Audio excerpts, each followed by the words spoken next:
Chapter 1023. Insignia Mountains Dragon and Tiger Mountains Confrontation.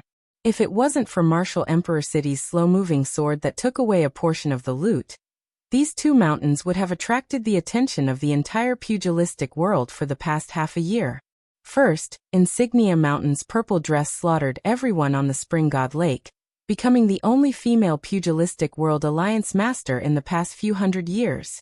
However, after that, Insignia Mountain's Black Bull Descent Snow Plateau was demolished and rebuilt.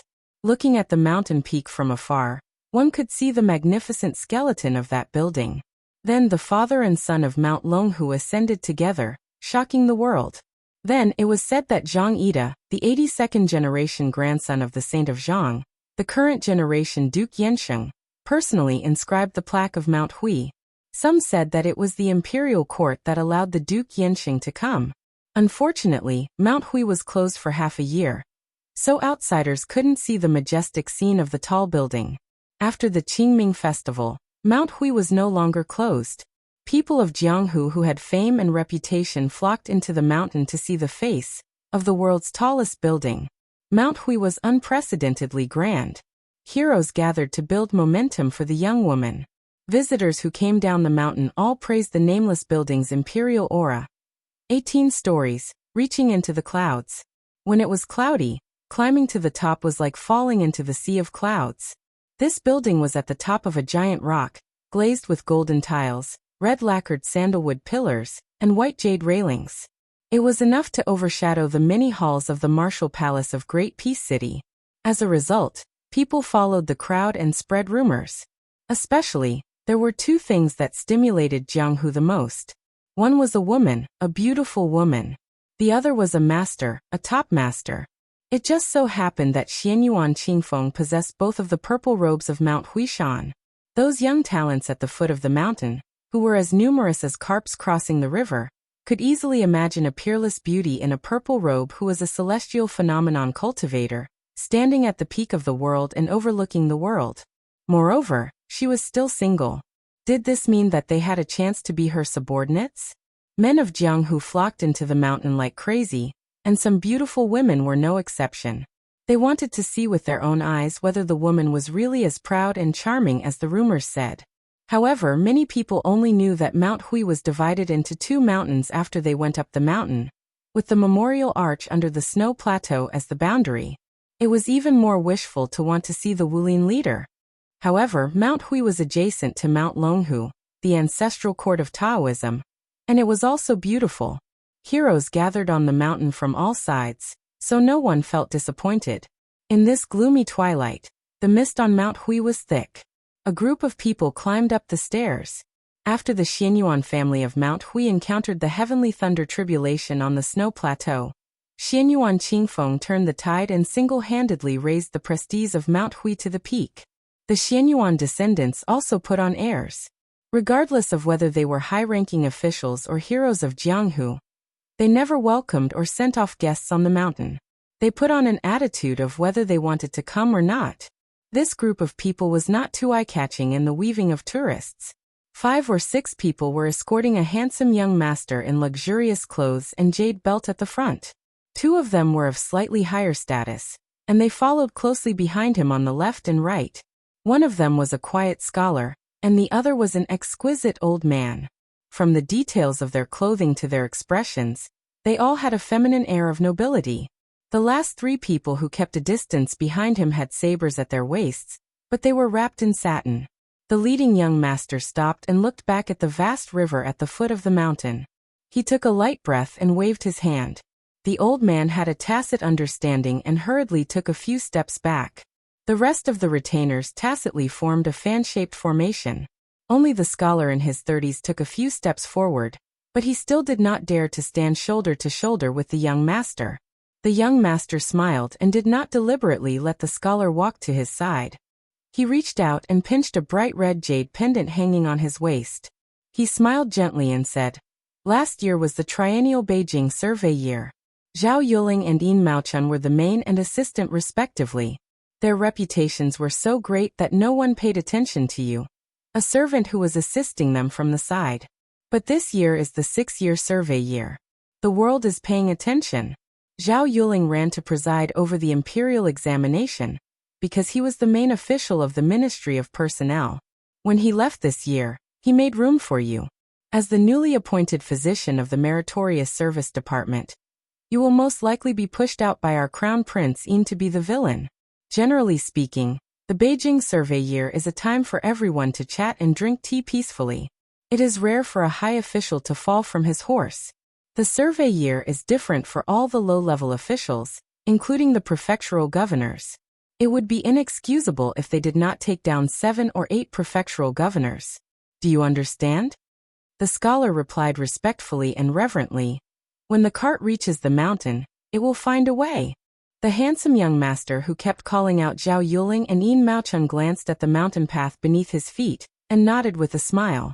He said, "These words have a double meaning and are appropriate for the occasion. No wonder father always looked at you differently."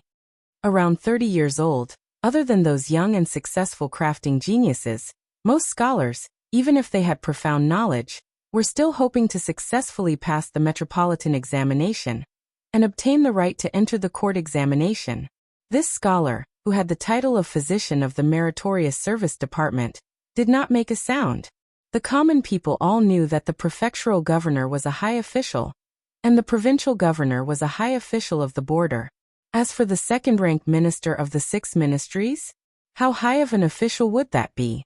But what were the physician of the Meritorious Service Department and the daily manager? He had never heard of them. The young master who was casually chatting with this person naturally knew. He rubbed his hands together and sighed. He looked at the river that flowed year after year and sighed.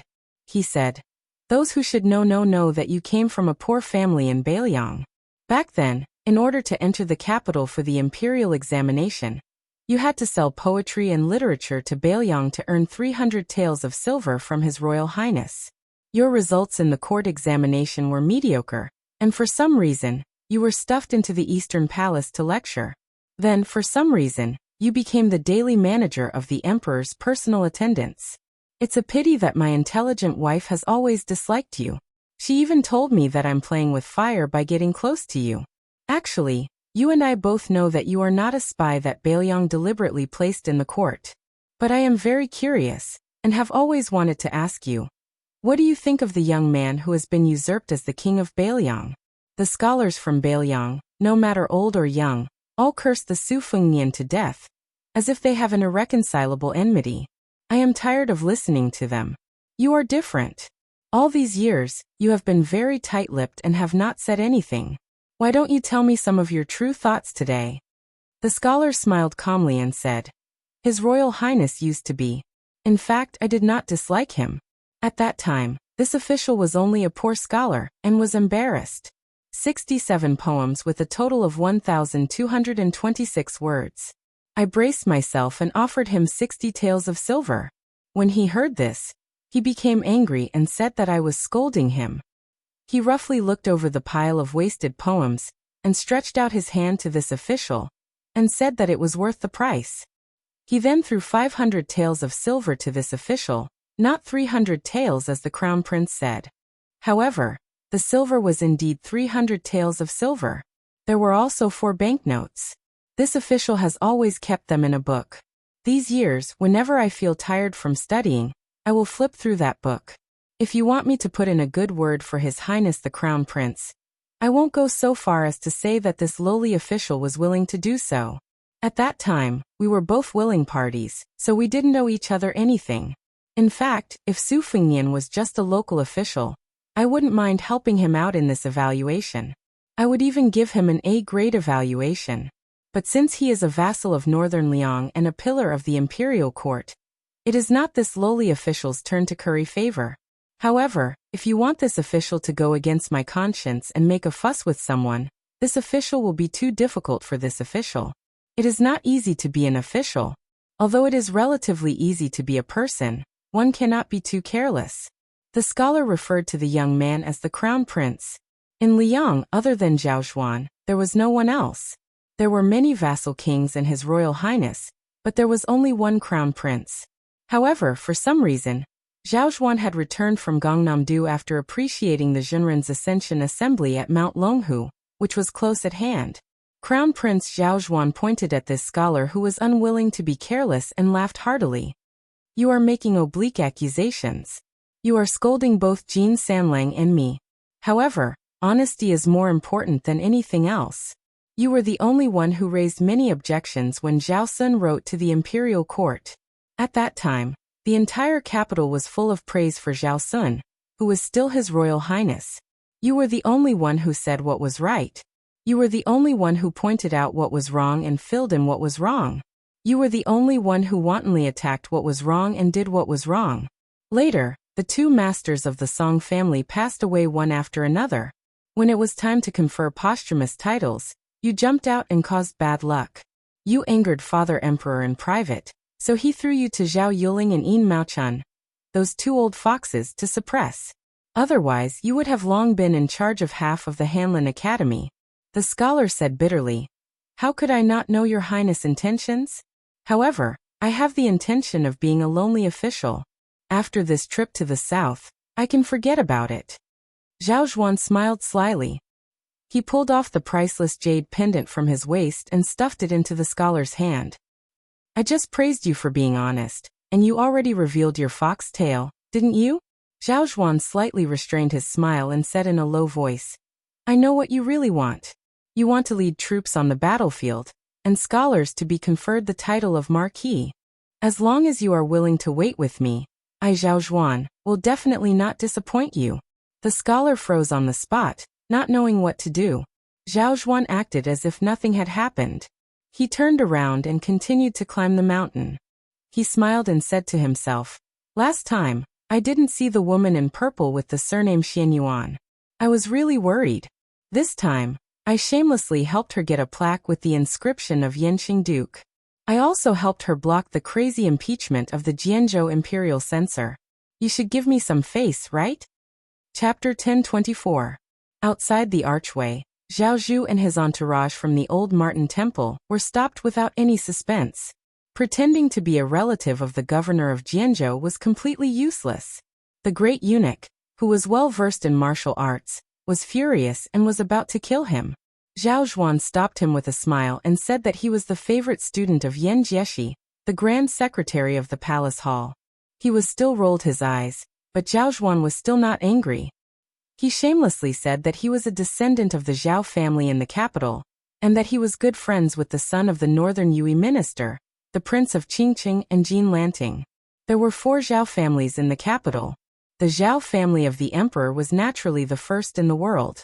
Next was the family of the minister of personnel, Zhao Yuling, and the great general, Zhao Cheng, who had the same qualifications as Yang Shenxing.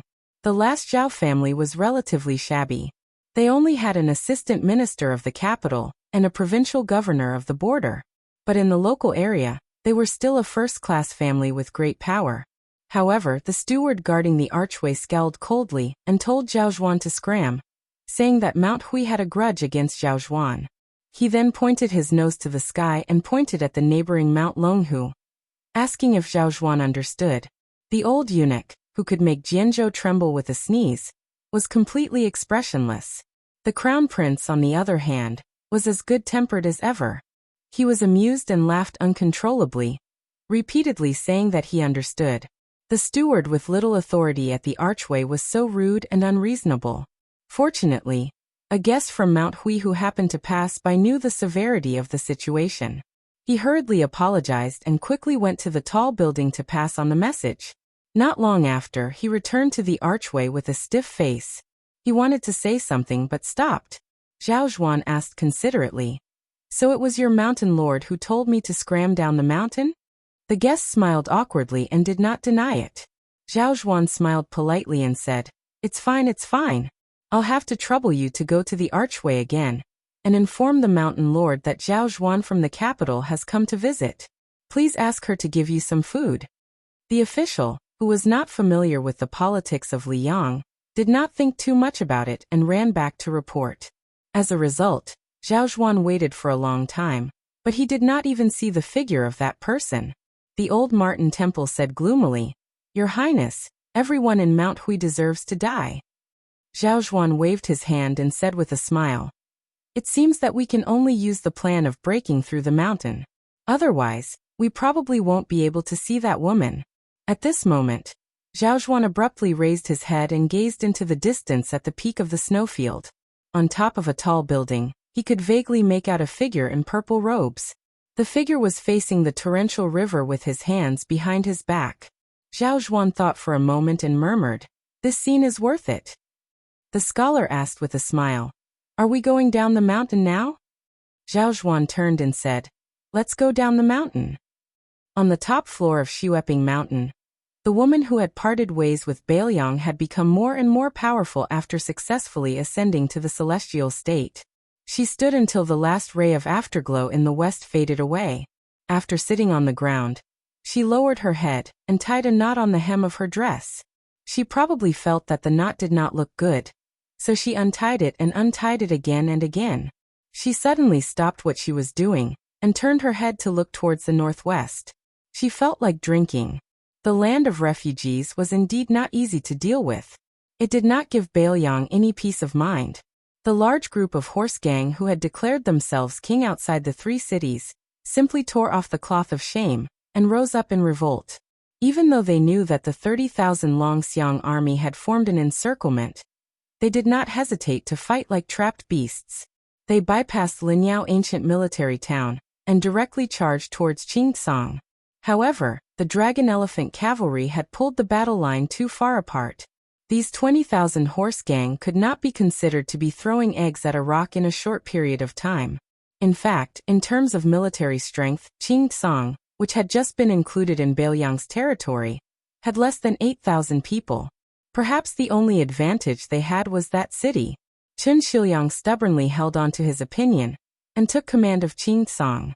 The desperate actions of the horse gang were within Wutongen's calculations. However, Chen Shiliang had given Su Fengnian a big problem. Originally, Qingcang was dispensable. Su Fengnian wanted the horse gang to break into the open from the dark. So what if he gave them a broken city that had nothing to do with being invulnerable? Moreover, Bailiang's soldiers were all experts in cavalry and infantry. Chen Shiliang's reckless actions did not follow common sense. Su Fengnian was annoyed and could only let Yang Guangdou and Chao Wei, who were supposed to finish in Yuzhou, rush to Bailiang's 4th prefecture, Liuzhou. In addition, Su Zhao's adopted son, Qi Danghua, who took charge of the 6,000 iron floating 2 cavalry. He was called the Protector Provincial Governor Yang Guangdou. Naturally, he went on a killing spree. Since they were determined to fight, they would not be polite to the refugees.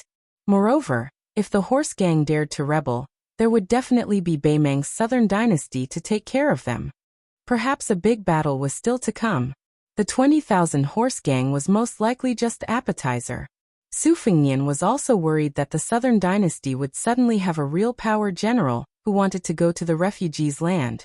If he really made a hole in Beimang's front line in Liuzhou and created a perfect passage and supply line to the south, the wavering Linyao and Fengxiang might fall to the southern dynasty's side. In this way, the War of Liangmeng would be forced to ignite in advance. Bailiang's territory was not too vast in the east and west, so it was not suitable for a battlefield to appear in each of the 3 prefectures. Su Fengnian was not afraid of Beimang's iron hooves coming south, but he did not want to hear the sounds of barbarians who liked to shout when charging so early. After Yang and Chao left, Su Fengnian was left with the coachman Su Yambing. They had already entered the hinterland of Yuzhou.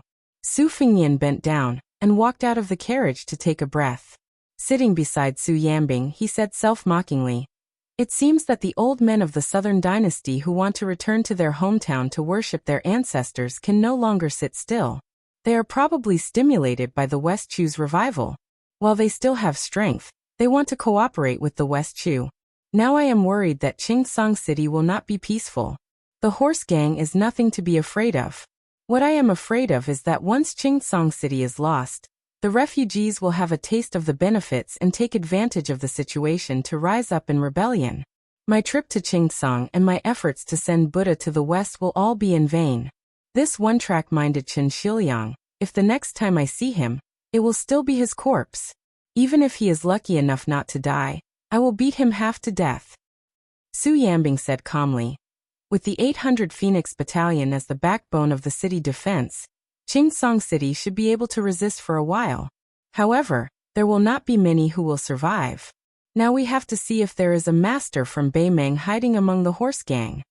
Su Fengnian's face was gloomy. He leaned against the wall of the carriage and said calmly, "Now I will still feel sorry for the losses of the Phoenix Battalion. When the battle really starts in the future, I will probably not even feel sorry for them. In the end, I will be completely numb. The number of people who died will only be a general number reported by the military intelligence." Su Yambing said calmly, "Isn't it all like this in war? The old soldiers who followed the general to Beiliang have all seen the people around them die one by one. Don't feel sorry for them. I have raised them for 20 years. To put it bluntly, they are like dogs. When it is time to bite, they have to bite with all their strength." Su Fengnian shook his head and said, "After all, they are not dogs." Chapter 10:25.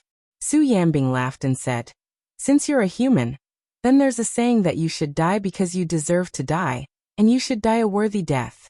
Right now, the Su family only has you 2 brothers. 2 men. One of you has already personally entered the battlefield, and the other one didn't hide. What else do you want? Don't tell me you want the second Junju to also go to the battlefield and fight? There's no reason for that. Whoever dares to talk to me about this kind of reasoning, I Su Yambing don't care who they are. I'll talk to them about my Su Yambing's reasoning. My reasoning is that I'll use an iron spear, and you can use whatever you want. It's fine even if you bring out a large formation like a catapult." Su Yambing, this old-fashioned man, said something very funny, but Su Fengnian, who was already in dire straits, couldn't bring himself to laugh. Once there was an unforeseen event in the land of refugees, Beiliang's plans would be completely disrupted. Although it seemed like he still had the initiative in his hands, his intuition told him that a certain fat man with a big appetite in Beimeng would very likely interfere. The key point was that this kick didn't need to be too forceful, because even Beiliang would feel very uncomfortable. This kind of innate restriction wasn't something that could be resisted by human strength. They could only take one step at a time. Adding fuel to the fire was the fact that misfortune didn't come singly in Mount Qingliang. For example, after Guangling's spring snow buildings Wutong'an lost the green ants and white wine, 2 second-class maids took the initiative to resign from Wutong'an. Whether they were disheartened or grieved over the loss of their own kind, they resolutely left Wutong'an and became ordinary maids in other courtyards. Fortunately, Lu Qingyan, who had experienced hardships during her trip to Mount Qingliang, resolutely entered Wutong'an to fill in the gap.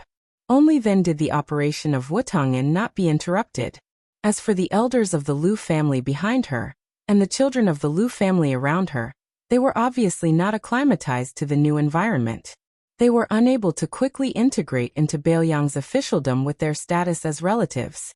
One of Lu Qingyan's cousins, who had only been ridiculed by a child of Liangzhou, dragged the elders of the family to the brink of death, and almost ran to Mount Qingliang to complain.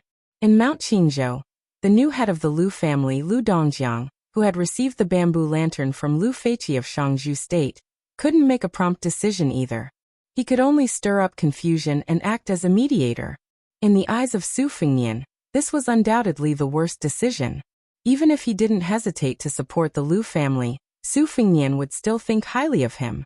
However, at that time Lu Qingyan, who was still dressed in white, went down the mountain in the middle of the night and found the famous sword that her ancestor, Lu Feiqi, carried when he was studying abroad. In front of her father, she forced her younger brother to kneel outside the ancestral hall. Although the sword was not out of its scabbard, it still beat the mouth of the young man, who was said to be a top scorer in Mount Qinzhou, until it was badly mutilated and several teeth fell out. The woman also sternly scolded him and asked him if he dared to talk nonsense again. The old and young of the Lu family might have mistakenly thought that this was Su Fengnian's order, so they all kept quiet out of fear, and could only hide their resentment in their stomachs. In the eyes of the clansmen, Lu Qingyan also became the water that a married woman splashed out.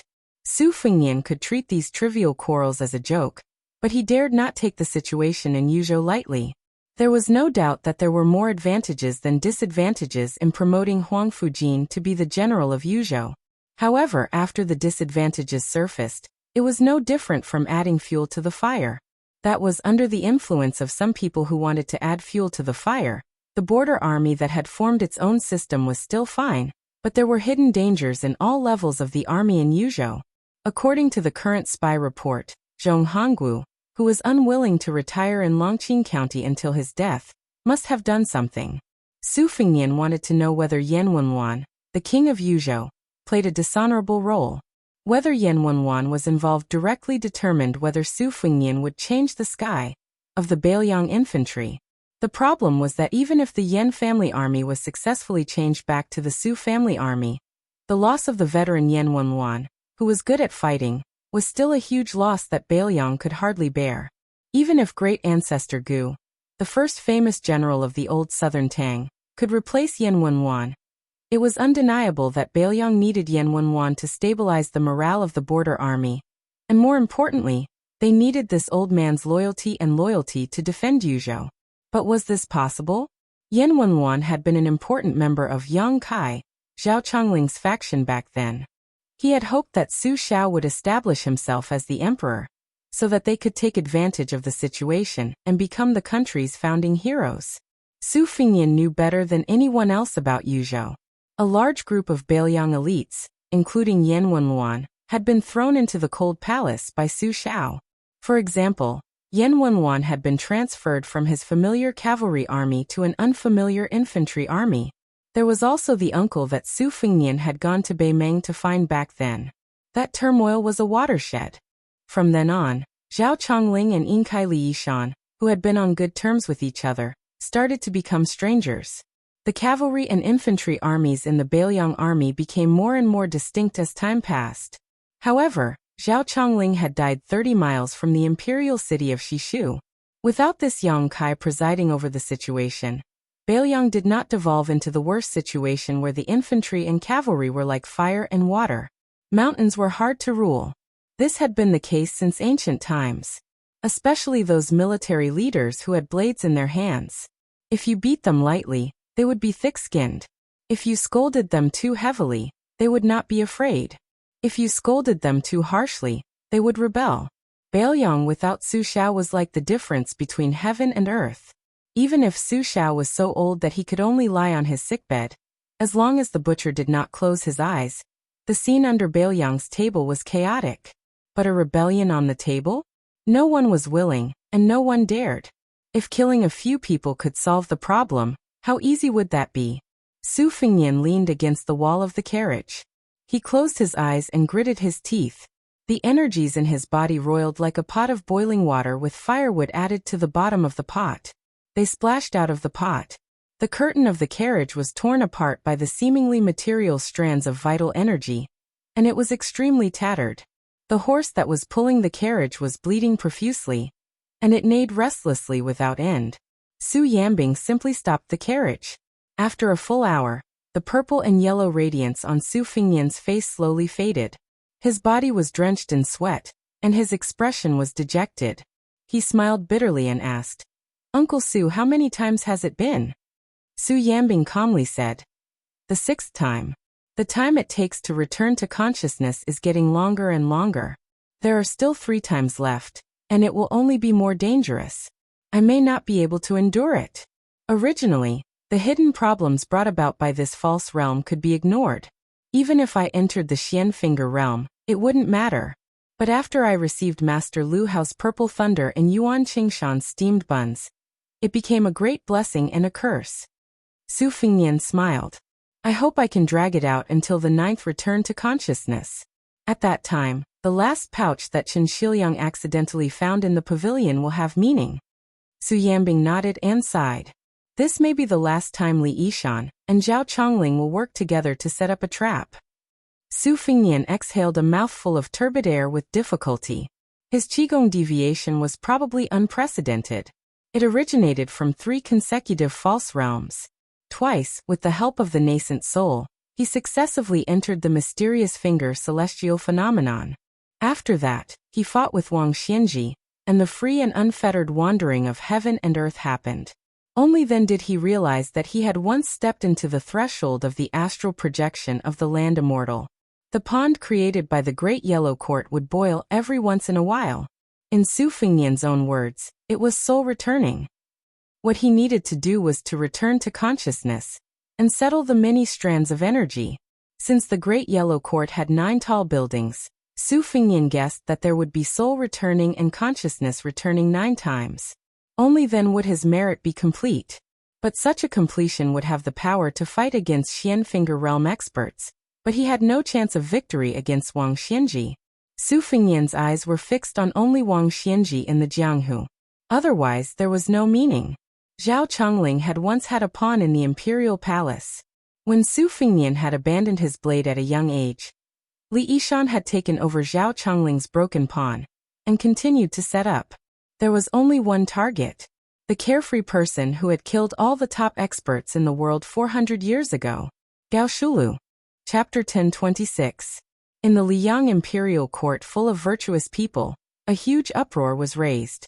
It came so quickly and violently that all of the palace grand secretaries and the 6 ministries' assistant ministers were stupefied.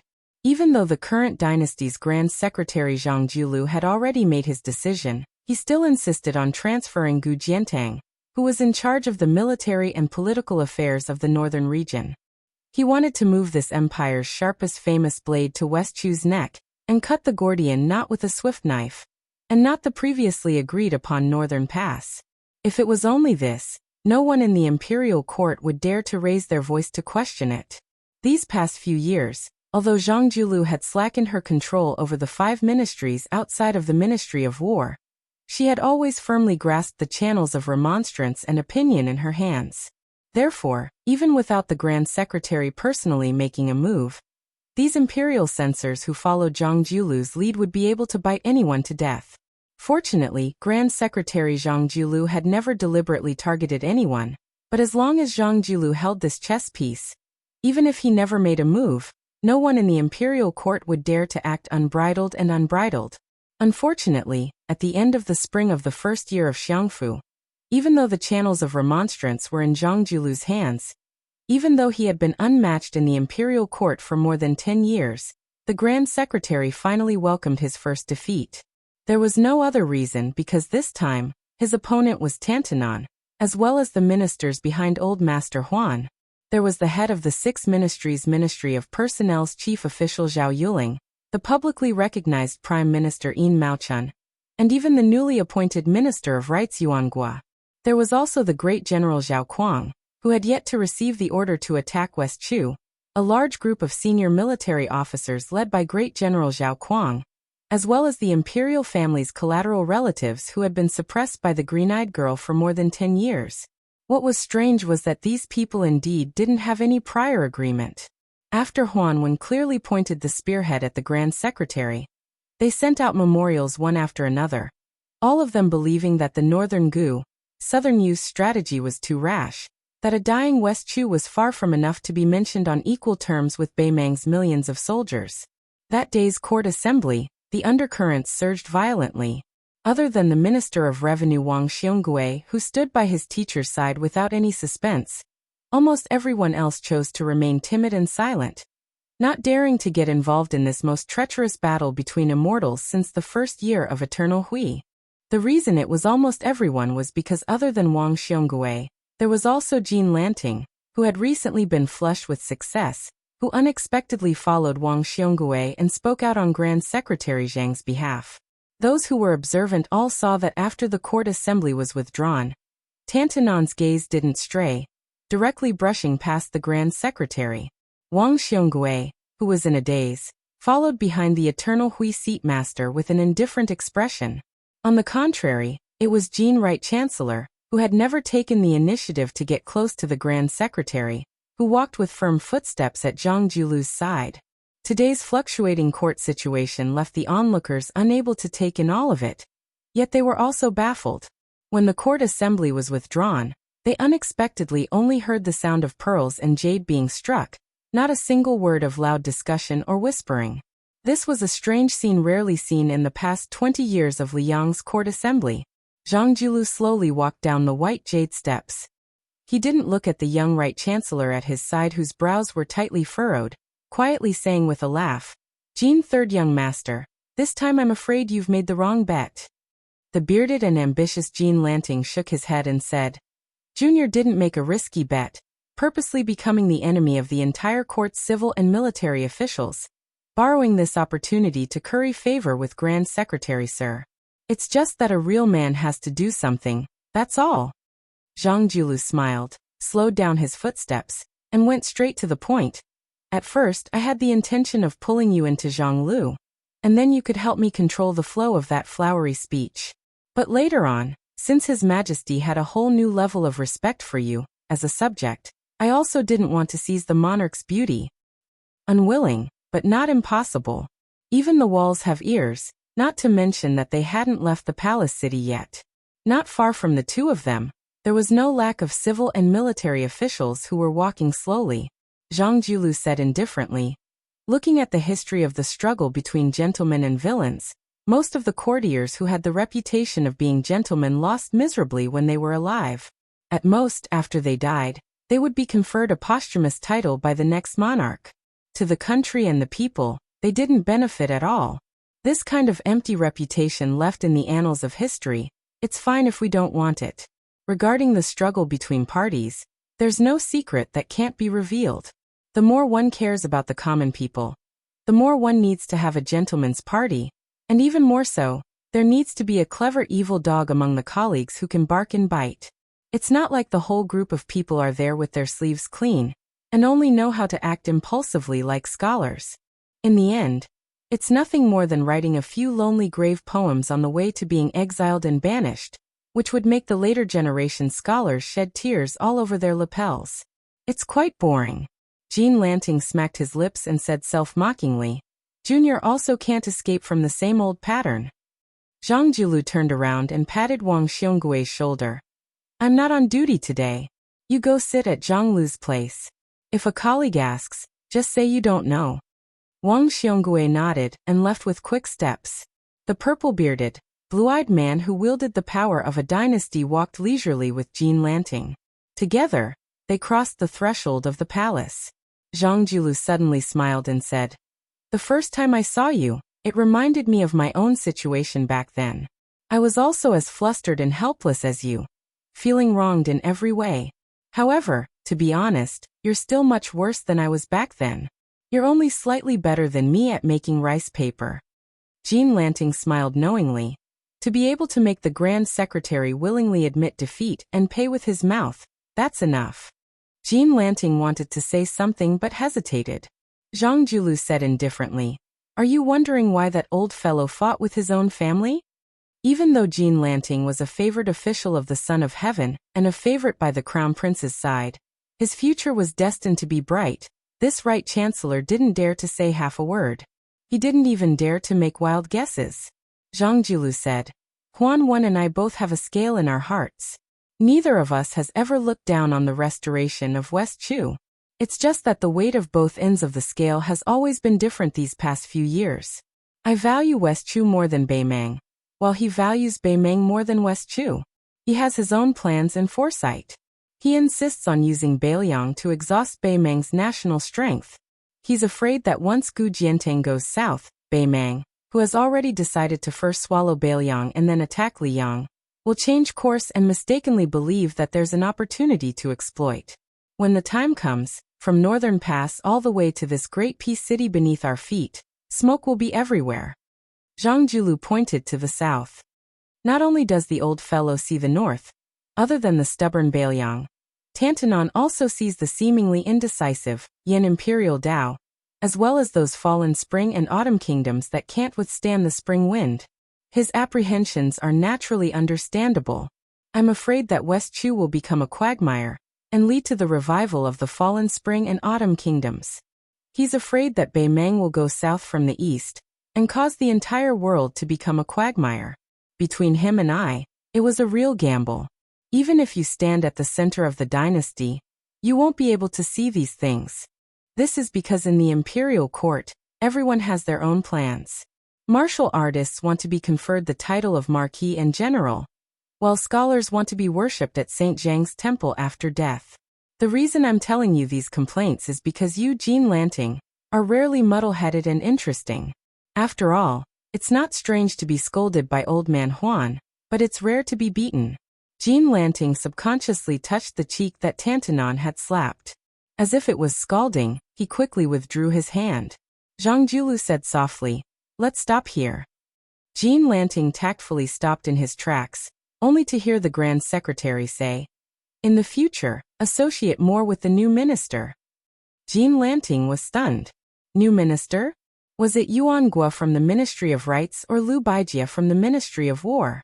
Or was it both? Liu Baijie was Gangnam-do's sword immortal Tang Shi. Yuan Guo was a famous figure who could get along well with anyone and call them brothers. Neither of them cared much about winning or losing. They looked down on many things that others considered precious. In the imperial court, both of them had excellent reputations. They didn't make any enemies and didn't belong to any obvious factions. They were both once honored guests of Tantanon, and had also been scolded by Tantanon. They'd met the emperor, entered the two huts, and endured Huanwen's scolding. If one wanted to become a powerful official in Liang imperial court, they had to go through 3 big steps. These 2 ministers had obviously gone through them. The 2 returned to the Zhao family's hero's urn outside the palace. Liu Baijie didn't immediately return to the unusually busy Ministry of War. Instead, she followed Yuan Guo to the Ministry of Rights, which had a very different atmosphere from the Ministry of War. In the yamen of the Ministry of Rights, where scholars and celebrities gathered, she even dared to tease her superior, the minister. This was because when Yuan Guo, this old wine bug, took the initiative to bring a large chest, not containing books, but more than 20 bottles of Jiannan spring wine that the emperor had bestowed upon him. As a result, the emperor, who had graced the Ministry of Rights official residence with his presence, bumped into him. Afterwards, the emperor took the initiative and began to share the wine with the officials. The emperor and the officials sat casually, slightly drunk and enjoying themselves. They didn't forget to rub salt into the wounds of the grief-stricken minister Yuan. The emperor laughed and said, I took the initiative to help you build a relationship with the officials, so don't thank me. Remember to go back and get your salary, buy a few bottles of good wine and send it to the palace. Now everyone in the Ministry of Rights began to count on their fingers when they would receive their salary. They even jokingly asked the minister if he needed them to help gather some money. Today, when they saw the Minister of War, if it was General Gu Jiantang, they would naturally feel their scalps go numb. If it was Chen Jibao, they would retreat. However, since it was the elegant Tang Shi sword immortal, they all smiled and invited Minister Yuan to sit for a while. In any case, as long as the Ministry of Rights didn't have important festivals or ceremonies, it was the yamen that passed the most leisurely and carefree of the 6 ministries. Besides, to have a minister like Yuan Guo, who treated himself and others with generosity, it was truly everyone's blessing. It was precisely because Yuan Guo had entered the Ministry of Rights that in the past, many officials of the 5 ministries who looked askance at the Ministry of Rights, whether they came to visit or went to the Ministry of Rights to ask for help, were more polite to the other party. In any case, for the famous people of the Ministry of Rights, this small amount of face was enough. Chapter 1027. The Ministry of Rights yamen that cared so much about face took up a lot of space, so Yuan Guo naturally had his own private room. When he got close to the door, Minister Yuan chuckled and rushed into the room. He bent down to pick up a book, and only then did he clear a path. He placed it on a chair that was already on the verge of falling over. It swayed but didn't fall over. It was clear that practice made perfect. The study in Yuan Guo's mansion was probably as messy as this. Yuan Guo moved the books on the chair with great difficulty. Liu Baijie waved his hand and smiled. I'm not sitting. There's only one chair. If I sit here, wouldn't it be like a dove taking over a magpie's nest? Minister Yuan, you're not afraid of being laughed at, but I'm afraid people will say that the Ministry of War is suppressing the Ministry of Rights. Yuan Guo laughed. It's not like the Ministry of War has been suppressing the Ministry of Rights for just a day or two. Sir Liu, don't take advantage of it. Liu Baijie said straightforwardly. Don't give me that. In the past, the Ministry of War treated the other 5 ministries equally and bullied them all. In any case, they didn't worry about scarcity but about inequality. So we still don't know who's the one taking advantage. Yuan Guo touched his slightly red nose. I didn't care in the past. But in the future, if the Ministry of War dares to come to the Ministry of Rights to scare people, I'll go to the Ministry of War and curse people in the streets. Liu Baijie didn't comment. He looked around and sighed. Lu Baijie was born in the Lu family of Yangzhou, which had the reputation of a dazzling lineup. His brother Lu Daolin had resigned from the Imperial College and profited from the misfortune. He became the Minister of Rites and was the previous owner of this house. Lu Baijie had just entered the capital and had been here once. Today was his second time. Lu Baijie had a very good relationship with his brother. It could even be said that the reason why Lu Daolin, who was like a father, left the court and retired to the mountains, was mostly to make room for his younger brother. Otherwise, the two brothers would have two ministers. Not only would the aristocratic families in Yangzhou be anxious, but there would also be criticism in the capital. When Lu Baijie was still in the wilderness, he lived in the Garden of Retreat for a long time. Lu Daolin had retreated twice in succession, so he had a lot of feelings for his younger brother that could only be understood, but could not be described in words. This was the knowledge that the sages rarely imparted. Yuangue slapped his head and pretended to be angry. Well done, Sword Immortal Tangxi. So the reason why you took over my place was because you were scolding me for stealing Mr. Lu's house? Lu Baijie didn't refute. She smiled and asked, "Where did you hide the wine?" Yuangue glared at him. "It's long gone." Lu Baijie said with a playful smile. "Do you think my reputation as Sword Immortal Tangxi is just a bluff? Even if I don't practice the sword anymore, how can I not smell the aroma of this wine?" Yuangue spread his hands. "There's really nothing left." Lu Baijie walked to the corner of the room, opened a pile of books, picked up a pot of wine and shook it. Yuangue let out a dry laugh and hurriedly took out 2 wine cups hidden under the desk. He wiped them with his sleeve and gave each of them a cup, afraid that Sword Immortal Tangxi would steal the wine. "I'm not worried that the wine will cause trouble," he muttered. "If Lord Lu's important military affairs are delayed, I won't be able to bear the consequences. However, I had a flash of inspiration just now. Lord Lu's swordsmanship is outstanding, so presumably your alcohol tolerance isn't bad either. Drinking a cup or 2 shouldn't be a problem. Come, let's drink a little, just drink a little." Lu Baijie straightforwardly sat down on the floor. Yuangue placed a stack of books under his butt. The former drained the wine in her cup in one gulp, while the latter narrowed his eyes and drank slowly. Lu Baijie smiled and said, "Let's have a little drunken chat."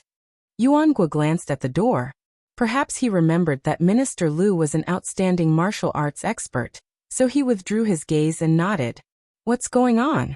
"On my way here, I understood some things, but there are still some things I don't understand." "You and I got up and forgot, and didn't spread drunken chatter?" "Drunken chatter." "The Ministry of War grasps many secrets that the 5 divisions don't know. Lu Baijie, it's not difficult for you to understand the differences between the Grand Secretary and Old Master Huan. What you don't understand is why Old Master Huan didn't discuss things properly in the study of either side's mansion. Why did he openly confront each other in the court, right? And the reason why you don't understand is because you also know that many people mistakenly believe that today's court assembly seems to have revealed a sign. In the past Yonghui year, for more than 20 years, apart from His Majesty, the Grand Secretary considered no one beneath him. Finally, in the first year of Xiangfu year, he quickly went downhill. It was time for him to gradually lower his head to the west. However, this is an extremely preposterous illusion. You and I are both well aware of this. Zhang Lu, after all these years, destroyed his own courtyard walls, abandoning Zhao Yuling, who was the most knowledgeable in Yonghui, abandoning the experienced and prudent Han Lin. Of course, I Yuangue, who didn't think to advance, didn't accomplish anything, so I was naturally abandoned early on. In the end, he only supported a Wang Xiongui who didn't seem to have the qualifications to be a prime minister, to the extent where even Hanlin Academy was swept out of the door, given to Yin Maochun. Why? What was the Grand Secretary thinking? It was extremely simple. In Liang Imperial Court, Grand Secretary Zhang never felt that there was anyone who was his political enemy. As long as he stood in the court, there was a saying that went, "When spring comes, if I don't open my mouth first, which bug dares to make a sound?" In the past 20 years, there has only been one person who could make a sound. In the future, if this person dies first, and then Grand Secretary Zhang dies later, then there won't be a single person left. I understand. The room entered a state of silence. Yuanguo's eyes were hazy with tears. He directly picked up the wine pot and poured a mouthful of wine, asking, "Do you truly understand?" Yuanguo answered his own question. "You don't understand." Lu Baijie released a sigh. Without saying anything, she got up and left, helping close the door. Sitting alone in the room, Yuanguo cried and laughed. The Minister of Justice, who didn't drink much, actually seemed to have forgotten himself after getting drunk. What you don't understand is that Yuanguo's benevolent teacher, our Grand Secretary, once West Chu's war is defeated, the Grand Secretary whose vision is like a torch will win face, but completely lose the court. Even His Majesty the Emperor, who is known for his magnanimity, will no longer tolerate him. That is why in today's court assembly, he is seeking a path of retreat for old Master Huan, forcing himself onto the path of death. Yuanguo fell backwards. The Minister of Rights, who cherished wine like his own life, threw away the wine pot, sobbing uncontrollably. Us scholars don't fear death. But benevolent teacher, why do you have to die in such a miserable manner? Today, Zhang Julu purposely let himself have nothing to do, also not thinking about things. Only then did he have the chance to go to an old and established restaurant that he had been interested in for a long time. Drink a small half-pot of aged wine. However, it didn't seem as delicious as Huan Wen, and the others said it was. Because he didn't take off his court uniform, the Grand Secretary's honorable self's visit made the restaurant's people feel both honored and fearful. Looking at the Grand Secretary from the distance, as long as this elder's chopsticks moved a bit slower, they all felt like they were about to be dragged out and beheaded. It really was because the Grand Secretary had never made an appearance in public in the capital. He wasn't like the other important ministers and leaders of the 6 ministries, each of them having their own temperament and hobbies, all of them having quiet places they often visited.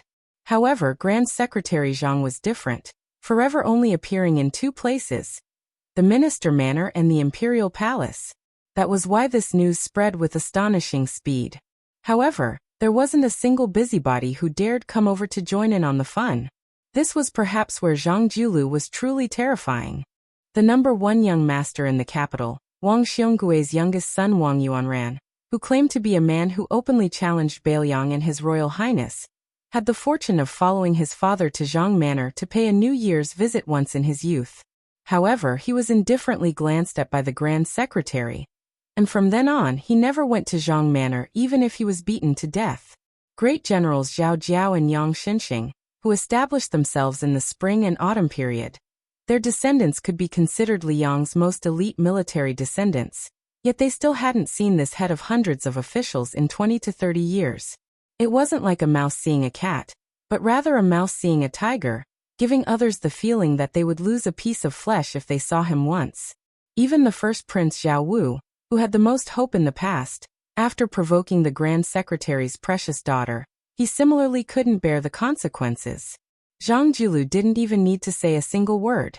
Even a pure prince was like this, let alone the imperial relatives who were estranged from the current emperor's bloodline, those pitiful people who were originally suppressed to death by Zhang Julu when he first came to power, who had always felt indignant, but didn't dare speak up. This old man who was very easily and indeed gradually aging, but who always made others forget his age, wasn't greedy for money, wasn't fond of beauties, didn't like delicacies, didn't like clear conversations, didn't worship Buddhism, didn't pass down poems. Everyone with intentions was waiting for him to make a mistake, yet he didn't. Just like that, day after day, year after year, he went back and forth between the mansion and the imperial palace. It was dull and tedious, but also impeccable. For an entire 20 years, there was no one who could be called below 1 person, and above 10,000 people. Zhang Julu raised his head and put down his chopsticks. He saw a familiar, clear, and beautiful face. She sat across from him at the table, propping up her cheeks. She had the same charming smile as her mother when she was young. The Grand Secretary laughed softly and said, "My drinking has even startled the great heroine Zhang?" Zhang Gaoxia still propped up her cheeks with both hands, blinking her eyes. Zhang Julu smiled and said, "Speak, other than looking at father. What else do you want from father? This time, I'll make an exception and agree to it first." Zhang Gaoxia giggled and said, "Little sister-in-law just complained to me. She said that this spring, second brother ran out every 2 to 3 days to borrow money to drink with prostitutes, and also had thoughts of taking in a concubine. Taking in a concubine is one thing, but that woman was from a brothel. Little sister-in-law couldn't persuade the stubborn third brother, so she could only pull me into her camp. I secretly went to see that woman. It didn't matter if she was from a brothel or not, but she was really fickle. Father, aren't you afraid of bringing shame to the family? Zhang Jiulu frowned. Zhang Gaoxia raised her voice and said, Father, you promised your daughter. Zhang Jiulu's brows relaxed and he nodded. Zhang Gaoxia, who originally didn't have any expectations, widened her eyes. However, something even more inconceivable was yet to come. Outside it was the Grand Secretary, and at home it was the Grand Secretary's father.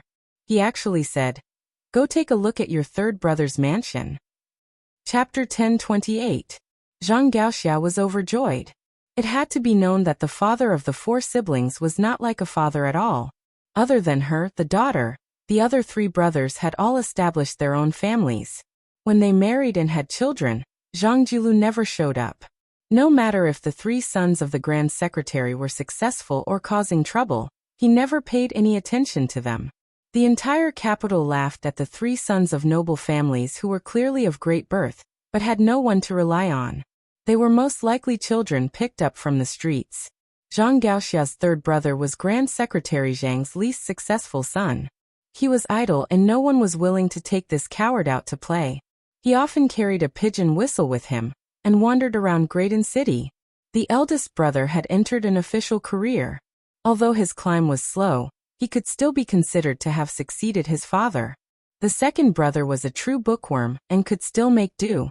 The third brother, Zhang Bianguan, could be said to be in a difficult situation. He was the worst. It was certain that he was not liked by the Grand Secretary father at home. Moreover, the bigger wastrels in the capital all disdained to be his drinking buddies. Zhang Gaoxia knew better than anyone that the 3 brothers, in their hearts, hoped that this taciturn father would look at them in the eye. They did not expect any praise, but even a scolding would be good. Zhang Jiulu walked out of the restaurant. Suddenly he went back on his word and said, I'm not going. Zhang Gaoxia's face was bitter and pitiful. Zhang Jiulu smiled and said, Although he's not going, you can pass a message to the border. It's not good to rely on his eldest brother and second brother's salary to indulge in wine and women every day. Didn't he want to enlist in the army? Father can tell Gu Jianteng to let him go to Liaodong. Also, the family doesn't raise idle people. You ambitious girl, go out of the capital and play. As for where you go, you can go wherever you want. Just don't write a letter to father asking for money. Zhang Gaoxia's eyes lit up. She said excitedly, Really? Zhang Jiulu nodded lightly. Zhang Gaoxia suddenly said, ruining the mood, Father, you're not sick, are you? Did Uncle Huan make you so angry today? Daughter will help you get back at him. See if I don't eat and drink until the Huan manor is poor. The Grand Secretary laughed softly and said, Promising. Then he added, Let me say this first. You can go anywhere in Liang, but you can't go to Beiliang Circuit. You can't go to Yanqi Circuit, and you can't go to Guangling Circuit. Zhang Gaoxia replied with an O, then counted with his fingers and said, Gongnamdu is the 4th, and the Liao is the 5th. She finished listing all the Taoists in Liang in one breath and said with a smile, Then I'd better stay at home and not get married for the rest of my life. I can't go anywhere anyway. Zhang Jiulu angrily took the reins from the restaurant's manager, who was treading on thin ice, and handed it to his daughter. He smiled and said, Don't be so glib with your father. Quickly go and tell your sister-in-law the good news. Zhang Gaoxia made a face and mounted his horse, galloping away in a cloud of dust. Zhang Jiulu stood in the same place. How could the manager dare to argue with the Grand Secretary for forgetting to pay the bill? Besides, when the Grand Secretary was here, no one dared to court death. However, the manager dared to guarantee that there wouldn't even be a place to stand in the restaurant tomorrow, let alone a place to sit. The manager had already quietly turned around, but was stopped by the Grand Secretary. The manager's face stiffened as he turned around, not knowing what to do. Zhang Jiulu smiled and said, Manager, I ate and drank your wine for free. Please don't mind. The manager shook his head vigorously and refused to say a word even if he was beaten to death. Zhang Jiulu walked towards the heavily guarded carriage and muttered to himself in a voice that only he could hear. Eating from the monarch and being loyal to the monarch, we don't owe each other anything. In the end, I, Zhang Jiulu, only asked for a jug of wine to drink from the common people. It's not too much, right? From top to bottom, all levels of society stared hard at the vassal King Jingnan. Who was the first to send out troops? Who sent out the most troops? Who had the strongest troops? Who had the weakest troops? And who had the weakest troops? These were all enthusiastically discussed in the marketplace. Among the vassal kings, the king of Jiaodong, Zhao Sui, was ordered by the imperial court to hold back his troops and obediently stare at the border. This was nothing worth the common people to chew on. The king of Guangling, Zhao Yi, was a person in the game. The restoration of West Chu happened in his territory, so there was not much room for imagination. The king of Huainan, Zhao Ying, who had always been the weakest and rumored to be crazy, sent out 6,000 troops in full force. This made people look at him in a new light. Yan Qidao was the first to send out troops. However, this vassal king Zhao Bing, who was only second to the king of Liang, actually only sent His Royal Highness, Zhao Zhu, to Guangling Road with 1,000 cavalry. Moreover, they went all the way north and crossed provinces. It was chaotic and chaotic. The only thing they could talk about was on the streets of Liang. The young king of Jing and Zhao Sun was the last to send out troops.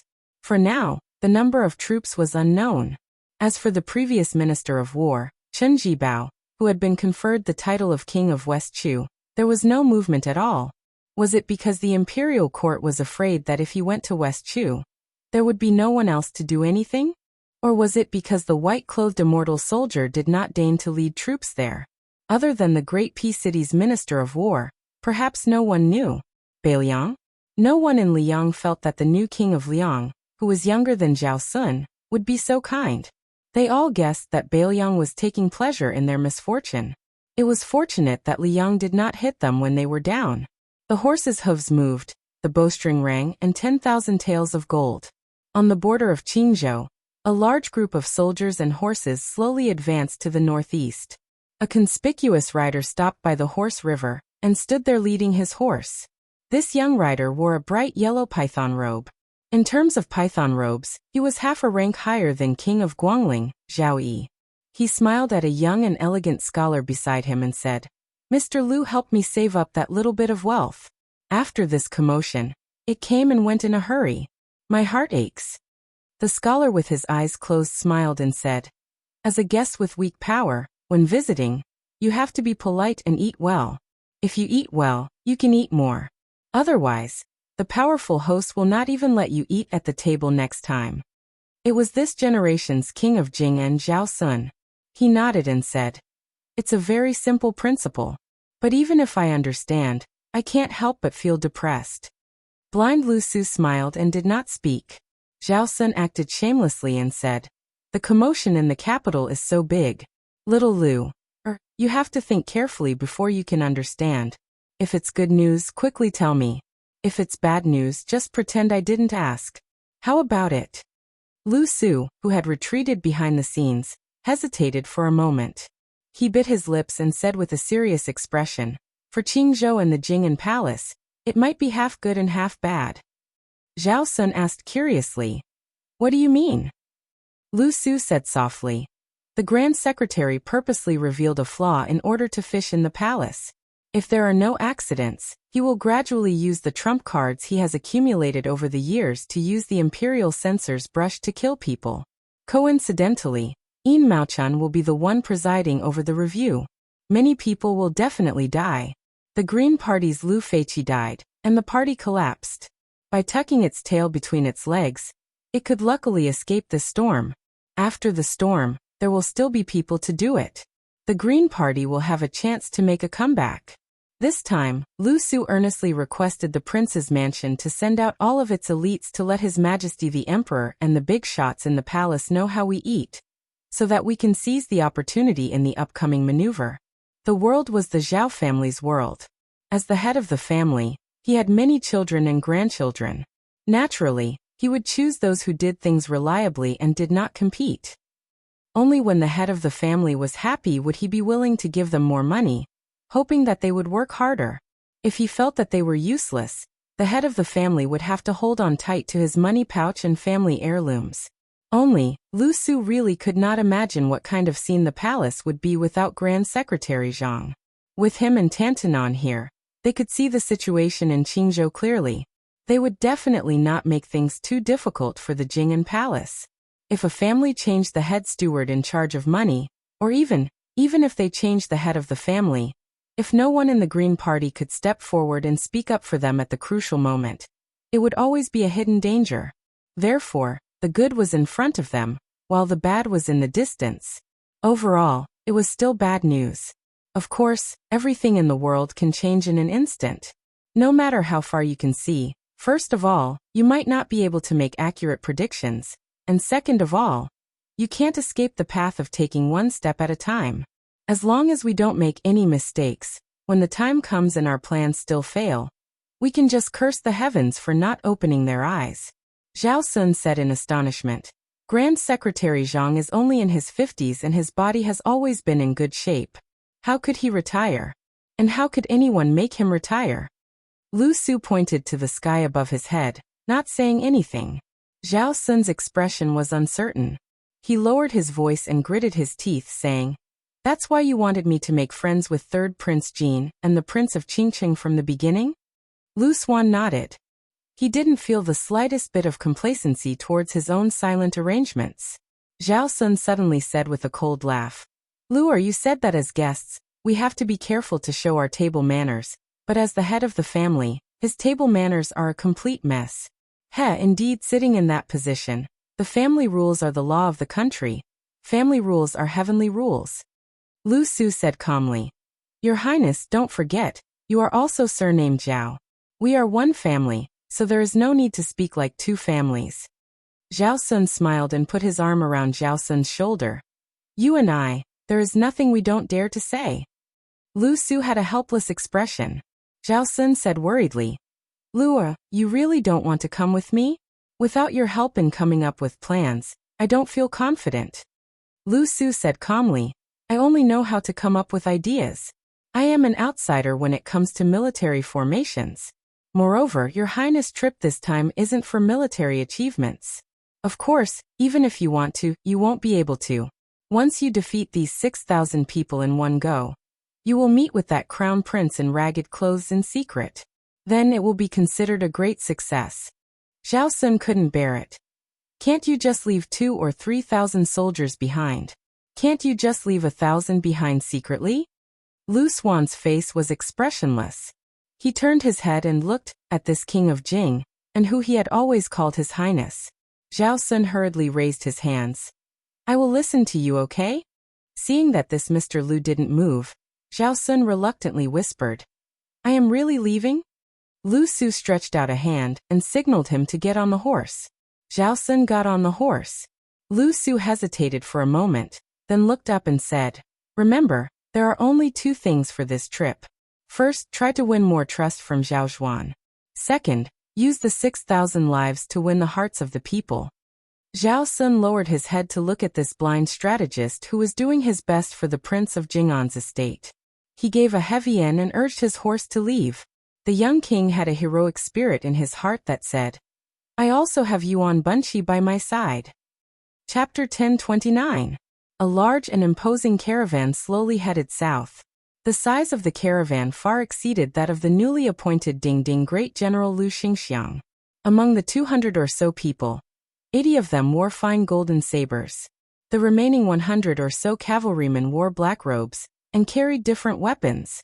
However, without exception, each of them had an eye-catching copper-embroidered fish pouch hanging from their waists. The number of carp tails embroidered on the copper pouch also varied. Some had 7 tails, while some had 4 or 5 tails. This meant that they were Jianghu warriors who had performed meritorious deeds for the imperial court of Liang. They were no longer considered to be in the wilderness, but had the official status of an official. With this bag, they could enter the passes and cities without the need for an identity card. The Jianghu martial artists of Liang were all proud to have a copper-embroidered fish pouch. Lu Hao's pouch was embroidered with 8 golden fish. It was just that the celestial state master didn't carry it with him. In this trip, there were 3 people with 7 carp pouches that symbolized level 1 masters. There were 14 people with 6 carp pouches that symbolized level 2 masters. Dragon Tiger Mountain, Wu Family's Sword Tomb, Donghua Sword Pool, and all the top sects had sent their trusted subordinates. Most of them were Jianghu martial artists who had been working hard for the Ministry of Justice. They helped the imperial court to gather information and hunt down bandits. The imperial court gave them a talisman to help them in Jianghu. 200 cavalrymen escorted only 1 carriage. This luxurious carriage, which showed the grandeur of the imperial family, was pulled by 4 Fergana horses. Around the carriage, there were more than 20 eunuchs. First-class experts with 6 or 7 tails embroidered on their copper-yellow fish bags were mixed in. Each of them performed their own duties in an orderly manner. They went all the way south and didn't stop after passing through the city. They only camped in the wild. Along the way, they had to send 1,000 to 3,000 light cavalry to escort them for hundreds of miles. The distance between them was always 1 mile. During this period, there were some soldiers who broke the rules and came closer half a mile. They probably wanted to curry favor, but they made a fool of themselves and the commanding officer was stripped of his armor on the same day. For more than half a year, even the Jinwu elite cavalry and those copper and yellow fish bag experts had not seen the curtain of the carriage completely pulled up even once. There was a special eunuch in charge of the delivery of food and drink. Every time, he would kneel in front of the curtain and speak in a low voice. Afterwards, a hand would lift up a corner of the curtain and take the food box. Next time, the new box would be replaced with the old box, and so on. At first, some people guessed that the person sitting inside was Lu Hao, who was said to be separated from the immortals on Earth. But later, they found out that there were eunuchs who needed to clean the toilet. Most of them were told that they had to go to the capital at the last minute. They didn't know what to do, and after meeting with Zhao's spy, they had to leave immediately. They didn't even have time to inform their elders, parents, their families, and their children. And so they took of it. Of course, of the crown of the imperial court. Of Wang. Otherwise, what kind of person or object in the world would be worth the trouble of these top-class masters who were equal to half of the forces in Jianghu? The reality of the carriage was unexpected. There were only 2 people. An old eunuch leaned against the wall of the carriage and dozed off. His bright red robe showed that his identity was not ordinary. His real name had long been lost in the passage of time. He was a remnant of Donghua. When he entered the Donghua palace, he was like most eunuchs. He took a senior eunuch as his adoptive father, and was given a name by his master, who had a higher status than his biological father. Only then did he truly enter the door. It must be known that in the chaotic times of the spring and autumn period, there were countless pitiful people who cut off their descendants' roots. They never thought that they wouldn't be able to become eunuchs. This old eunuch, who was now worthy of the title of Jiao Temple, was called Zhao Saiku. He was already in his 40s when he arrived in Greaton City. His second master worked in the Imperial Horse Directorate in Greaton City's Imperial Palace, but he also didn't become a eunuch. Zhao Saiku, on the other hand, was the most inconspicuous of his disciples. He slowly climbed up the ranks. He had been in charge of the Treasures Directorate and the Directorate of Ribbon Insignia, and served 2 emperors of Liang. He was watertight. After so many years, he didn't make a single mistake. Even Han Shengxian was not stingy with his smile when he saw this colleague. Zhao Saiku was indeed one of the few eunuchs who didn't need to avoid the Jiao Temple. Zhao Saiku and the master of the current Directorate of Ceremony, Song Tonglu, were best friends. The 2 old eunuchs were rivals and coincidentally died on the same day, month, and year. After Song Tonglu became the head eunuch, he didn't care about old friendships with anyone, including his master. He only treated Zhao Saiku like a junior. 2 successive emperors of Liang had a whole new level of respect for the same person. It was clear that Zhao Saiku's skills were profound. The old eunuch with a frail body sat cross-legged, unable to hide his tiredness as he dozed off. His movements were too big, and he woke up with a start. His face was drowsy, as if he had dreamed of something. The old man sighed softly. Liang had taken over the spring and autumn period, the territory, the gold and silver, the armory, and even the concubines. These things were either reasonable or flawed, but they were not criticized by others. However, there was one action that the late emperor of Liang had taken that was criticized both internally and externally. He had taken in almost all of the eunuchs from the 8 fallen countries of the spring and autumn period. This had led to the imperial palace of Great, and to become overcrowded and bloated. There were no less than 12 supervisors for departments and 8 bureaus and 24 yamens. At the time, both the military and civil officials of Liang didn't quite understand this. The new dynasty was about to take advantage of the situation to fight a decisive battle with the Beimeng barbarians. How could they care about these eunuchs who only knew how to gossip? However, the late emperor of Liang turned a deaf ear to this. The old grand secretary, who was Zhang Julu's master, sent a series of memorials, but all of them disappeared without a trace. As the war gradually came to a halt, the eunuchs knew their place and were surprisingly loyal to their new masters. In the past 20 years, they had been cautious and conscientious. They had only heard of the old eunuchs dying of old age in the imperial palace. They had never heard of anyone causing trouble in the imperial palace. Although the human cat Han Xingxuan's contributions were inseparable, it was clear that these eunuchs were grateful for the late emperor's mercy. They didn't have to be homeless after the fall of their country. Other people who had lost their country could still rely on their skills to survive, but it was easier said than done for them. Chapter 1030. The old Martin Temple glanced at the corner of the carriage from the corner of his eyes, and lowered his eyelids. He was used to it. A middle-aged man was sleeping peacefully in the corner. He was handsome and had a vertical scarlet mark between his eyebrows, as if there was another eye in addition to his eyes. 8 years ago, the old Martin Temple was in charge of the Directorate of Ceremonies, and was in charge of the imperial edicts and talismans. In just 2 years, he was transferred to the Directorate of Treasures. After the sudden death of man and cat, the old eunuch who was ready to enjoy his old age was not promoted to the Directorate of Ceremonies, nor was he free. Instead, he was led by 2 qi cultivators who were independent of the Imperial College to see an object. Zhao Siku went from incredulous to calm and finally to numb. In less than half a year, no matter how rare an object was, it could not withstand staring at it from day to night. From that day onwards, Zhao Siku came in contact with secrets that ordinary people would not know in a few lifetimes. For example, hundreds and thousands of qi cultivators from the supporting dragon sect were distributed to various places to collect heavenly thunder in the blessed cave, to create an unprecedented thunder pool.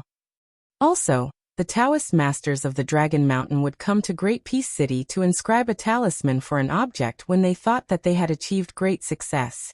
This talisman usually took several months or even half a year, exhausting their spirit. So far, since the founding of Liang, there had been a total of 11 generations of Taoist masters who had drawn talismans and made talismans just to suppress the person in the carriage. The one who forgot worries was the only person who walked the Jianghu in the true sense of a celestial being. The so-called first-class 4 realms in the contemporary Jianghu were born from the martial arts experience of this person 400 years ago.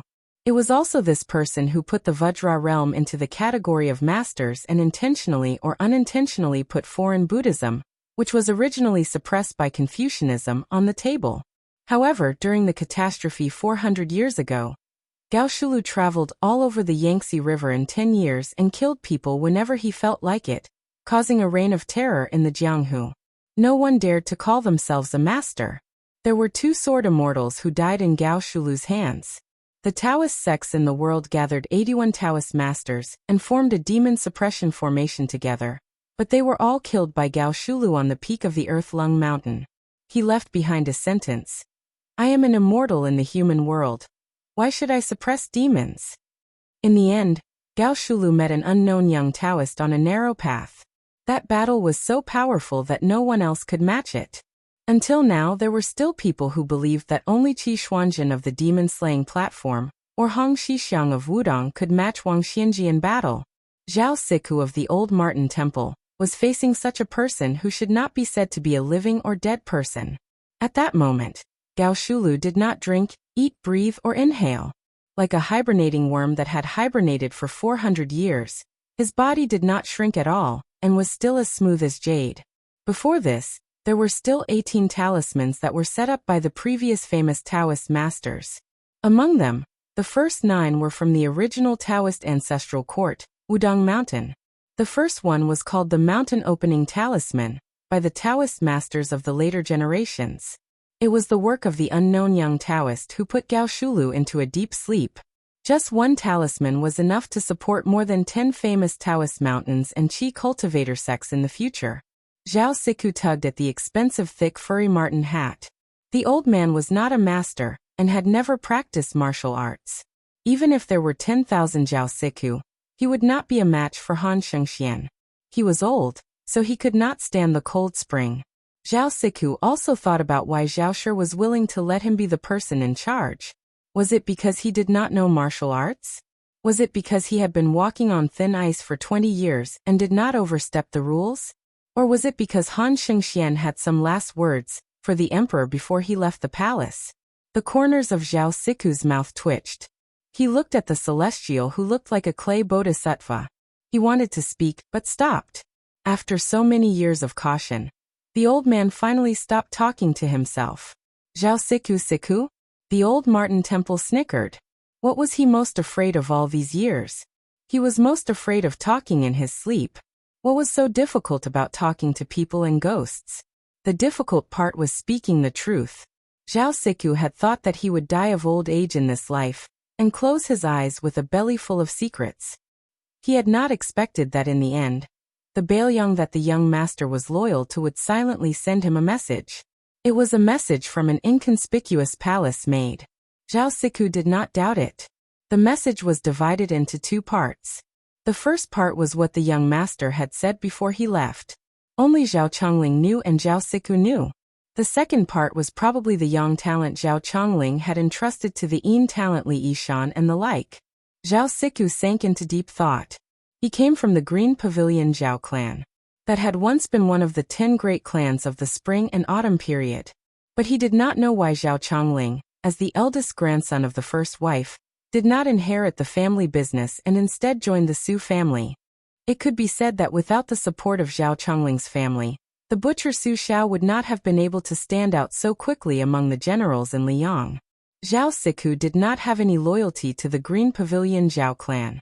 He only clearly remembered the young master's style, and the favor of protecting him. What Zhao Siku could do was to give Baoyang the detailed route to the south and the details of their military preparations.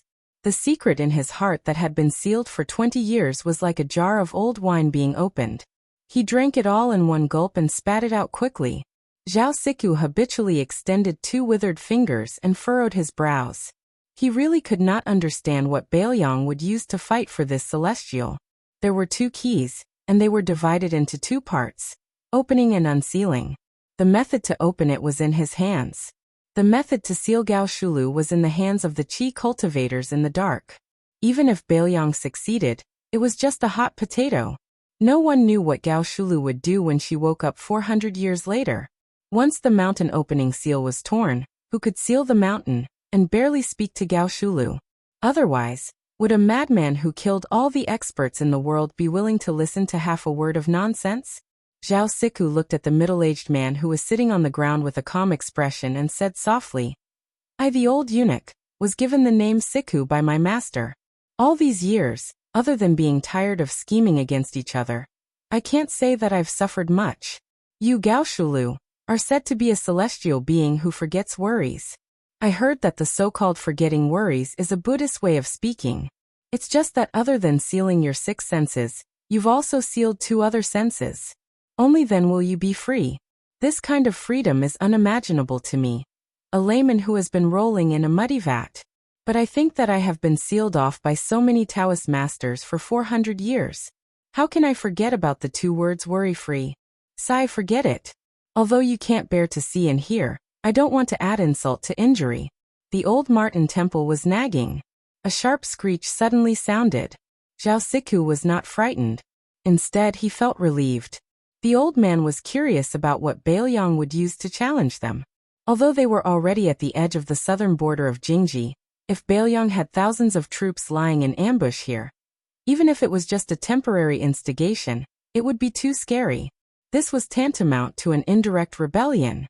The truth must have caught the old eunuch, Li Yang, and even Baoyang unprepared. There were only 3 riders at the end of the post-house road as far as the eye could see. The rider on the left was a skinny young man with the rough outline of a Baimang man. He stared at the 200 riders opposite him with burning eyes and a smile. There was a saying in the Central Plains that said, "Wolves travel 1,000 miles to eat meat." The rider on the right was carrying a broken spear. The rider in the middle was a man in white with a feminine appearance. He was extraordinarily handsome. The group escorting Gao Shulu to the south to target Chao Chongqing did not stop. They continued to move forward. The old eunuch lifted a corner of the curtain and said softly, "Oh." It turned out to be the devil of Zhulu Mountain. Zhao Go had records that the man in white who had blocked the useless monk was Luo Yang, Baimang, and also the world's #1 devil. It was just that for some reason, she had entered Zhulu Mountain. As for the 2 riders beside him, Zhao Go had not heard anything about them. The Great Qin had lost its deer for 800 years. The old eunuch with his back to Gao Shulu naturally did not notice that the man behind him who had sealed off the mountain seemed to open his eyes slightly. Chapter 1031. 3 riders against 200 riders. Moreover, behind the 200 riders were 2,000 elite riders from the military town of Defengku, as well as a group of qi cultivators from the northern lands who were hiding in the dark. Therefore, in the eyes of Zhong Guqing, who was near the carriage, this was called courting death. To put it bluntly, this was throwing an egg at a rock. Zhong Guqing had always been a nameless Jianghu expert. Even though he was a first-grade finger xian expert, he did not have much reputation in the Jianghu world. He did not even have a thunderous nickname. When his acquaintances saw him, they would only call him Old Zhong, and the officials would only respectfully call him Lord Zhong. However, he did not care about the weight of his face, but his inner strength was very sufficient. Zhong Guqing, who had a 7-tailed golden carp and copper-yellow fish pouch around his waist, was a first-class guest in the capital's Ministry of Justice. He was also close friends with the #1 swordsman of Great An City, Qi Jiajia. He had solved many major cases in his hands, and could be considered a familiar face with the Zhao family's son of heaven. Zhong Guqing was the person in charge of this mission on the surface. Everything big or small depended on whether he nodded or shook his head. Zhong Guqing's qi observation skill was not weak. He looked at the 3 riders at the end of the road without any contempt. However, he was wary, but this did not mean that Zhong Guqing had a guilty conscience. In his view, in the entire Liang Jianghu, as long as it was not old monster Wang of Martial Emperor City, Dong Tai of the Peach Blossom Sword God, or Chao Chongqing in front of him, other than these 3 people, if it was anyone else, even if it was one of the top 10 people in the new martial arts evaluation, they would not be able to stop his horse's hooves heading south. This was not arrogance, but great confidence. It was the confidence that Great Peace City and Zhaoshi had given Zhong Guqing. However, Zhong Guqing never imagined that the 3 riders he was about to confront at this moment would have such a shocking background. Because these 3 people were indeed not any of the Liang masters in the top 10 of the Wushu evaluation. Not old monster Wang who was in charge of the East Sea, not Dong Tai who was searching for immortals, not Chao Chongqing who was busy reviving West Chu, not General Gu Jiantang who was the #1 saber user in the world, and definitely not the dead cat Han Diaoxi. But last year 3 Baimang guests came to Mount Zhulu, which was close to Shangyin Academy. Coincidentally, 2 of them were in the top 10 of the Wushu evaluation. White dress Luo Yang and broken spear Deng Mao. If Zhong Guqing had known of this terrifying truth earlier, he probably would not have been so condescending. In the Great Battle of Jianghu, when had he ever heard of any of the 10 men of the world joining hands with another to kill the enemy? But today he just happened to run into it. Looking at the 200 riders charging straight at him, the short Yelu Dongchuang, who was both a member of the royal family of Baimang and a rising military official, widened his eyes. His face was a little dull and melancholic. He slowly turned his head to the woman in white who was walking slowly by his side and asked, "What's going on? These people don't take the 3 of us seriously at all. Could it be that Mount Zhulu is not famous and popular in Liang? Luo Yang, you tricked me. What did you tell me at that time? You said that the devil cult on Mount Zhulu was the target of public criticism, and that as long as I went up the mountain, there would be endless masters to kill. But in the end, There wasn't even a fart. That's fine. After all, Mount Jilu is not easy to find, but why is it still so useless in Jianghu? You can't scare people. Luoyang, you're not being honest. After this killing trip, I won't accompany you to play in Liang anymore. Isn't there a war in Gusai State and Longyao State? I have to go to the South Court to earn military merits. Otherwise, that fatty dong will definitely leave me far behind. Luoyang ignored the short man who was grumbling like a woman. She said calmly, Deng Mao, I'll leave the 2,000 riders at the back to you to delay. How much you kill depends on your mood. As for the qi cultivators in the hiding place, Yalu Dongchuang, you kill them. You don't have to deal with those on the road. Deng Mao nodded and had no objection. Yalu Dongchuang immediately said anxiously, surnamed Luo, you're bullying me because I'm not one of the 10 men of the martial arts world, right? Are you looking down on me? I'm still young. Let's see who's more powerful 10 years later. Luo Yang turned her head calmly and looked at this proud son of heaven from the grassland of Beimang. Yalu Dongchuang shrank his neck and immediately shut his mouth. Back then on the grassland, he was ordered by the Empress to lead the troops to intercept and kill the white-robed devil. In the end, she almost took the head of the general in the army. Since then, he had been traumatized. He was only afraid of 3 women in the world. The Empress whom he could privately address as aunt. That damned fat chick Morong Longshui who liked to bully him since young. And Luo Yang who had never smiled at him. Yalu Dongchuang hesitated for a moment. In the end, he still did not have the guts to challenge Luo Yang. He obediently turned his horse around and dashed out of the road to find trouble with those sneaky qi cultivators. Deng Mao glanced at the carriage and asked softly, both you and I have sensed the strange phenomenon just now. Is it really all right? The corners of Luo Yang's mouth curled up, and he said something that Deng Mao could not understand. It's fine. The worst outcome is nothing more than an old friend meeting. Besides, this person might not really get involved. I guess if Wang Xianji doesn't come, even I may not be able to make him come back to his senses. Deng Mao had always been a man who did not like to get to the bottom of things. Seeing that she did not care, he could not be bothered to worry unnecessarily. Moreover, Deng Mao did not treat the white-robed devil who ranked higher than him in the martial arts assessment as a woman. A devil who could kill Beimang twice and a woman who was almost on par with the top 3 in the martial arts assessment. Which man had the right to love and dote on her condescendingly? Deng Mao took another look at the carriage and then went out of the road without hesitation to intercept the 2,000 cavalrymen and not let them create trouble. Luo Yang waited for the 2 of them to leave. She had some unknown regrets in her heart. If she was at the peak of martial arts, so what if Gao Shulu was in the carriage with her? At that time, she had returned the cultivation that she had painstakingly accumulated for 800 years to that person. Although he had returned it to her after the battle with Wang Xianji, in the process he had lost 20% of his cultivation. At this time, not to mention Wang Xianji and Tuoba Bodhisattva, who originally had a gap between them, she was afraid that even Dong Tai, who had turned his cultivation into cultivation, might not have much chance of winning. Luo Yang was somewhat self-deprecating. After all, she was still a woman.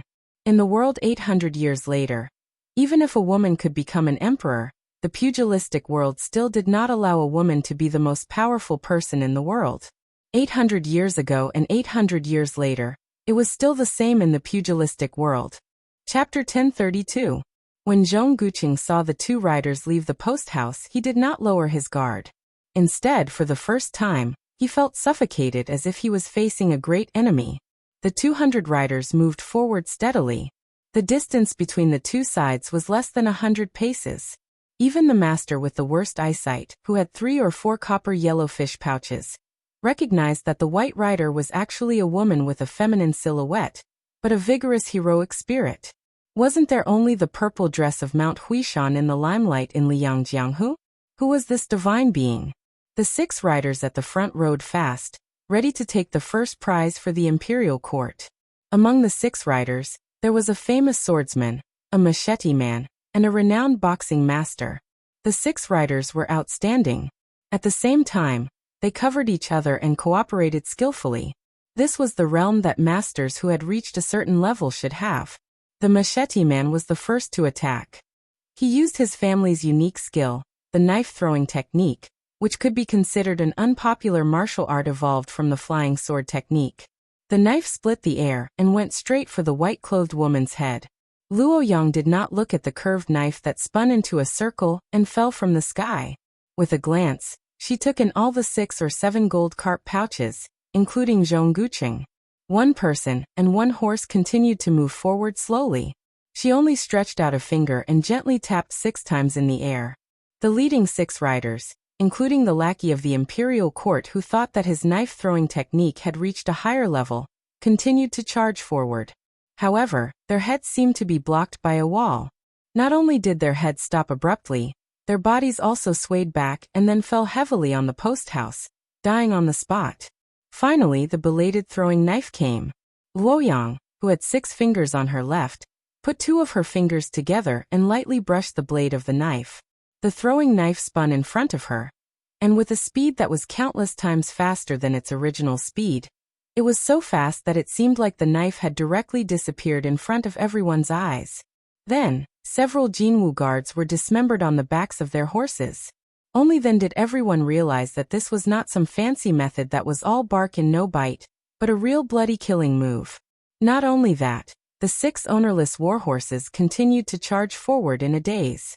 When they were 20 steps away from the white-clothed woman, the ground of the post house shook violently.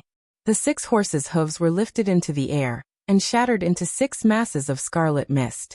The white-clothed woman casually passed by the 6 pools of blood. That knife was finally stopped by a 6-fish copper pouch expert. Luo Yang was expressionless. Her 2 fingers swiped forward on her shoulder like she was pushing out a 3-foot sword. Then she formed a 3-foot purple sword energy that flashed. That Master Realm expert did not have time to dodge at all. A hole appeared on his forehead. When he fell off the horse, he died with his eyes wide open.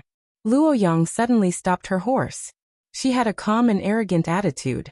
This made Zhong Guqing, who was caught off guard, feel a chill down his spine. How could this extremely young woman be so arrogant and rude? She did not mind them making a countermeasure at all. Zhong Guqing didn't care about his face. He signaled the other 2 experts of the 7 carps with his eyes. There was no need for words to communicate, and they already had a plan. They could clearly see that this woman was at least a peak expert who had immersed herself in the finger-profound realm for many years. Zhong Guqing, who was originally in the finger-profound realm, even faintly sensed that this woman wanted him to experience what the finger-profound realm was. Even with Zhong Guqing's transcendent status, he did not have the ability to get in touch with the secrets of the divine martial city. Naturally, he did not know that in the destroyed city, there was a woman who allowed Song Yinqing, a grandmaster of the sword who had 14 swords, to use all 14 of his new moves before she kindly taught the old grandmaster of the Dongyue sword pool how to use the sword. However, even if Zhong Guqing knew this terrifying secret, he didn't have time to worry about it. The 200 riders burst out with a fighting strength that matched their strength. The 16 archers holding the golden guards began to draw their bows and shoot. Some concealed weapon experts didn't care about their hidden skills and taught them everything they had. Several chi-controlling experts didn't even care about exhausting their essence, chi, and spirit. They didn't care about the results and rode their weapons to attack the woman from a distance. This magnificent scene of a large group of experts attacking together was not common in Jianghu. In Xinwu City, she once placed her left hand horizontally with her palm facing up, and her right hand slowly pressed down. She closed the heaven and earth to form a line of sword between heaven and earth, forcing Song Yinqing to use his last earth immortal sword before his death. Today she was much more casual. She still held 2 fingers together, and casually waved them left and right in front of her. As if the heaven and earth were at her disposal, she also waved them left and right. Those bows, arrows, and concealed weapons began to sway in the air, and fell to the ground around her horse. Zhong Guqing's face was gloomy. I dare to stand shoulder to shoulder with heaven and earth in the heavenly image state. But so what? You're just one person on the post house road. The heaven and earth are vast, but they're not your lackeys. There's a limit to a person's strength. Even if the righteousness and sincerity of a person for a lifetime were declared to the heaven and earth in exchange for a moment of resonance with heaven and earth, How could one be so arrogant as to truly stand shoulder to shoulder with heaven and earth for a long time? Zhong Guqing raised his hand and waved it fiercely, indicating for the 200 riders to continue shooting with all their might to exhaust the woman's internal energy. Since she was willing to be a target, then let her show off. The old eunuch Zhao Siku lifted the curtain and rubbed his eyes. He did his best to see the fight on the post-house road. This Jiao Temple was a martial arts layman, so he only thought it was interesting to watch. The old man with 2 secret talismans on his withered arms felt his heart tighten for no reason. He quickly turned his head and stared at the half-dead person. He didn't notice anything strange. Curling his lips, the old eunuch continued to stare at the post-house road. The woman seemed to be getting impatient and was ready to fight. Zhao Siku smiled bitterly. The more chaotic it was, the better. Only with chaos would the Bailiang have a chance. Otherwise, Zhao Siku didn't think the Bailiang would be able to snatch food from the tiger's mouth. At this moment, everyone was shocked. Everyone, including the 4th most powerful person in the world, Luoyang, was no exception. With a faint smile, she squinted her eyes and looked at the carriage. More than 200 riders turned their heads and looked at the middle-aged man who was bending over to lift the curtain and stretch his body. From his body, glittering golden talismans slowly fell and disappeared. There were about 16 or 17 enchantments. The man looked at Luoyang and said in a hoarse voice, "We meet again after 400 years." Luoyang was a little dazed. That year, Gao Shulu fought to her heart's content with a young Taoist priest. Afterwards, Gao Shulu didn't hibernate in the mountains like the rumor said. Instead, the two of them had a conversation on the shore of the East Sea. She happened to be watching the sea, so the two of them didn't deliberately avoid her from listening. The young Taoist priest who had never used his sword and wandered the world made a bet with Gao Shulu. He bet that Gao Shulu wouldn't be able to solve that talisman. At that time, Gao Shulu was so conceited that her eyes were as high as the sky. In all things under the heavens, there was always something to subdue. Even if one thing seemed to be invincible, there would always be something that subdued it. Wherever poisonous snakes were rampant, there would always be herbs nearby for people to pick to cure their poison. This was the principle. If Wang Xianji was Li Chuangong's subdued person, then that young Taoist was Gao Shulu's subdued person. After the talisman, the Taoist priest came back to his senses. He smiled apologetically at Luoyang and quickly disappeared between heaven and earth. It had only been 18 years since he came to this world. He had only seen her once and never met her again.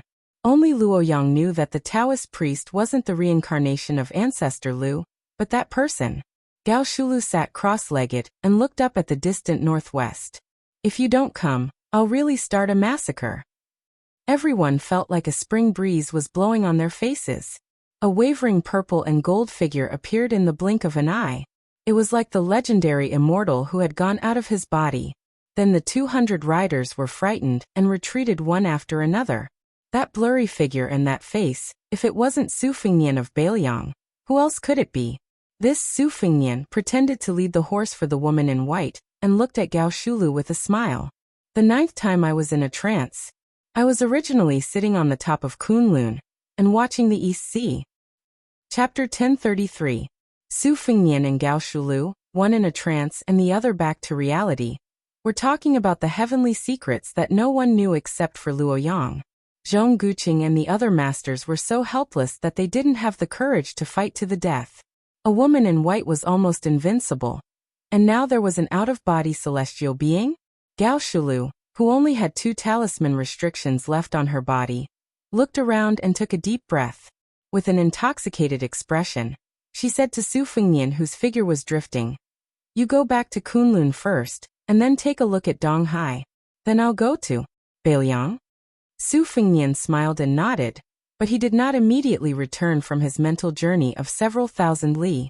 Instead, he turned the horse around for Luoyang and slowly walked on the post-house road, gradually going further and further away, leaving Gao Shulu and a large group of copper and yellow fishbag experts behind. Su Fingnian said softly, "I know who you love, and I won't force you.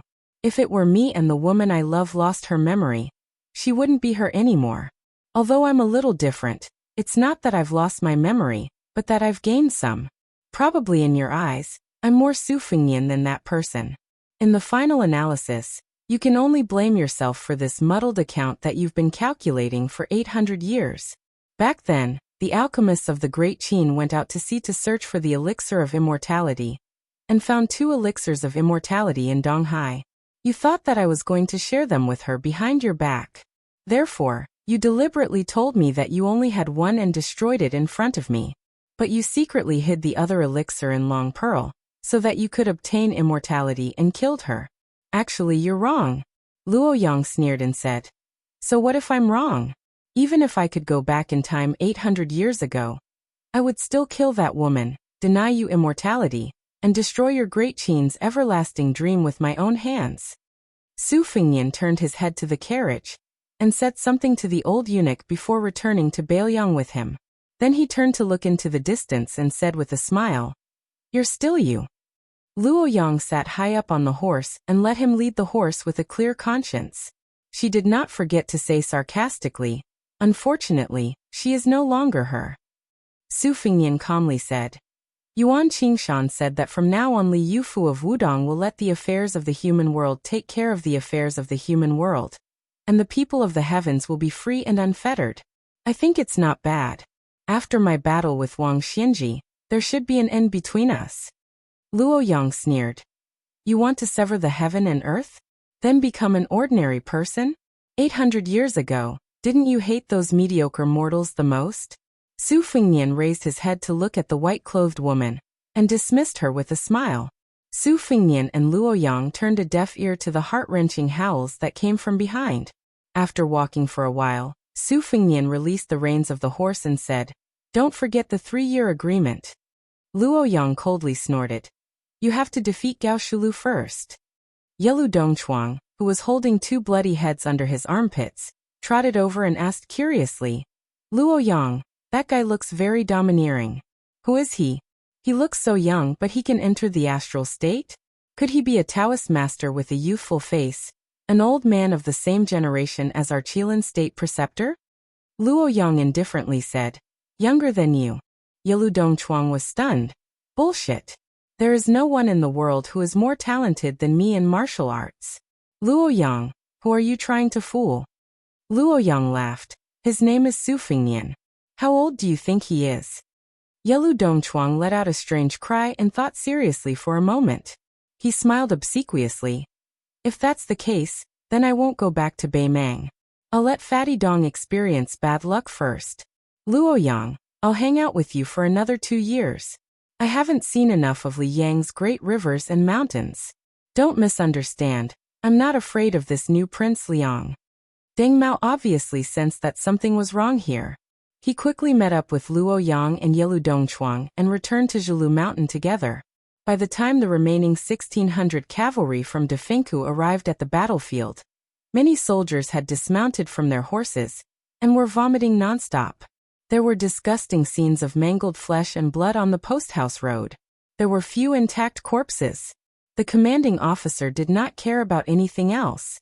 He hurriedly ordered his men to confirm the safety of the carriage. However, there was no one in the carriage. This made the commanding officer feel like he was struck by lightning. Then, dozens of white-clothed Qi cultivators with yellow jade belts arrived one after another. They looked at each other in dismay as if they had lost their parents. The commanding officer saw that these immortals in the mortal world were so terrified. He was certain that he would not be able to escape death this time. He hesitated for a moment, and turned back to look at the direction of Tai and city in the north. He then turned back to look at the Guangling Road where the old West Chu was located. His expression was uncertain. He ordered the elite cavalry under his command to return to Defengku. On the way back, he weighed the pros and cons with a few of his trusted men. He killed 2 senior commandants who were loyal to the Zhao family. The rest of the generals went to Defengku and left the military town with their families, and some of their direct descendants. When Gao Shulu brought the old eunuch Zhao Saiku to Bailiang leisurely, a middle-aged scholar in green frowned on a mountain a few miles south of the courier road where the tragedy occurred. An old man beside him who had personally stirred up a pool of spring and autumn water sneered. Under this old man's control, the fate of the world flowed from the dynasty into Jianghu. However, it could not support the number of immortals in the mortal world. Therefore, 8 to 9 latrines were already the limit. Whoever wants to poop would have to leave one. When Li Chungang left, it was because Dong Tai had ascended to the realm of Sword Immortal. When the Dragon Tree monk of the 2 Zen temples left, it was because Chun Jibao took advantage of the loophole. Hong Shixiang was entrusted to the current chief of Wudong, Li Yufu. He would pass it on to that child in the future. This is also the most admirable aspect of Wudong. They had truly succeeded in passing down the incense from generation to generation. As for Zhao Xuansu, who exchanged one seal for another with Zhao Huangchao in the past at Mount Longhu, he could not ascend and his soul was scattered. This allowed the little girl you were protecting to have the aura of a master of all the famous swords in the world. Now that Gao Shulu has brazenly appeared, it should have been Chao Chongqing, the Confucian sage, to get lost. Chao Chongqing shook his head and said, I have my own way to compete with Gao Shulu. Chapter 1034. The old man who had the qualifications to speak arrogantly beside Chao Zhongqing's ear was naturally Huang Sanjia. The old man thought for a moment and said, This old man can roughly guess your plan. However, this old man can't understand why you smart people can't see through the word love. The word love doesn't have many strokes and isn't difficult to write. Why is Wang Xinji able to look down on you, Chao Chongqing? Isn't it because you idiots aren't any less talented than her? You, and that Li Chungang, whom this old man truly envies, and that Mount Hui Xianyuan Jingcheng, have all spent your entire lives in prison for a woman? Is it worth it? Chao Chongqing's expression was calm. He smiled and said, If we're talking about whether it's worth it or not, then it's not love. The word love is easy to write, but hard to let go. You, Huang Longsher, haven't encountered it yet. You laughed at us for being stupid, but we also laughed at you for being smart all your life. It's not worth it. It's good to have no attachments, but it's also not bad to have attachments. Huang Longsher gritted his teeth and said, Once a smart person is terminally ill, then even the immortals can't cure him. Chao Chongqing turned his head and asked, You Huang Longsher claim to be one of the top 3 in the world. Other than pulling up seedlings to help them grow and adding fuel to the fire, what else can you do? Huang Longsher made a sound of surprise. You've guessed it. Chao Chongqing smiled and said, It's a pity that you and I don't have much time left. Otherwise, I would have a good chat with you. Huang Longshan chuckled and changed the topic. That Gao Shulu is really ruthless. She killed more than 200 people in one go. Moreover, in this way, although the Zhao clan's vitality cannot be said to be greatly damaged, they will have a flaw that can be exploited. This will be greatly beneficial to your West Chu. Chao Chongqing shook his head and said, The martial artists of Jianghu are trapped in the battlefield, but that's all there is to it. They have never been able to influence the outcome of a battle. Since the War of the Spring and Autumn period, the army has long been skilled in how to stop and kill masters who charge into battle alone. Of the 200 masters, only about half of them are willing to give their lives to the Zhao family and go to West Chu to fight. Throwing 100 people into the battlefield that will easily have tens of thousands of people is like trying to put out a burning cart with a cup of water. What's more, Zhilu Mountain would also be participating. With just a small group of experts, it would be hard to say who would emerge victorious. Oh, Huang Sanjia. What you really want to talk about is the desertion of the Defengku commandant. This was a good thing. Pulling one hair would affect the whole situation. After nearly 20 years without the smell of gunpowder, the thousands of miles of territory south of the capital was filled with women. It far exceeded the imagination of the Zhao clan's son and the civil and military officials of the court. Recognizing this point, the head of the civil officials, Zhang Julu, opened his mouth to speak. Unfortunately, no one believed him.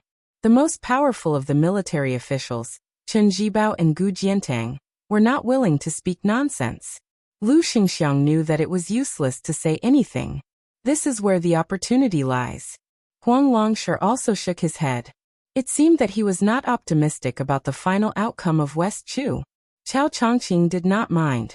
He laughed softly and said, You plan to hand over the country to the crown prince of Yinqi, Zhao Zhu. Then who will you hand over Jianghu to? Could it be that woman in purple, Xianyuan Qingfeng? The old man neither admitted nor denied. he said softly.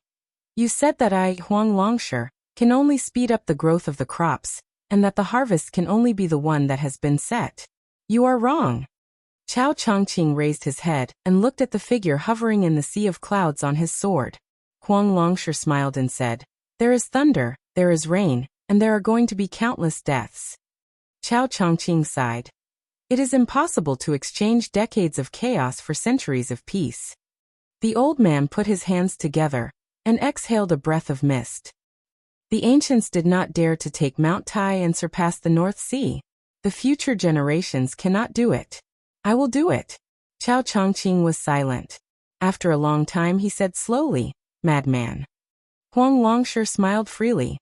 I am very happy to meet you. Chao Dai, one of the top playboys in the world, suddenly asked. Chao Chongqing has always been very curious. What is your idea of a world of peace? The old man grunted and said vaguely, In a world of peace and Tao, it is not a matter of the ruler and the people, but of the country and the people.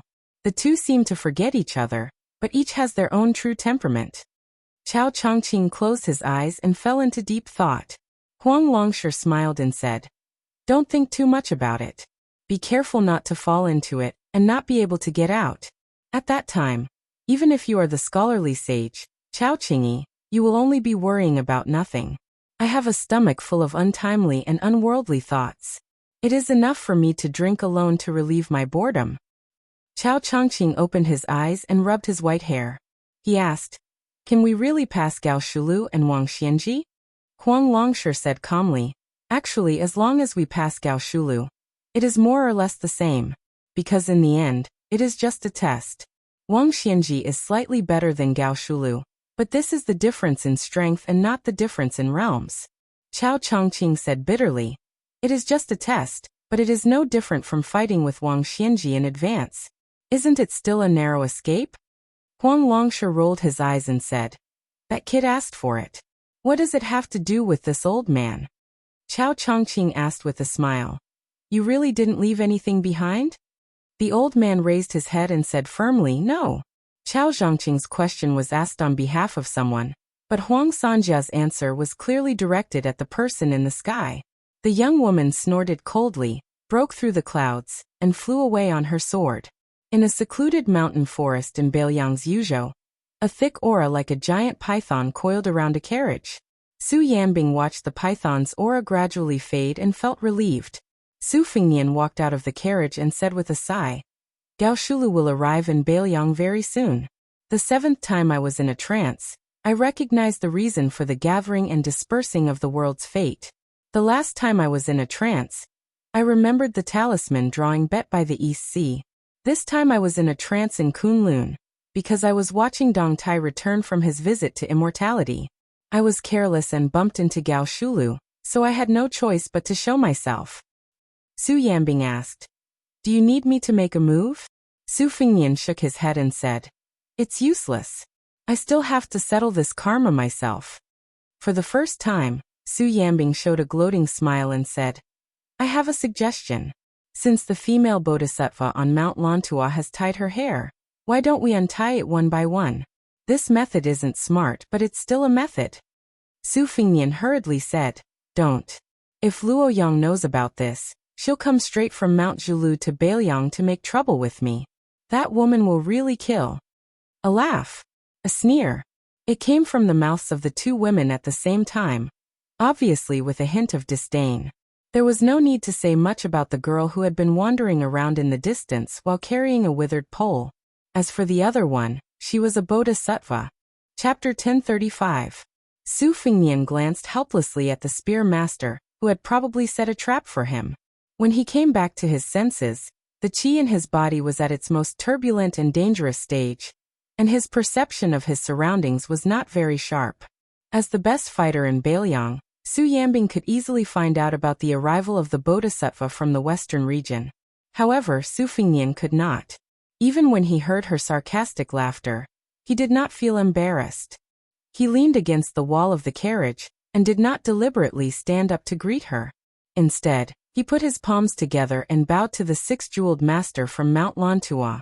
Then he waved at her, indicating for her to enter the carriage for a chat. Su Yanbing tactfully walked away. Hee. The girl squatted in the distance and drew sand on the ground with a sunflower. The bodhisattva did not enter the carriage. Instead, she stood beside the carriage and looked at Su Fengnian with a peaceful expression. Su Fengnian, on the other hand, was somewhat emotional. At the beginning of the year, when Xiang Fan was sitting steadily in the spring and autumn fishing platform, this woman led the ghosts out of the city, and he almost mistook her for the white-clothed Guanyin. At that time, he was in awe of this woman who could make the old man in the sheepskin fur coat attack. Later on, the Prince Zhao Kai went to the western regions with the silver vase. He and she were already enemies of opposing camps. After that, the situation took a turn for the worse, and the two of them became a pair of adulterous lovers who flirted with each other. Bai Liang secretly used his cavalry to help her get rid of dissidents, and climbed to the top of Mount Lantua. She, on the other hand, used esoteric monks to help Bai Liang infiltrate the refugees' land. Su Fengnian looked at the bodhisattva with a head of black hair. However, the bodhisattva did not lack in celestial aura. Her hair was simply tied in a white hemp knot around her neck, making her look forgettable.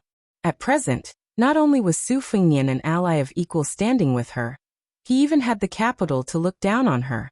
Other than the fact that Mount Lantua was a head lower than Mount Qingliang, in terms of martial prowess alone, Su Fengnian was confident that he could pay an acceptable price and successfully kill her, even if she possessed 6 manifestations.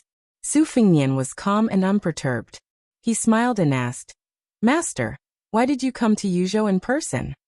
This bodhisattva with 6 pearls, who was like the sun in the sky in the western region, seemed to have the ability to make people feel like bathing in the spring breeze and thus feel happy. Her smile was tranquil, just like the celestial being on the mural. However, her tone was slightly alienated. She asked, "The Longxiang army was hastily expanded from 10,000 to 30,000. Can you guarantee that the western region will not be invaded by Beimang?" Su Fengnian twitched the corner of his mouth. It was said that there were 20,000 horse gangs besieging Qingsong City for more than 10 days. They could not break through the city and only left 2,000 corpses. In the end, 6,000 horse gangs slaughtered 12,000 horse gangs in 3 days. They chopped off heads until everyone changed to cold knives. In the end, only a few hundred people escaped. Finally, we know what 20,000 people are. They are just 14,000 horse gangs. Master, you may say that these horse gangs are not worth mentioning compared to the regular army. They are not organized and can only fight some contact battles with 700 or 800 people at most. They can win by bravery. If there are too many people, they will show the fatal flaw of not knowing the battle formation. However, according to Northern Liang's spy report, the 2,000 bandits who were the backbone of the 14,000 bandits were the elite cavalry of the Northern Ming Southern Dynasty. They were equipped with good horses, bows, swords, and armor. The leader of the army was a senior military officer of the Southern Dynasty. The reason why the bandits couldn't withstand a single blow was because the bandits were defeated by Huang Man, or herself. Master, are you interested in guessing how many dragon elephant army soldiers Huang Man, or had at that time? The bodhisattva with 6 pearls was expressionless. Su Fengnian did not care. He stretched out a hand and answered his own question. Only 500. Of course, I don't deny that the Longxiang army is Beiliang's elite cavalry. These 500 are the best of the best. Master, you asked me if I can guarantee that the western region will be protected by Beiliang. The answer is obvious, yes. However, the land of refugees is the focus of Liang Meng's front line. The western region is far away from the main battlefield. Its final ownership and significance of the war is at most a secret troop. No one can be sure when it will be used. It may not even be able to determine the outcome of the war from the beginning to the end. Instead, it may become a burden to the overall situation. Moreover, the deal between you and me was a one-time deal. I support you to control the western region, and you help me to suppress the ancient military town of Fengxiang. Both sides offered a fair price. Therefore, we are both willing and happy to cooperate. Why should I put in extra effort to protect the safety of the western region? The 6-pearl bodhisattva smiled and asked, "How do you achieve great freedom?" Su Fengnian had a strange look on his face. Dual cultivation? Ordinary women would have long been shy, But this esoteric master still had a calm expression and nodded as if he had said a Buddhist principle. Su Fengnian waved his hand without hesitation. I wasn't joking just now. I dare to provoke anyone, but I can't provoke that woman. The six-pearl bodhisattva smiled. I can wait. Su Fengnian smiled. Up to you. The six-pearl bodhisattva walked up the carriage and sat on the other side. He said softly, the art of war emphasizes the combination of the strange and the right.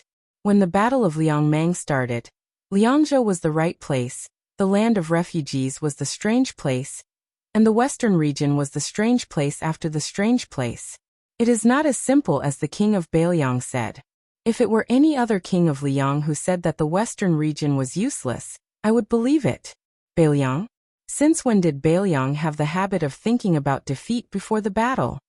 Chapter 1036. Indeed, Su Fengnian secretly promised Chao Wei 10,000 light cavalrymen to rush to the western region. Now that his secret was exposed, no matter how thick-skinned he could not help but feel a little embarrassed. After the embarrassment, he felt a little heavy. She could see that there were many masters in Beimang's southern dynasty. Would they have taken countermeasures early? Su Fengnian looked up at the sky. Although it was said that a man without foresight would have immediate worries, a man with foresight would have even more immediate worries. Now the general trend of the world from the height of the imperial court to the distance of Jianghu was surging with undercurrents everywhere. Su Fengnian and Beiliang were undoubtedly the ones at the forefront when the real storm surged in the future. The girl jumped onto the carriage and sat between Su Fengnian and the bodhisattva of 6 pearls. She had unknowingly caught a yellow four-legged snake in her hand. People in Beiliang called it the stone dragon. The girl held the poor little tail and kept spinning it, not tired at all. The girl suddenly stopped and hung the stone dragon in front of the bodhisattva of 6 pearls. She laughed and asked, Auntie, do you want to play? Murderous intent was everywhere. Su Yambing, who was driving the horse, coughed softly. Su Fengnian looked down, hoping to be indifferent. The group slowly entered the hinterland of Yuzhou. Because Su Fengnian's 9 absent-mindedness came without any warning, he could only concentrate on it. As a result, he could not pay too much attention to the military and political affairs of Yuzhou, which delayed a lot of serious business. The carriage entered the city of 100 Springs, where the Yuzhou general's official residence was located. The city was famous in Beiliang for having more than 100 springs. It was said that ancestor Lu's sword qi had reached the 9 springs. Of course, Su Fengnian also had an identity certificate, but no one would associate the name on the certificate with the king of Beiliang. After entering the city, they randomly picked a restaurant in the downtown area that was prosperous even when they were not eating. Su Fengnian caught a glimpse of the eye-catching sign on the restaurant's wall. Since he became the king of Beiliang, many related stories surfaced. For a time, he became the first choice of the storytellers to earn money, not only in Beiliang, but also in Liang and the Central Plains. As for whether it would be good or bad, it depended on the preferences of the local officials and diners. They had to cater to their liking in order to get people to give tips. The restaurant's business was surprisingly good. Su Fengnian had no choice but to pay a few more taels of silver before he managed to get a seat that was barely passable. Other than listening to the stories and enjoying the atmosphere, it was more to let Miss Hehe fill her stomach.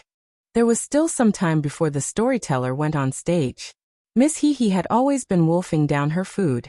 Su Fengnian had been thinking about how to deal with the tyrannical forces in the territory, with the Yuzhou general Huang Fujin. He did not pay much attention to the whispers around him and the covetous gazes of the 6-jewel bodhisattva. Since Miss Hehe was full, he paid the bill and left. Soon, several groups of people were fighting over the table he vacated. Su Fengnian passed through the crowd and was already near the door. Suddenly, he heard a familiar sound of a pipa. He turned around and looked carefully. He was stunned on the spot. One lantern festival. In the city of Liangzhou, there was a pair of grandfather and granddaughter. The blind old man was drinking wine and telling stories. He was talking about His Royal Highness's first trip to Jianghu. The emaciated young girl was holding a poor-quality pipa made of whitewood. Later in Beimang, he saw the young girl handing out thin notes. At that time, she was playing the pipa to accompany her grandfather's storytelling. The first string was about to break. At that time, Su Fingnian was accompanied by Tao Manwu, who was a burden. In the end, he invited the old man and his granddaughter to drink wine. He even taught the young girl Chao Jiawu's pipa skills, which had almost become a peerless skill in the world. They parted ways happily. Su Fingnian also heard the blind old man talk about many things in Beiliang. He saw the knife wound on the back of the old soldier's hand. He also saw the young girl, whom the old man called Ariu, and her sincerity in treating the cheap pipa as her life. The young girl entered the stage with the pipa in her arms. However, this time, the blind old man was not with her. When she sat down, she picked up the pot of wine on the small stool in front of her, and drank it all in one gulp. Su Fingnian could only hear the crazy jeers and boos from all around. They were all cursing and mocking the young girl, saying that she was a broken shoe used by a Beimeng barbarian, and that she had lost face for Beiliang. They said that she should have died outside the pass. What was she doing back in Yuzhou? She was a woman who only cared about money. The young girl was indifferent. She gently stroked the almost broken string of the withered pipa. A few armored soldiers who deliberately occupied the closest seats sat with their legs crossed. Every time the girl told a story or played the pipa, they would throw a string of copper coins at her. Obviously, they were already familiar with this and treated this matter as a form of entertainment. Then, everyone saw a young man walk onto the stage and squat in front of the young girl.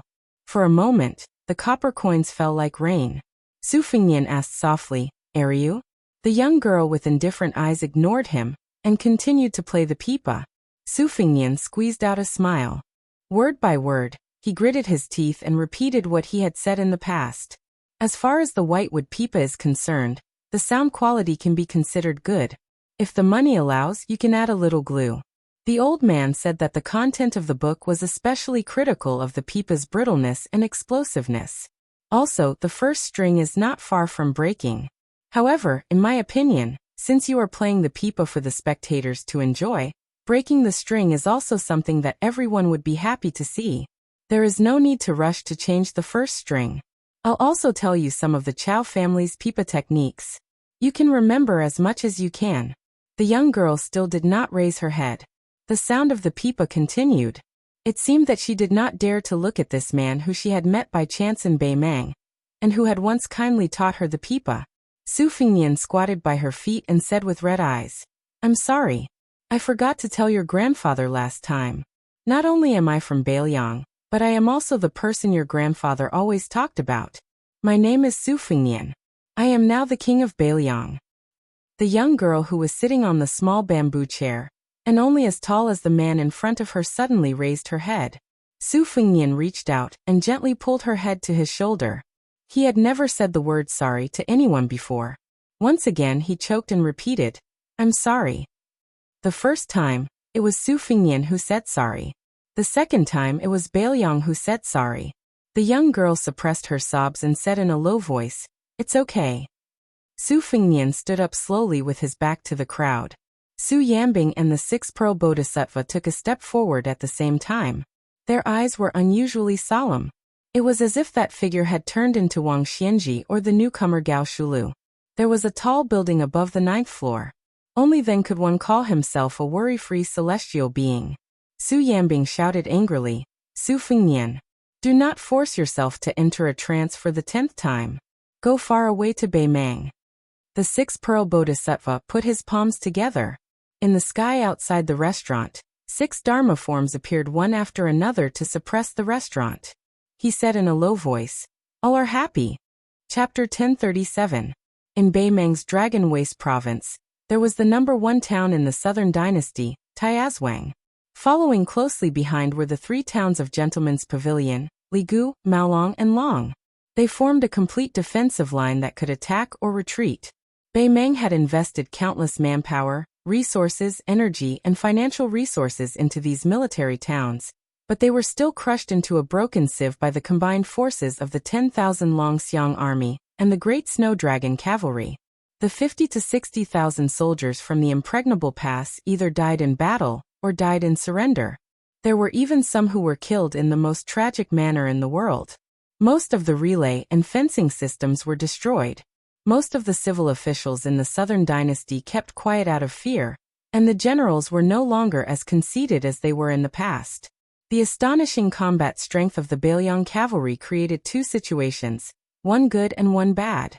The good thing was that the chess and sword music schools Hongjingyan came out of seclusion and took over all of the Ruran cavalry in the three military towns. This gave the Southern Dynasty, who was in a state of panic, a huge reassurance. The bad thing was that the fatty surnamed Dong could vaguely stand shoulder to shoulder with the great generals and the regional magistrate in Baimang's southern border army. His authority was equivalent. In the words of the Empress, she said, "Dong fatty, you've been King promoted again." It was rumored that the fatty surnamed Dong pretended to be obedient after receiving the benefits. In the Southern Dynasty's main hall, he smiled and said to the Empress, "Sister Empress, that's right, I've finally been promoted. Actually, it would be more appropriate if all of the Southern Dynasty's military power was given to me." Her Majesty did not reprimand this fatty for his absurd rudeness, nor did she care about his terrible table manners. Of course, she also did not allow this extremely daring fatty to climb up the ladder. However, she still left the imperial tutor, the peace magistrate of the chess and sword music school, to support Dong Zhuo. As a result, there were very few people in the Southern Dynasty who could suppress Dong Zhuo.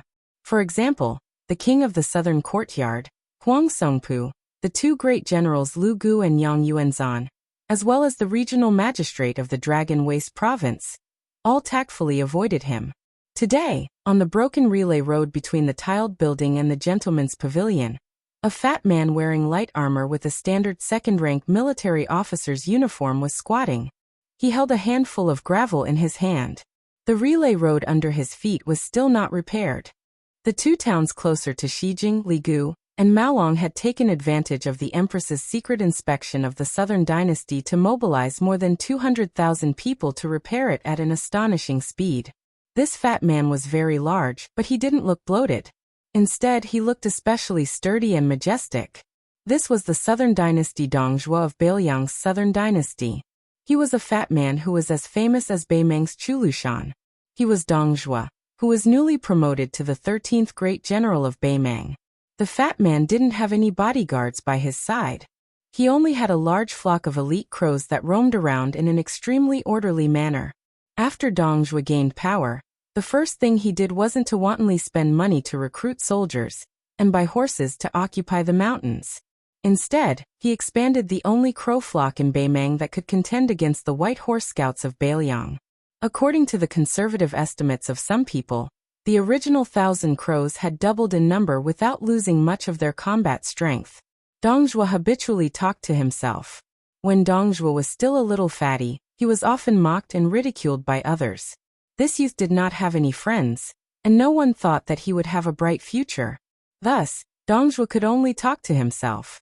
Over time, he liked to talk to himself. After joining the army, his behavior became more and more intense.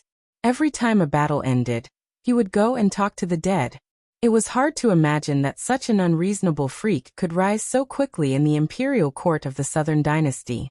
Fatty Dong was talking to himself, mumbling something about how the old man was unwilling to resign from the title of king of the South Courtyard. What? He was paving the way for Hongjingyan. "You stubborn old man, are you really unwilling to hand it over to me even if you were beaten to death? I'm not someone who holds grudges. Besides, we're not at the point where we can't live under the same sky. What are you, Huang Songpu, afraid of? Don't tell me you want to sell the chess and sword music school a big favor in exchange for a peaceful old age?" Dong Zhuo tilted his palm, allowing the gravel to slide down. He sighed. He really did miss his eldest daughter-in-law and his youngest daughter-in-law. However, his eldest daughter-in-law, who was a princess, was currently in a state of chaos. She had to go and stabilize the situation. His youngest daughter-in-law was always thinking about revenge against the new Prince Liang. She was not as cheerful and lively as before. Fortunately, he had a servant girl by his side, which made the haze in this fatty's heart dissipate. Dong Zhuo turned his head, his eyes gentle as he looked at a little girl who was leading a bright red pony in the distance. She was Tao Manwu. She was the orphan of Tao Qianji, who had become sworn brothers with Dong Zhuo after he joined the army. Dongjua did not have any children for the time being, so he wanted to spoil this little girl wholeheartedly. He had even told his two daughters-in-law that even if he had children of his own in the future, he would most likely not dote on them as much. His eldest daughter-in-law had always been kind and understanding. His youngest daughter-in-law, who had entered the Dong family a little later, was so angry that she did not let him sleep in bed for half a year. Dongjua looked at the pitiful Tao Manwu. The little girl, who seemed to be carved from jade, seemed to be humming a little tune. That pony was a playmate that Uncle Dong had found for her. She had always been reluctant to ride it. This time, following Uncle Dong to the south, even the young pony would be able to ride in the spacious carriage. Dongjua stood up, wanting to talk to young Manwu to relieve the boredom. Suddenly, he saw the little girl suddenly turn sideways, staring blankly in a direction. The extremely sensitive Dongjua narrowed his eyes and followed her line of sight. He did not see anything. This fatty was confused and could not figure out what was going on. He did not think too much about it, and hurriedly ran over to the little girl. He saw young Manwu raise her arm to wipe her eyes. They were a little red and swollen. He did not know if it was because she had cried or because of the rough wind and sand. Dongjua crouched down and asked gently, "What is it?" The little girl's line of sight shifted slightly, and she shook her head vigorously. Dongjua had been with her day and night. How could he not know that she was lying? But what did it matter? Young Manwu did not want to talk, so Dongjua did not ask. He just pressed the tip of his nose with his thumb, and made a pig's head to amuse her. The little girl reached out to take Dongjua's finger, and helped him rub his face. She said in a serious tone, "Uncle Dong, those big brothers called Crow Palanzi all said that you have become a high-ranking official. You must not fool around anymore." Dongjua laughed and said, "It does not matter. Even if one day Uncle Dong is too old to ride a horse and can't lift a spear, you will still make a face at young Manwu." Tao Manwu squeezed out a smile, and glanced into the distance. She said softly, "Uncle Dong, I want to sing that song. Do you want to hear it?" Dongjua laughed heartily. He carried Tao Manwu on his broad shoulders and sat her down. The little girl hummed loudly. "The green grass grows next year, the wild geese go and come back. The spring breeze blows this year. Will the young master return? The green grass is green on the green flagstones. The man in green on the green flagstone bridge, humming a Jinling tune, whose daughter lowers her head and smiles. The yellow leaves fall this year, year after year. The autumn wind rises next year. Will the wife be there? The yellow flowers flow in the yellow river. The yellow flowers in the yellow river city, fluttering yellow butterflies. Whose son's knife is in the scabbard?" Dongjua sighed in his heart. Young Manwu was probably missing the young master, who could not tell whether he was an enemy or a benefactor. Probably influenced by the little girl's song, the Crow Palanzi nearby, who were unparalleled in individual combat, began to hum a little song that belonged to the 70,000 Dong army. The Dong army's men rode their swords, mounted their spears, and died by the horse's back. "Don't cry your heart out at home. My son will be the Dong army's man again." Young Manwu sat on Dongjua's shoulder and looked somewhere. She hesitated for a moment, and with red eyes, she quietly waved her slender arm as a farewell. Chapter 1038. The Ruren Mountains were a vital natural barrier for Beimang's southern dynasty. With Mount Bubang as its core, it also had three military towns, Roxian, Laohuai, and Wuchuan. At its peak, it did not have more than 90,000 Ruren cavalry, but it was also a mighty army whose name shook the world. Last year, in the Battle of Liangmang, the Ruren cavalry did not participate because of the sudden death of Mount Bubang's fifth raccoon. The Southern Dynasty officials firmly believed that even if this powerful force faced off against Beiliang's Longxiang army, they had a 50-50 chance of victory. Mount Bubang was still Mount Bubang with the strange surname of Diwu. However, the Ruren cavalry followed the master of Gonglizi, surnamed Hong. Beimang did not place as much emphasis on birth as the Central Plains, but they revered martial prowess more.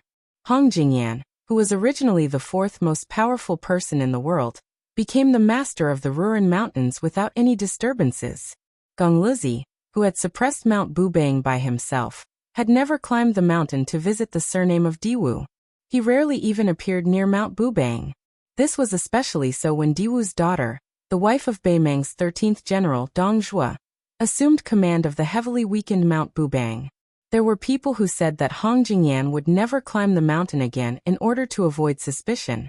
The endless Ruren Mountains were filled with wheat at the foot of the mountains. When they arrived, there was still some time before the summer wheat harvest, so the scenery was still the same. A strong wind suddenly rose, and the wheat swayed in the wind. A slender, stalwart man appeared at the edge of the wheat field without any warning. His pair of intimidating silver eyes stared fixedly at a person who was traveling far away. His hair was still grayish-white, but compared to what he had seen in Chingsong City, the grayish-black had grown longer and the white had lessened. The man who was regarded as the man who had the potential to become Beimang's martial prowess after Tuoba Bodhisattva stood in the north, blocking that fellow who had inexplicably traveled north. This was beyond Gong Lizi's expectations. In the eyes of the blind Hong Jingyan, no matter how powerful the Bailiang cavalry was, they were still limited by Bailiang's innate lack of geographical advantage. Only Beimang could go south, but there was absolutely no chance for Bailiang to go north. Therefore, Hong Jingyan had never thought that there would be a day when that person could lead troops to invade the Ruren Mountains. Whether or not they could defend the northwest gate of the Central Plains depended on Beimang's patience. When Hong Jingyan saw him, he thought of the man who used a spear, and was bestowed with the surname too. Not long ago, when he was escorting Zhongliang back to Beimang, the proud and arrogant Hong Jingyan had actually allowed the other party to gain the upper hand. This made Gong Lizi, who had always only cared about Wang Xianji and the Beimang god of war, Gong Lizi, whose state of mind was inevitably subtly damaged. It was so subtle that Hong Jingyan had to defeat the few masters of martial arts like Dong Tai and Ding Mao before he could recover to the peak of his former state. If it were in the past, Hong Jingyan would have tried to intercept and kill this person on the spot when he saw that this person was mentally wandering. But now, Hong Jingyan had to worry that this person was just an extremely tempting bait, and that Wang Xiao, whose real name was Lu Yambing, was waiting for the fatal blow in the dark. The young celestial being, who was mentally wandering, shuttled through the green wheat field. Wherever his mind and body went, he was not arrogant enough to get close to the murderous Gong Lizi. Standing in the wheat field 1,000 feet away, he reached out to stroke the wheat that had not yet formed ears and added fuel to the fire. He laughed and asked, after being defeated by Luo Yang and Su Yambing, "Have you, Hong Jingyan, fallen to such a miserable state? You don't even dare to make a move? With your state of mind, not to mention the invincible Wang Xianji, I'm afraid that in less than a year, even I won't be a match for you."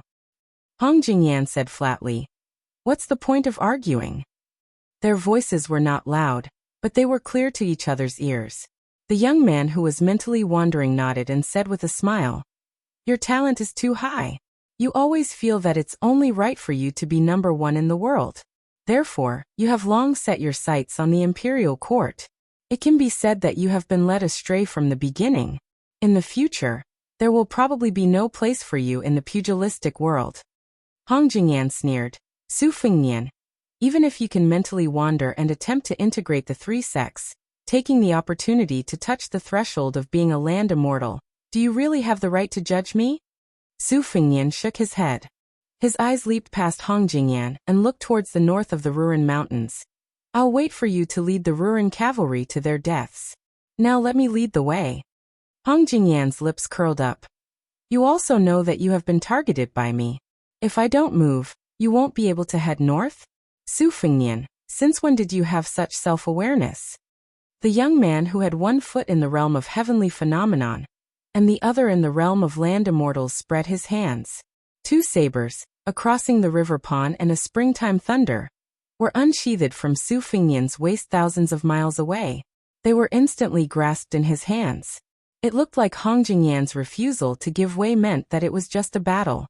It was up to Hong Jingyan, who had already tasted defeat twice in his life, to see if he believed that he would not lose a third time. Hong Jingyan frowned before his brows relaxed. He turned his body and gestured for the young man in his line of sight to continue heading north. Bailiang was nothing in his eyes. The great king of the northern courtyard that Murong Baoding had promised was nothing in his eyes. What was a mere Su Fengnian? Su Fengnian disappeared in a flash, leaving behind a laugh. The sarcasm hammered heavily on Hong Jingyan's heart. Hong Jingyan, whose heart was as firm as a rock, was not affected by Su Fingyan's laughter. He just stood there in a daze and asked himself, I can't take care of the world's number one and the ruler of the world at the same time? On the square of the palace where the Taiping order of Beimeng had arranged for the empress, a fleeting figure appeared out of thin air. The imperial city was shaken. The figure ascended to the sky step by step and walked to the top of the palace. He stood with his hands behind his back, as if he was looking at Tai and city from afar. A moment later, he disappeared. The empress, who had rushed over after hearing the news, raised her head and looked at the place where the person had been standing. She was not angry, but had a slightly sympathetic expression. She laughed softly and said, Silly child, the general trend is irresistible. Even if Beimeng can't take over the entire Central Plains, a small Bailiang is not a problem. So what if you are unrivaled in the world by luck? At most, you will become the second Chao Chongqing. The border of Yuzhou was barren and desolate. However, the more barren and desolate it was, the harder it was to work. There was no room for slacking. Otherwise, how could they dig out food from the gaps between God's teeth to survive? There was a family of 5 to 6 men of 3 generations working in the oasis. Regardless of age, they were all sweating profusely. Right now, almost all of northern Liang knew that the northern Meng army was about to invade the south. The wealthy families had already begun to move quietly, moving their valuables to either the east or the south. However, the number of wealthy people who had the ability to avoid disaster was always in the minority. Poor people like this family were still in the majority. They could only resign themselves to their fate. Wherever the fields were, they could only stay there, guarding their crops, guarding their harvest. They could only hope that the young vassal king could really help them withstand the tide of attacks from the northern Meng cavalry. In fact, the old man didn't have too many regrets. After all, he had lived a peaceful life for more than 20 years. However, he was still worried about his children.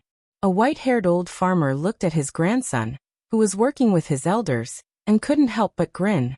This child learned from his father, and his father learned from him.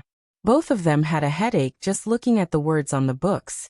However, the old man still felt that it was good to learn one more word for one more day. It wasn't a waste of money. The old man stroked his grandson's little head, which was reddened by the increasingly scorching sun, and asked him to take a rest in the shade. The child chuckled and trotted to the edge of the field to slack off. However, he seemed to have seen a handsome child. However, when he rubbed his eyes, the handsome child disappeared. When he rubbed his eyes again, he saw the handsome child again. This made the child confused. It was not until the man came to his side and sat on the ground that the child was sure that he had not seen a ghost during the day. The simple child plucked up his courage and asked, "Do you want some water?" The figure who gathered in the south and dispersed in the north smiled and shook his head. He looked at the figures in the field who were facing the yellow soil with their backs to the sky and asked softly, "Will the harvest be good this year?" The child was stunned and said naively, "The snow is heavy at the end of the year. It should be good." The child smiled and asked, "Did anyone in your family join the army?" The child said embarrassedly, "No. My father wanted to go before, but he wasn't chosen." As if he was afraid of being looked down upon by the child beside him, the child said with a serious face, "When I'm older, I'll definitely go. I'll kill the northern barbarians and earn a lot of money to send home. Yes, and protect our family. Also, let me tell you something. Hey child, don't tell anyone else. Our village's Ame is very pretty, but she has always ignored me. When I grow up, I'll definitely marry her because her sister married a soldier at the border. I saw him once a few years ago and he was very impressive. So I'll also go to war." The child nodded. The two of them took a break from work and looked into the distance. When the child finally came to his senses, the child beside him had already left. The child jumped up and shouted to his grandfather, "I saw an immortal." The old man smiled and straightened his back. He wiped his sweat and murmured, "This child." Chapter 1039. At first, the people in the restaurant were a little afraid of the young man with the saber. However, when he got up, he did not seem to be angry. He just foolishly held the pipa and stood beside the storyteller. Naturally, they thought of him as an embroidered pillow who wanted to save the beauty, but did not have the strength to pull out his saber. Such a timid young man from a rich family was rare in Baelyang. Most of the soldiers who threw money at him had some family background. Otherwise, they would not have dared to come to the restaurant to drink, eat, and listen to storytellers while they were on duty. Moreover, they were the soldiers in charge of monitoring whether the young man broke the law. It could be said that if the young man dared to pull out his saber, they could capture him, whip him dozens of times and throw him into prison. Without 200 or 300 taels of silver, they would not be able to get him out. Yu, who was hugging the pipa, raised her head to look at the young master whose eyes were unfocused. Even though his appearance had changed, she was certain that he was him, the young master who had traveled the northern Mang and sat at the same table as her grandfather. After an unknown amount of time, the self-proclaimed Northern Liang King seemed to wake up. His lifeless eyes regained their luster, and he turned his back to her. Su Fingyan said calmly to Su Yambing, who looked relieved, "Guard the door.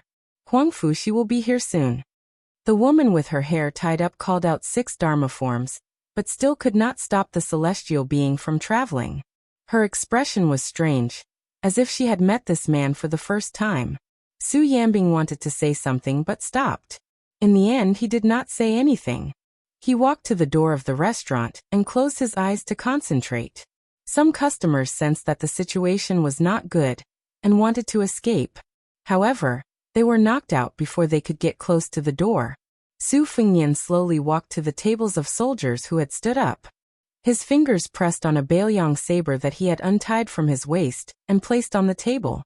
The Yuzhou cavalryman who was supposed to be in charge of the young men in the city could not take the saber away. The dozen soldiers were led by a burly captain.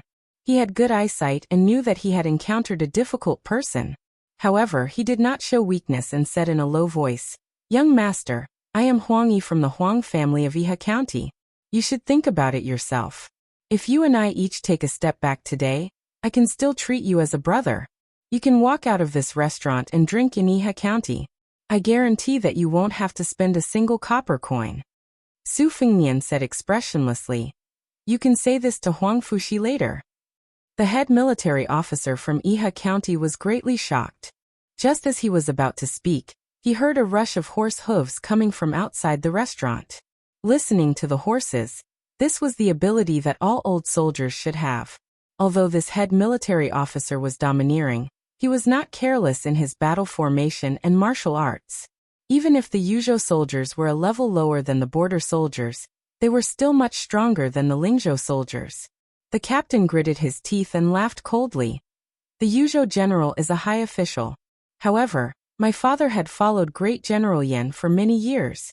He is not someone that Huang Fushi can offend." Su Yambing allowed Huang Fushi, who was wearing the uniform of a general without any armor, to walk into the restaurant. This was the second time he had seen the Baelyang King today. He did not say anything, prostrating himself on the ground and kowtowing. Su Fingyan raised the ordinary Baelyang blade. Ignoring the restaurant full of shocked customers, he walked in front of Huang Fushi and asked, "I will only ask you one thing. Do you know about the restaurant?" Huang Fushi lay on the ground and said with a trembling voice, "The official residence is only 3.5 streets away from here. I have heard about it. However, as the Yuzhou general, I only dare to manage the military affairs of a province. I do not dare to cross the border and interfere with the government affairs of a province." Su Fingyan smiled. "You are truly a competent general who abides by your duties. This king can't be worried about handing the military power of Yuzhou to you." The Yuzhou general, who was of primary 3rd rank and had power that could not be any more powerful, lay on the ground without daring to breathe loudly. Su Fingyan extended a leg and directly stepped on Huang Fushi's head that was pressed against the cold ground. With a bang, the nearby spectators all saw blood flow out from where the Yuzhou general's face touched the ground.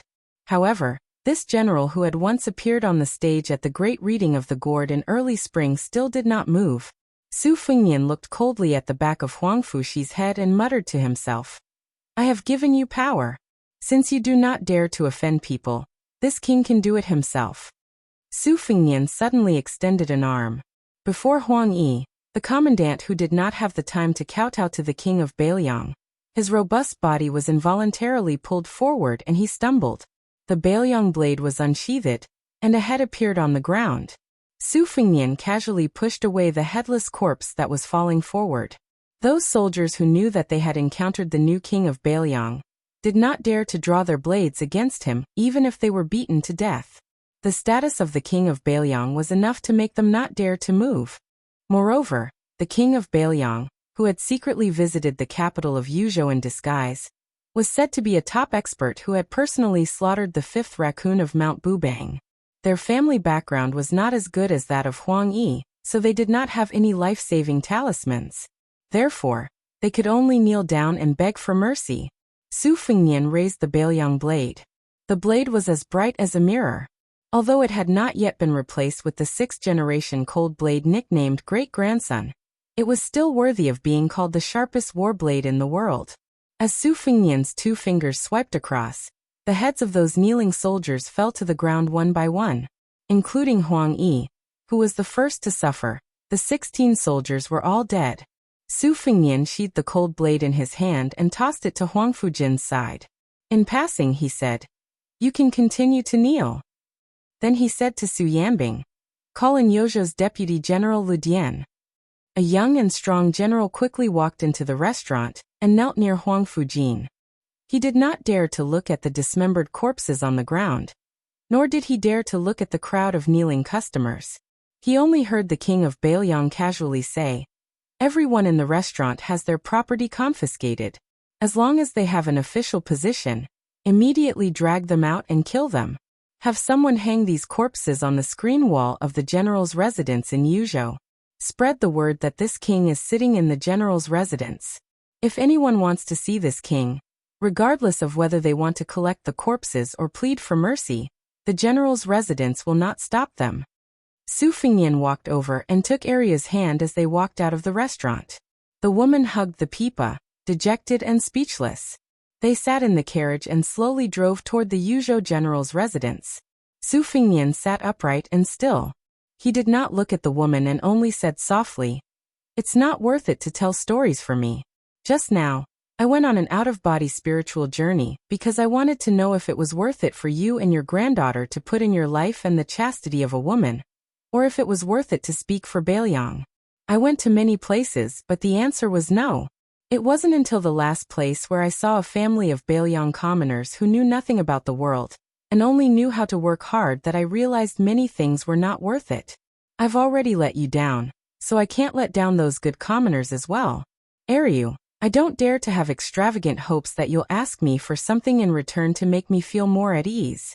I just want to promise you and your dead grandpa that I'll definitely defend the border to the death. As long as I'm alive, Baoyang commoners like you will have another day of peace. Just one more day is good."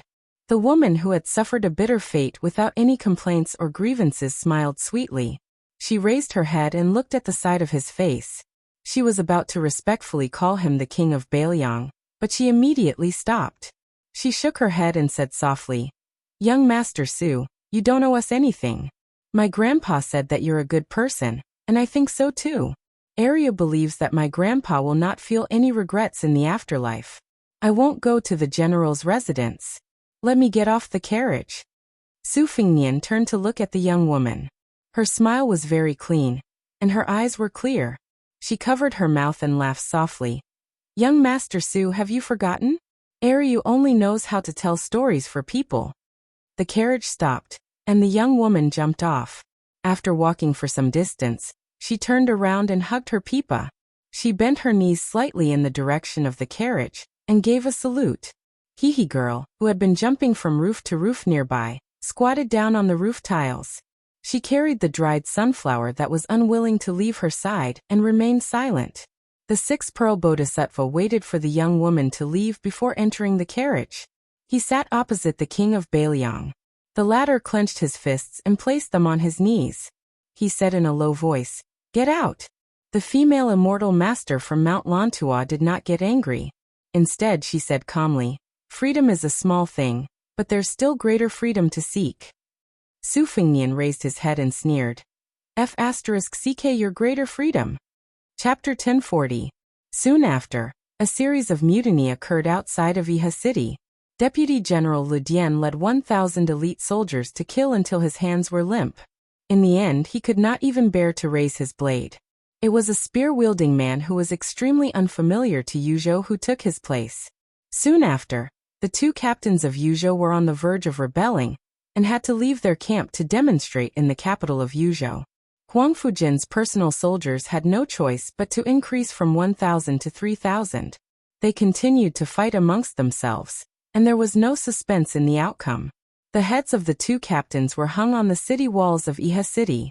More than half of the Iha River nobles either knelt on the streets outside of the general's residence to force the emperor to abdicate, or fled out of the city and allied with their in-laws and nobles outside the city, using various methods to forcefully pressure that person.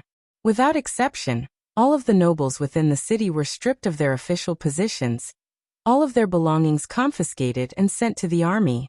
It was to the point that there were even people from the personal camp of Huang Fujin and Lu Dian that had defected. At the end of the spring of the first year of Xiangfu, this great upheaval from top to bottom of Yuzhou showed no signs of subsiding.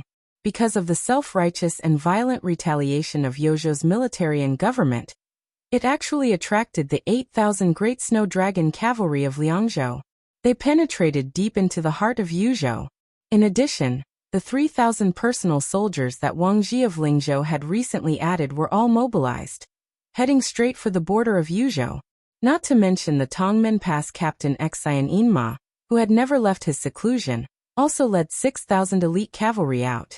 Apart from this, Beiliang Protector General Chu Lushan personally mobilized troops, ordering Ningame to lead half of the Iron Stupa heavy cavalry and 2,000 white feather crossbow cavalry to set up camp on the west side of Yuzhou, eyeing covetously like a tiger watching its prey. If one said that Huaihua Great General Zhong Hongwu was once the shadow master of more than half of Lingzhou, then Yuzhou, from the border army to the army within its borders, could be considered the personal bodyguards of Great General Yan Wenwan. Yuzhou, which was said to have 800 general families, the vast majority could be considered the disciples and grand disciples of this old general. Their increasingly fierce resistance finally made an old man overseeing the border unable to sit still. However, he did not muster a large force to lead troops south. Instead, he traveled lightly and noiselessly to Iha City of Yuzhou. The carriage stopped outside the city. The old man, who was blind in one eye, walked alone into the city. Walking on the streets brimming with killing intent, the old man walked all the way to the residence of the general reeking of blood. The old man originally thought that the young madman would arrogantly refuse to meet him, or even cleanly capture him, the commander of the Beiliang infantry army, or at the very least, hang him out in the cold for several days and nights before letting him in. However, the old man guessed wrong. The young man was sitting alone on the steps outside the residence, as if he had been waiting for him all this time. After Ren Tu's death, the old general, whose prestige in the Beiliang army was unparalleled, questioned, "Su Fengnian, why?" Su Fengnian folded his hands in his sleeves, not looking at Yan Wenwan, who had wanted Su Shao to ascend to the throne. Gazing at the end of the street, he calmly said, "In the past I heard a saying that Lingzhou's surname is Zhong, Yozhou's surname is Yan, and only Liangzhou's surname is Su. Su Shao never took it to heart. I know this. You Yan Wenwan know this, but Zhong Hongwu might not know this. This is because when Zhong Hongwu heard that the court not only intended to cultivate his son, Zhong Qingxin, but also made him a great general, and that as long as West Chu rose up in rebellion, Zhao Shi promised him that he could lead troops for the Duke of Huainan, Zhao Ying, to take a share of the spoils, so he began to fan the flames in Yuzhou, wanting to drag you down with him so that he could take advantage of the chaos to escape from Beiliang. These days, I had the falcons keep an eye on you, but you never made a move. In the end, you only entered Iha City alone." The old general angrily said, "Even the great general can live his life without rebelling against Liang. So naturally, I will live my life without rebelling against Beiliang. What kind of dog is that Zhong Hongwu? How can he be mentioned in the same breath as me? You Su Fengnian are so impatient that you want me, Yan Wenwan, to pack up and scram from the border, so that your trusted aide can occupy my position. Do you really think that Yan Wenwan is hogging the position of infantry commander and not retreating because he is greedy for power? Do you Su Fengnian really think that this position is something that anyone can sit on? That anyone can sit on it steadily? If not for the fact that I respect you, Su Fengnian, for having the guts to not accept that bullshit imperial edict, and finally doing something that did not disgrace the great general, I would have already led 100,000 troops to the south. At that time, the cavalry and infantry would be divided. What kind of king of Beiliang are you? What will you use to resist the restless Beimang iron cavalry? Su Fengnian smiled. I know that the old general will not do that. The old general was so angry he almost wanted to act and slap this cunning brat to death. Su Fengnian patted the steps beside him, and indicated for the old general to sit down and chat. Yan Wenwan snorted coldly. Su Fengnian did not insist and continued. My master and Bai Yan have fought for the latter half of their lives. Does the old general know what my master admires the most about Zhang Jiulu? When Li Yishan was mentioned, Yan Wenwan's emotions calmed slightly. In the entire world, Li Yishan was the most worthy of Beiliang, while Yan Wenwan was the backbone of Yang Kai Zhao Chongling's faction. She did not show any disrespect to Li Yishan, who did not work together due to their different paths. Su Fengnian said softly, It is not that Zhang Jiulu made the Zhao family prosper as old general imagined. It is not that he held the power of the court alone, but before he rose to power he moved his parents and family to Great Peace City. He did not give anyone a chance to criticize Zhang Jiulu, because this Grand Secretary knew back then that as long as he became the head of the officials in the world, no matter how clean he was, he still had his family, relatives, and children. Once the two sides were thousands of miles apart, there would be people who would use his name to do whatever they wanted. Even if everyone in the court could only criticize silently and not accuse him, the spirit that supported Zhang Jiulu's rule of the world would weaken. So this is what my master admires the most about Zhang Jiulu. Looking back at our Beiliang, Su Xiao, my master did not expect all of you to have the breadth of mind and vision of Zhang Jiulu. Before Su Xiao died, he was still worried and told me to have a tolerant heart, to tolerate other people making mistakes. In the past I did this. In the Lingzhou officialdom, I endured and did not kill anyone, not one. Yan Wenwan's expression was still gloomy, but it was a bit better than before. Su Fengnian continued, minding his own business. But I realized that Su Xiao was not wrong, but he was not completely right. The Beiliang under our feet belongs to the Su family in name, but in the end, it belongs to the people of Beiliang. I, Su Fengnian, actually do not mind how you disregard the law and discipline. As long as you fight for my Su family on the battlefield, it is enough. I can be the king of Beiliang with a clear conscience. Who knows, I might even be able to leave my name in the annals of history.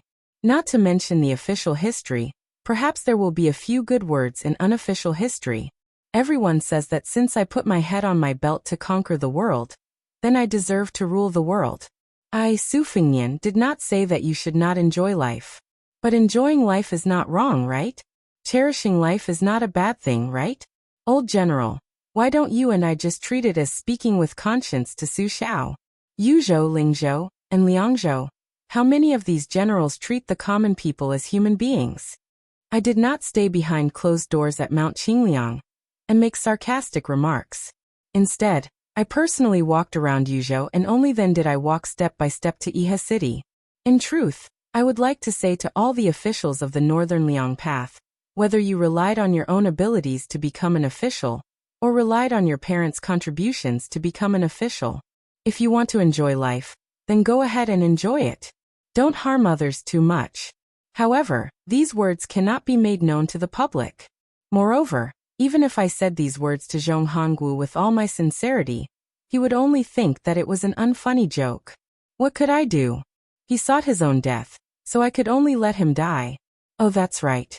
The one who reported Zhong Hongwu was none other than the county chief of Longqing County, his son, Zhong Qingxin. Yan Wenwan's expression was uncertain. Su Fengnian gazed into the distance and bit his lip. Not being able to manage Yuzhou well is Huang Fuxi's fault, as well as your fault, old general. Of course, if we are unable to defend Beiliang in the future, in the end it is still my fault.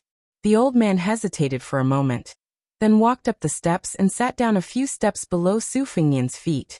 Su Fengnian suddenly smiled and said, I heard Su Xiao say that back then, old general dreamed of riding a horse, just like how you entered the imperial city of Northern Han, swaggering into the imperial palace of Great Peace City. The old man with his back to the king of Baelyang cracked his lips into a soundless smile. Su Fengnian said softly, "Old general, you can forget about this.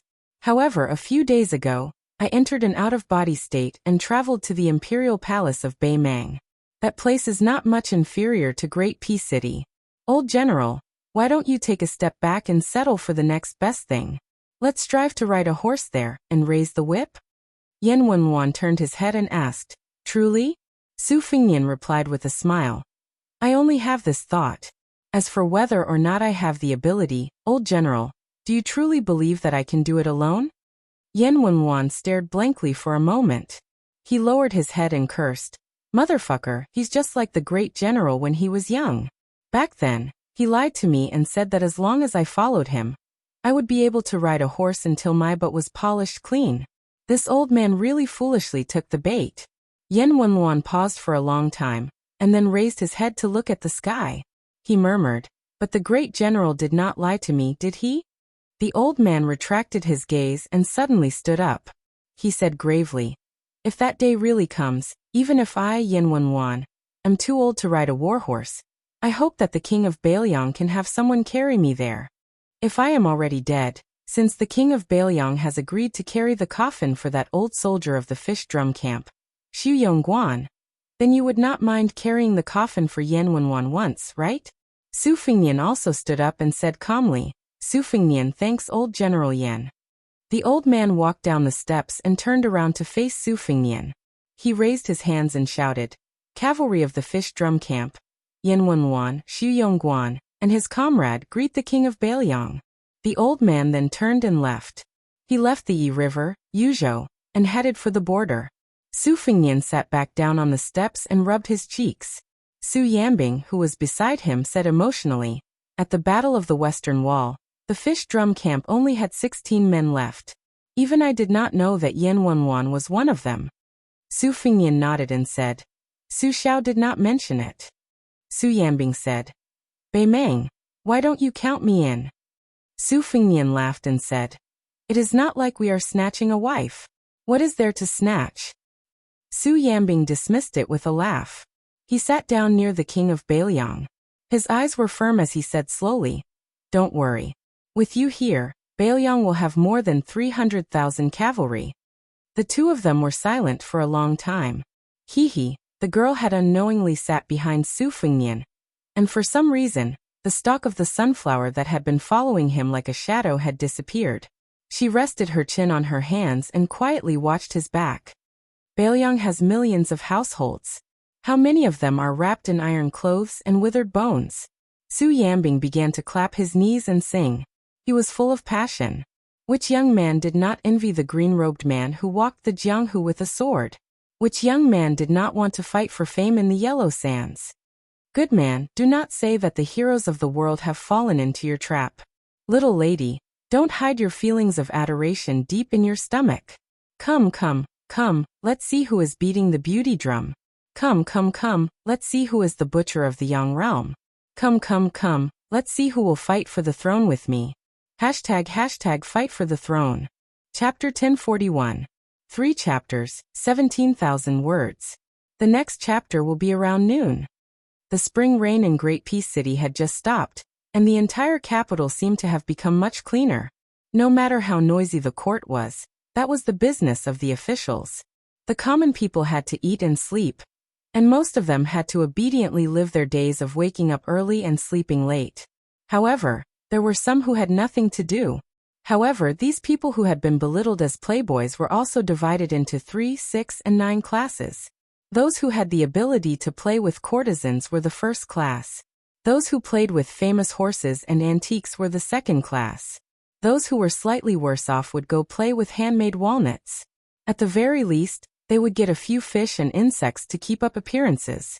However, there was a young man who lived in a shabby alley in the southwest corner of the capital. He was completely out of class. However, since he lived in an alley where the common people lived, it would be strange if he could play with good things. If he wasn't reincarnated well, then he had to accept his fate, right? This young man was like the other common people in the capital with the surname Zhang. He had been given one of the most famous surnames in Liang, but he couldn't have any great prospects.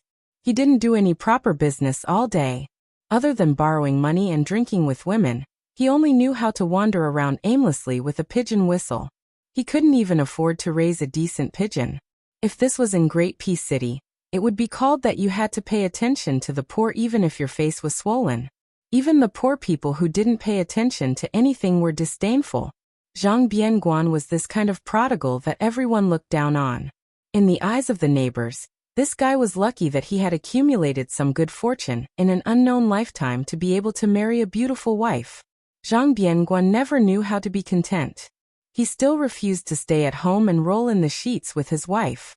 He only knew how to run outside every day, leaving early and returning late, going out empty-handed and returning home empty-handed. As time went on, even the kind-hearted old neighbors gradually became too lazy to pay attention to him. Not long ago, Zhang Bianguan seemed to have been beaten by someone. His nose was badly bruised and his face was swollen. It had only gone down in the past few days, but he was still laughing and joking around. He greeted everyone he met with a smile, calling uncle and aunt attentively, not caring if other people paid attention to him or not. As the weather got hotter and hotter, Zhang Bianguan wore cooler and cooler clothes.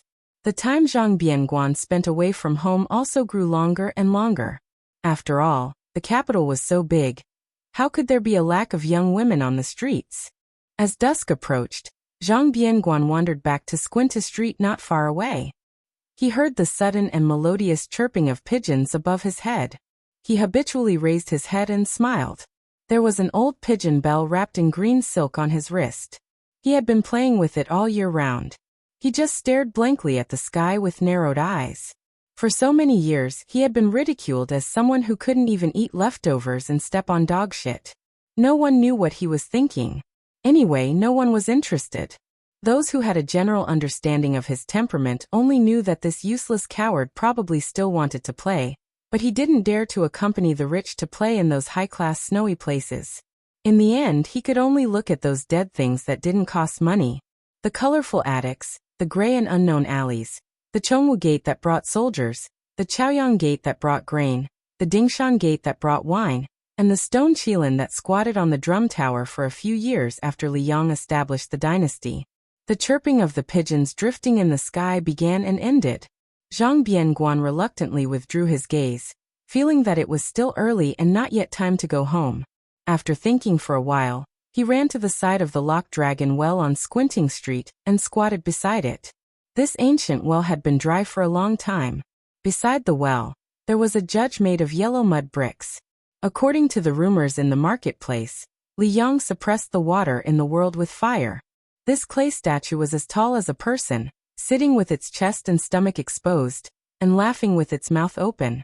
Every mid-autumn, the common people would add firewood to the fire, and flames and smoke would rush out from the mouth and nose of the clay judge. Zhang Bianguan squatted beside the well as usual at the foot of the clay statue, occasionally raising his sleeve to wipe the corner of his mouth. A few days ago, he was beaten up quite badly by a group of people. They probably mistakenly thought that Zhang Bianguan's father was about to lose his power, and that it was time to teach this bastard a lesson that disgraced the aristocratic families of the capital a lesson. However, after satisfying his craving with punches and kicks, he discovered that the weather in the Liang imperial court was still the same. This brat's father was even more ruthless for the first time, beating up a large group of people until they cried for their parents. As a result, the people who relied on these groups of people to eat and drink immediately hid. They didn't even have the guts to apologize to Zhang Bianguan. Later, they trembled in fear for a good half of the day, and didn't even wait for the slightest bit of revenge. Only then did they all let out a collective sigh of relief. They gathered together and increasingly mocked this person surnamed Zhang for being a big piece of trash. He had a father that they couldn't even pray for even if they burned incense and prayed to Buddha. He didn't know how to use the tiger's skin to enjoy his life. He deserved to be treated like a pile of rotten dog shit that even stepping on would dirty his shoes. Zhang Bianguan's only strong point was that his mind wandered thousands of miles away. When he suddenly discovered that there was an elegant young man beside him, he glanced at him and didn't say anything. After waiting for a long time, he finally smiled and asked, "You really didn't come to beat me to vent your anger?" The scholar smiled and shook his head. "How would I dare to beat up the son of the Grand Secretary? Besides, if we really fought, I wouldn't be your match. Why would I bring shame to myself? Even if you didn't fight back and let me beat and scold you, I would still be treated as an amusing fool by you." Zhang Bianguan made a sound of surprise. "So you're actually a sensible person? You're not from the capital, are you? With your eyesight, if you're from the capital, you wouldn't even come to see me." The scholar asked, "You admit that you're a smart person?" Zhang Bianguan sneered and said self-deprecatingly, "I'm considered a smart person? Then what would my father be?" The scholar nodded and said, "That's right." Zhang Bianguan lay on the mouth of the well and gazed at the dark and bottomless mouth of the well. He no longer paid attention to this unknown scholar, who was boring once he understood things. The scholar leaned against the mouth of the well and said faintly, "I know you like to see the scheming in the palaces and pavilions because they only complement each other. Compared to the harm between people, they are much more amiable and lovable. I also know that when you left the Zhangfu to set up your own household, you planted a peach tree at home. The people of Great Peace City all like to have trees in their yards. Pomegranates that give birth to many children, jujube trees that give birth early, persimmon trees are also common, but there are no peach trees because the character for peach sounds like escape and is inauspicious. Great Peace City is the root of Liang. If the tree is moved, it will die. Where can the people of Liang escape to without Great Peace City? You Zhang Bianguan are not stupid. You planted it for your father, but your father, the Grand Secretary of Liang, ignored it. He did not escape, so you as his son can only continue to stay in Great Peace City and wait for death. Hopefully in the future, you can at least send him off. It would be even better if you could drink at the Qingming festival." Zhang Bianguan calmly made an "oh" sound and continued to look at the mouth of the well.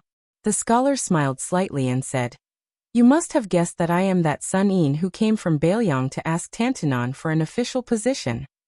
Zhang Bianguan turned his head. "Sun Yin, is it?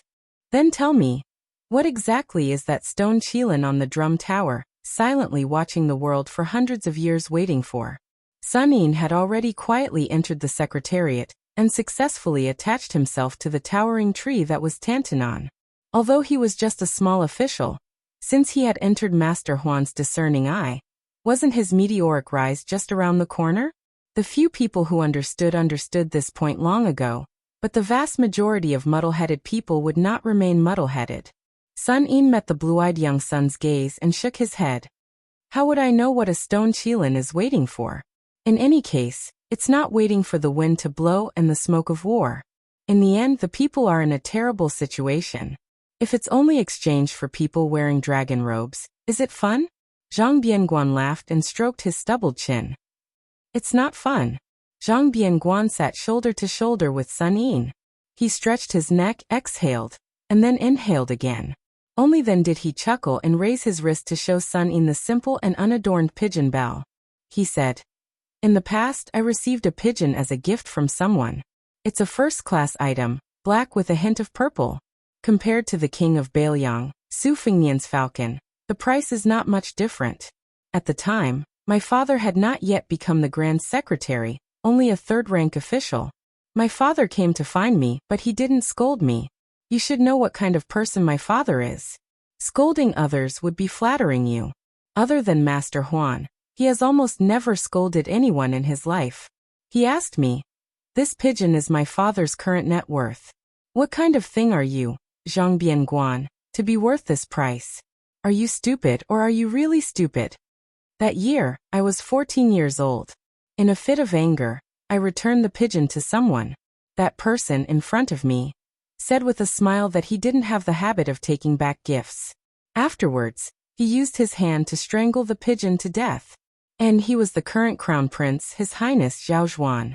From that day onwards, I swore that I would never mix with these people again.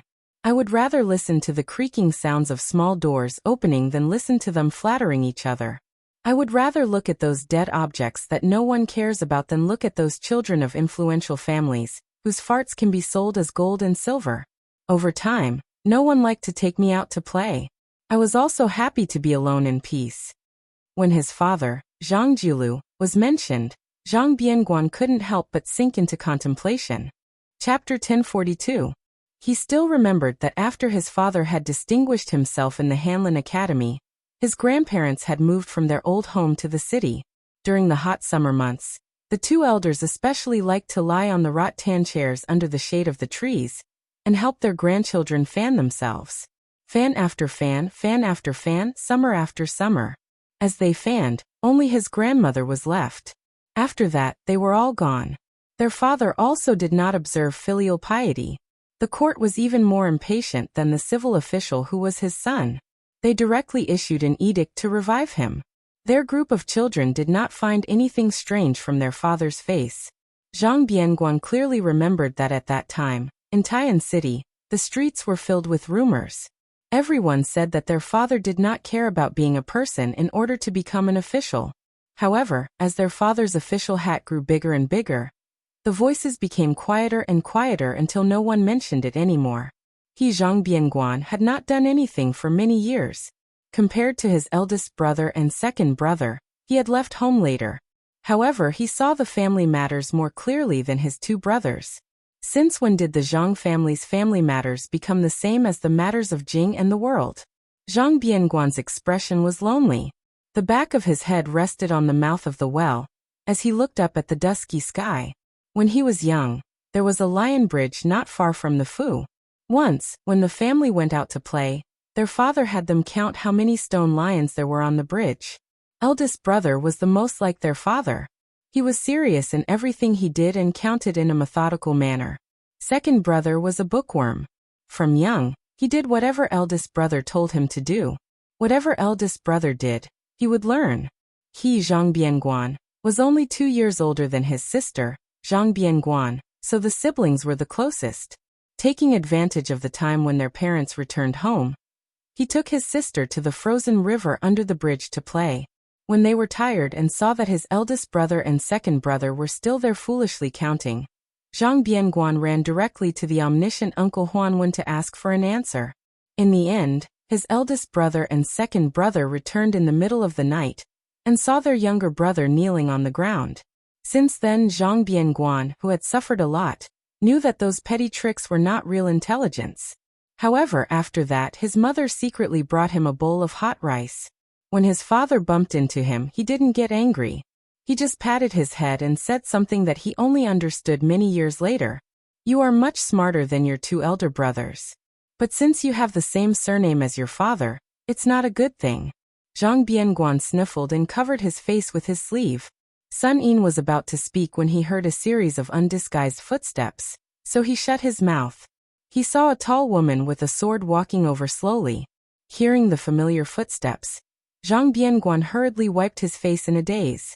He smiled brightly and said, "What a rare guest. Heroine Zhang, why don't you be kind and give me some money?" Zhang Gaoxia glared at him and said, "Jiang who pays particular attention to saving the needy and not the poor. Do you think I would give a bag of silver to a pauper like you? I'll take your surname." Zhang Bianguan rolled his eyes and said, "The two of us have the same surname."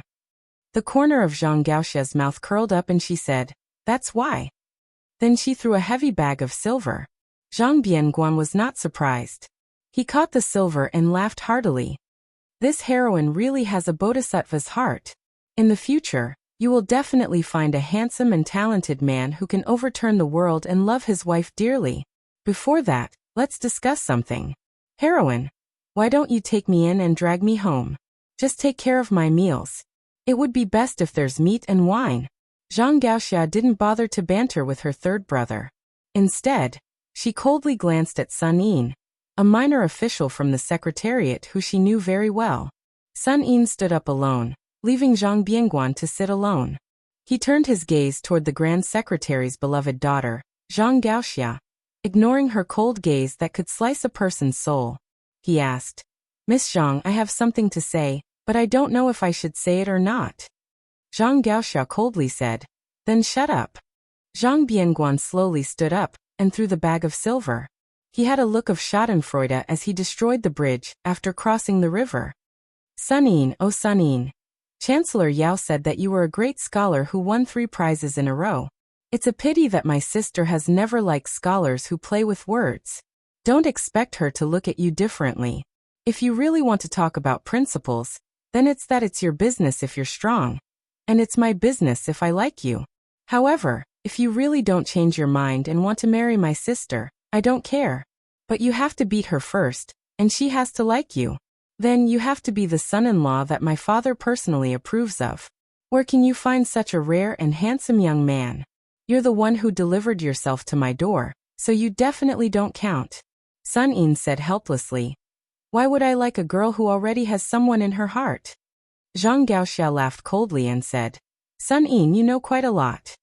Sun Yin didn't mind and said calmly, in any case, I'm destined to only speak half a sentence with the Grand Secretary in this life. Being able to speak with the Grand Secretary's son is enough to make up for my regret. As for you, heroine Zhang Gaoxia, it's just a pleasant surprise. Don't worry, I also like the person you like. I won't fight with you over her.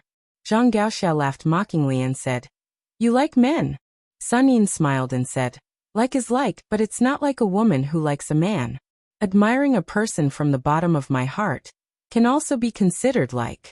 To give an example, it's just like how I really like that Grand Secretary Darren was not able to write an excellent poem like setting up thousands upon thousands of buildings, greatly protecting the cold under the heavens, but he was able to accomplish this magnificent feat with his feet on the ground. 6 yamens, a total of 4,000 houses. In the future, there will be fewer and fewer children of the rich and powerful families, and more children of the poor and common people. This is no different from Senior Li Chungang opening the gates of heaven with his sword in Jianghu, opening the mountains for the younger generation. Chapter 1043. Sun Yin turned to leave, saying leisurely, Of course you think that what others like, you give them, as if this is giving, but you never ask if the other party wants it or is willing to accept it. This kind of person, no matter how sincere he is just a kind of self-righteousness. He thinks that he is magnanimous and has a clear conscience, but in reality, he is still selfish. Whether you are talking about love between a man and a woman, or about the relationship between brothers, all can be tricked. Because it is not easy to be good to others, but it is not too difficult. But to really put yourself in their shoes and respect them, that is very difficult. The ancients used the term bosom friend to describe close friends, so what counts as a bosom friend is a great study. Sun Yin is a stupid person. He does not know what kind of world the next 1,000 years will be, but the world we live in can be considered to have seen through. There are many muddle-headed people, but there are still some who do not care about benefits, reputation, good swords, posthumous titles, the good intentions of friends, the worthy deaths, the legacy of a family, or even the country of one person. Zhang Gaoxia frowned, asking, What nonsense is this guy spouting? Is he cursing our father for fulfilling the 2 words loyalty and righteousness, but only letting down Uncle Huan? But he seems to be praising him at the end. Isn't this self-contradictory? Zhang Bianguan said carelessly. I'm afraid he is also confused. People are too smart. They like to go against themselves, tossing and turning, empty-handed. Zhang Gaoxia glared. Sun Yin, what nonsense are you talking about? I don't know, but you are cursing our father. I can still hear it. Zhang Bianguan took off the pigeon bell and casually tossed it into the dragon ceiling well. He made a cynical face and laughed. Father is too lazy to scold me, so I will secretly scold him. You won't tell on me, so what am I afraid of? Zhang Gaoxia's tone became heavy. He asked, You are really not going to follow your father's wishes and go to Liaodong to join the army? Zhang Bianguan shook his head gently. As a son, since I can't help much, I have to send my father off. Giving birth to a child is nothing more than taking care of him when he dies. As a son, I have to do my best to do one of them. Zhang Gaoxia sat on the mouth of the well. Zhang Bianguan said with a look of surprise, I'm telling you this kind of thing. Why don't you cry? Zhang Gaoxia said calmly, I'm not that kind of woman. Zhang Bianguan nodded. Actually, we're not as much like our father as you are. Zhang Bianguan seemed to remember something and said, You are about to leave the capital and travel the Jianghu. Listen to me. Although Dad says he doesn't want you to go anywhere, He actually wants you to go to the place in his heart. Zhang Gaoxiao lowered his head. Don't say any more. If you continue, I'll really cry. Zhang Bianguan slapped his cheeks with both hands. Motherf *her, a woman like you hasn't even cried, and your brother, a man, has already given in. There was a person who said something that was absolutely true. I have never heard anything more reasonable than this sentence in my life. Even Sage Zhang would have to admit defeat if he heard it. Zhang Gaoxia raised his head. Zhang Bianguan blinked. He said that if a man bleeds but doesn't cry, what kind of hero is he? Every woman in the world bleeds but doesn't cry. Zhang Gaoxia took a deep breath and then another. Only then did he calm down his murderous mood. Zhang Bianguan said softly, "Go ahead. The world is in chaos. When the time comes, there will definitely be a scene of heroes, ambitious and ruthless. Don't miss it. Just treat it as giving our father a few more glances." Zhang Gaoxia did not agree or refuse. But on this day, he did not see heroine Zhang with her sword again in Great Peace City. Zhang Bianguan was no different from usual. He walked back to Slanted Eye Street in the darkness. The dim yellow light in the courtyard was waiting for him to come home. That stupid wife, who was not very beautiful, was angry at him for drinking with women, but still waited like this. Day after day, she probably felt that there was no hope for her life, much less an end. For other women, not to mention marrying into the Zhang family, which was the only family in the entire Liang dynasty, even if they were married into a third or fourth rank official's family, they would still have a glorious life. Not only would they be able to live a life of luxury, their children would also not have to worry about food and clothing for the rest of their lives. When they grew up, they would be able to live a life of luxury. If they wanted to help the country and the world, they would help the country and the world. And if they wanted to be mediocre, they would be mediocre. Zhang Bianguan was about to open the courtyard door like usual and yell for his wife to serve him good wine and meat when he suddenly squatted down for no reason.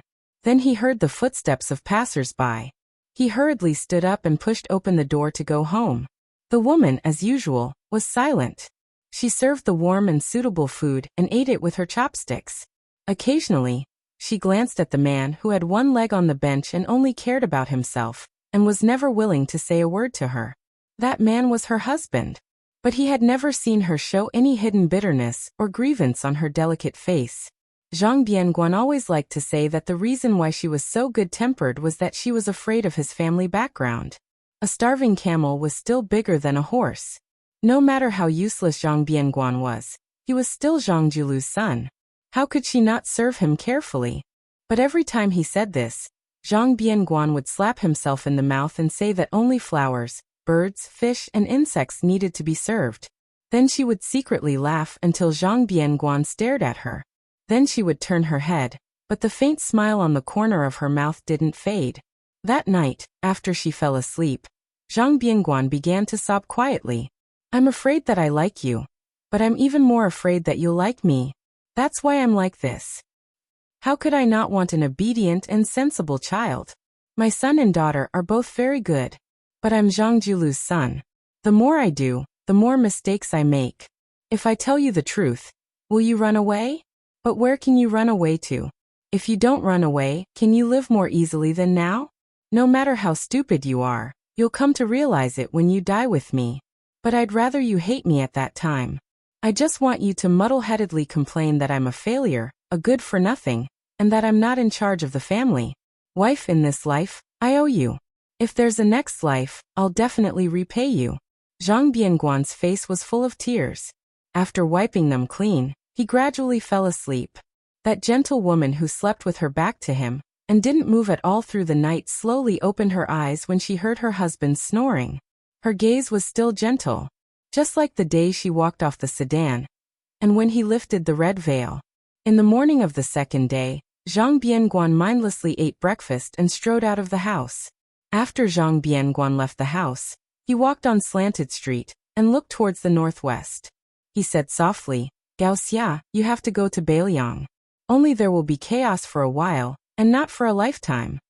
Today, the youngest son of the Grand Secretary was still that Great Peace City, or even the world's most mocked noble family. But that woman? The woman quietly did one small household chores after another. When she had nothing to do, she would sit on the threshold of the inner courtyard and look towards the gate, waiting for him to come home. Chapter 1044. Last year, His Royal Highness, who was also the general of Lingzhou, stirred things up in the officialdom of Lingzhou. In the end, it was just a farce without much noise or rain. However, under the bloody iron fist of the new Prince Liang, Yozhou's military and politics was a tragedy that caused everyone to be in danger. Spring rain was as precious as oil, and the rain on Beiliang's spring tail was even more so. When the rain fell, the blood would wash away, saving a lot of trouble for the Yamen of Yuzhou. It should be known that this was an unprecedented change in Beiliang. 3 lieutenants had died, and the number of commandants with real power could not be counted with 2 hands. There were no less than 100 high-ranking officials and dignitaries who had been stripped of their official titles and sent to the border. Although the so-called 800 general families in Yuzhou were definitely an exaggerated number, there were at least 300 families. In the end, most of them were affected. The families involved in the tragedy had no power to fight back. As for those who had been patiently waiting for General Yan Wenwan to be furious, they were even more disappointed. Not only did the general stand by and do nothing, he even personally mobilized the elite infantry of the Yan family in the 6 camps to control the passes in the northern part of Yuzhou. This was not only turning his back on them, but also stabbing himself with a knife. The Great Snow Dragon cavalry had infiltrated the hinterland of Yuzhou. In the east of Liangzhou, Qi Danghua, the foster son of the old Prince Liang, had personally taken action. In the north of Lingzhou, Wang Ji and Xian Yinma, 2 cavalry troops that belonged to different orders of Beiliang, trained their soldiers and horses. The deputy commander of the infantry, Ancestor Gu, was a new noble in Beiliang, as well as Lu Yuanji Wei Taizhan, and the other veteran generals who had retired regardless of whether they were related to Yuzhou or not. They still did not hesitate to publicly support the new Prince Liang at the same time. At this time, even if the Yuzhou generals did not understand why the new Prince Liang was so good-tempered in Lingzhou and did not care about old friendships in Yuzhou, they all painfully understood one thing. Beiliang's surname was Su. In Beiliang, none of the old generals who had the ability and qualifications to compete with the young Prince Liang were willing to speak up for them. In short, it was too late. The old people were gone, and the new people were coming. Moreover, several groups of people came. Some were called by Su Fengnian, and some came uninvited. The latter was not polite at all. Huang Shang, who had vaguely become the leader of the scholars in Beiliang, almost jumped up and scolded them. Mr. Wang from Shangyin Academy leisurely persuaded Huang Shang that anger would harm his liver. The 2 elegant old men had just enjoyed the desert scenery from the border, and hurried to Yi River in Yuzhou without stopping. However, the closer they got to Yi River, the more calm Mr. Wang became. Normally, the scholar Huang Shang, who should be the most happy to see this scene, became the guy who scolded the king of Beiliang the most fiercely. He scolded Su Fengnian for being too vicious and said that he was the real butcher, who was more ruthless than Su Xiao. If he had the ability, he should go to Beimeng to kill people. What kind of ability was it to kill one's own people? Su Fengnian did not laugh, get angry, or say anything. He only overstepped his authority and handled military affairs in the general's mansion in Yuzhou. He was completely indifferent to Huang Shang's scolding and did not even lift his eyelids. After Grand Chancellor Wang and Huang Shang, the newly appointed provincial governor of Liuzhou, Yang Guangdou, rushed over from the land of refugees. This school of Moism's master craftsman did not seem to get angry at all. He only said a few sentences, "That's enough," and Qin Shiliang did quite well. After that, he came and left in a hurry. He did not even have time to drink a mouthful of hot tea or eat a mouthful of hot rice. Other than these white-haired old men, the rest were at least of the younger generation. The provincial governor of Liangzhou, Hu Kuei, was the true creator of the Torch Cavalry, the predecessor of the White Horse Scout. Beside him was Yulwandao, the eldest grandson of the Yinyangyu clan, who had once written the Liangzhou's Big Horse Song. This guy had gone to the land of refugees alone, and did not seem to have been killed or killed. There was also Song Yan, who had just become the provincial governor of Lingzhou, and Wang Shihua, the head of the Wang clan in Huangnam County in Lingzhou. These 2 were once opponents with different political views in the same county. They could not be said to be mortal enemies. Wang Shihua, who was famous for his moral writings in Beiliang, and Li Gongda, the administrator, who was focused on currying favor for personal gain, were the real mortal enemies. When these people all gathered in the general's mansion in Yuzhou, it was raining heavily on the next morning. Su Fengnian planned to call everyone to go to the newly built Green Deer Cave Academy. However, Song Yan and Wang Shihua had already left early. Therefore, Su Fengnian did not send anyone to invite them. Huang Fuxi, who had not had a chance to show his face recently, was in charge of escorting 100 cavalrymen. His face was as calm as water, without any sadness or joy. Lu Dian, the deputy general of Yuzhou, who had been cursed as the great executioner Lu, was even more worried. Only the provincial governor Wang Peifong, who was the head of the civil officials in Yuzhou, was at the back of the team. Sitting high on the horse, his thin body, which was not as strong as that of a warrior, was undulating with the horse, unable to hide the joy on his face. Blessings and misfortunes were interdependent, especially when misfortunes turned into blessings. Even if Wang Peifong had a strong will, how could he not feel jubilant? Although Yuzhou was in chaos, the academy at the foot of Green Deer Mountain was the only pure land left in Yuzhou. Nearly 100 scholars had entered the academy to study peacefully. They either buried their heads in classics or gathered together to learn from each other. The only imperfection was the 2 temporary leaders of the academy. Every month, they were required to produce a meritorious article that was suspected to be eager for quick success and instant benefits. The more words, the better. For example, how to deal with salt and iron in Beiliang, how to deal with the constraints of the imperial court, how to eradicate the shackles of the party struggle, how to solve the misfortune of officials, how to define the prime minister and the prime minister, and even how to balance the prime minister's power, and so on. Undoubtedly, many topics were forbidden for scholars. However, there were still scholars who could not resist the huge temptation of 100 to 500 taels of silver for each article that won the first place every month. As the old saying goes, there is a house of gold in a book. Not to mention the house of gold, didn't the latter too require real money? The sages only said it in an implicit way, but the logic behind it was very real.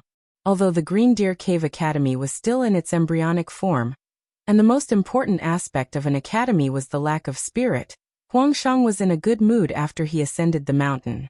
He did not care about showing any attitude to the Prince of Northern Liang. He stroked his beard and smiled, feeling gratified. Although the imperial court did not forbid the discussion of famous scholars, the Prince of Northern Liang could even ignore the rebellious words of the Prince of Northern Liang. In the eyes of the old imperial censor, this was the true source of the seeds of learning. One could express one's thoughts in one's mind and put them into writing. Thus, it would be recorded in the annals of history for future generations to comment on. This was the true fortune of all scholars. Huang Chang stood at the entrance of the academy, and was not in a hurry to cross the threshold. He looked up at the inscribed board written by the king of Beiliang, Su Fengnian, and stopped in his tracks. His eyes brimmed with tears and his lips trembled as he asked, "Can you really tolerate scholars of my generation to be like Huang Chang yesterday? To happily scold you, Su Fengnian and Beiliang?"